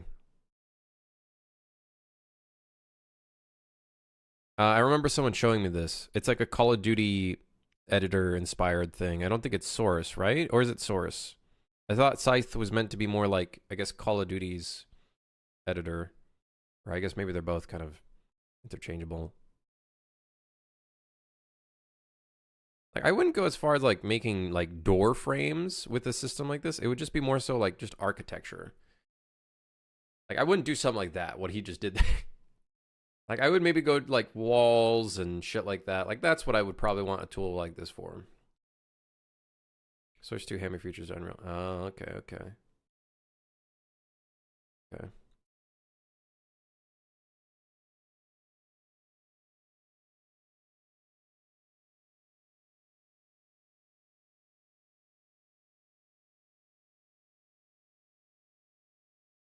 Yeah, this is cool, man. Honestly. I don't know why we can't just have this for Unreal. Like, why does everything have to be static mesh related? Like, why can't we just have a mix of the two? Like, really? I feel like that's what maybe they're trying to do with the latest update of UE5 with the mesh tools and stuff. But like, don't get me wrong, this shit isn't like high quality, but the fact that you can like slap UVs on it means you could just use trim sheets and you're basically just gonna have the same geo that you would have from a fucking static mesh. It's just now you have to fucking do software switching and all this bullshit that's involved.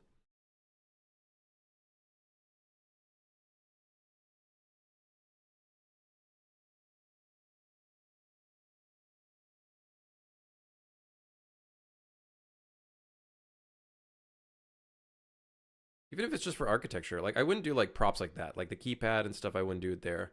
I would probably just do those things in Blender. Things like props like trash bags, you know, things like that. But like things like the ground and the walls and stuff, God, I fucking hate the modular workflow that's needed for that. Static meshes have distance fields. Let's not. Everything in here, as far as I can tell, is turned into a static mesh actor. Now, I will say one downside of a workflow like this is it does clutter your fucking content browser. But you could probably take pieces of things and then reuse it. I wouldn't want it to be like a modeling program, but I want it to be enough to like just quickly throw some shit around, like just so I don't have to do everything from a DCC back to fucking Unreal, back to the DCC, back to Unreal. It's tiring, man, doing a workflow like that. It's really tiring. It's cool though, man. My arm hurts. Wait, the lighting on all my windows looks fucked. Why? Why? What did I change?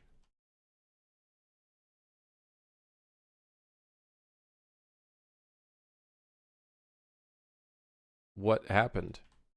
That wasn't like that before. I think my stream is causing that. I bet you that's my stream causing an error there.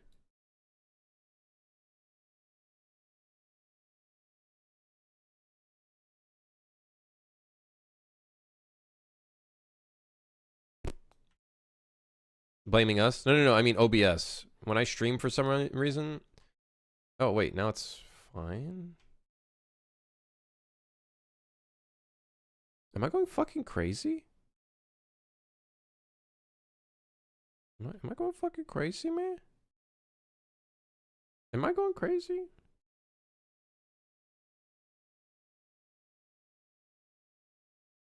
You got a live link? Even then, though, live link is just like doing. It's annoying. Like I can to an extent, but you can do this with the mesh tools in UE. What's the difference? Mesh tools, the plugin was made in UE4, so yeah, maybe it might be a little bit outdated, but I feel like I think it has a hotspot texture tool within it, or a hotspot UV map tool, right? Does it have it built in? A hotspot tool? Yeah, that would be one big difference, I think, that Unreal built-in does not have. Also, the UV editing tools in Unreal, like the built-in tools, fucking sucks. Some of those tools just suck balls. Like, they're so overcomplicated. Again, UX made by a programmer, not a designer. UX is a designer or whatever.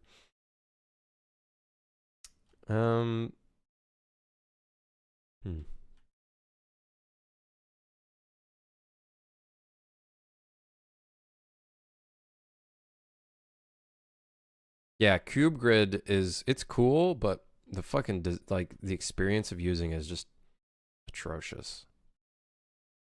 All right, I'm done. Cool stream. Floor details, decals. I'm done. Environment art pass done. Done. I'm done. I'm not gonna add more details to this. This level is like we're moving it into it's no longer blue. It's now gonna be red. Fuck yeah.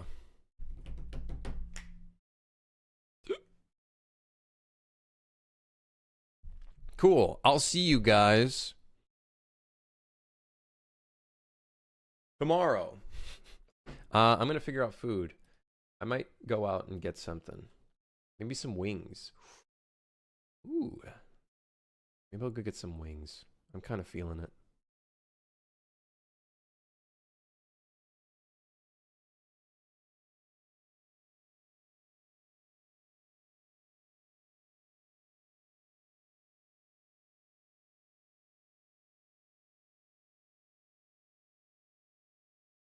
I'm not door dashing. I'm going to go to the place and get wings.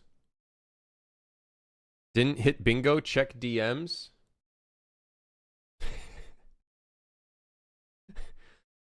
Wait, technically, didn't you hit bingo?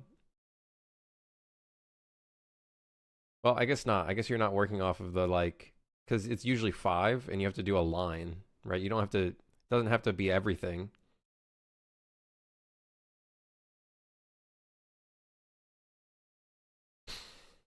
Nanite, Subway, AI, Blender, a star, I guess a free one, politics, Twitter, UE5, Elon. Okay. I expect a 5x5 bingo for tomorrow's stream, everybody. That'd be so funny. I'm gonna go though. Thanks for dropping by, everybody. Thanks for looking, chat. Yes! I'll be back tomorrow where we will, I don't know, what the fuck are we gonna work on? We're not gonna work on this level anymore. I'm over this shit. I'm over this shit. I'm over this. We're moving on. I'm moving on. We're moving on to something different. We're gonna move forward. Yeah.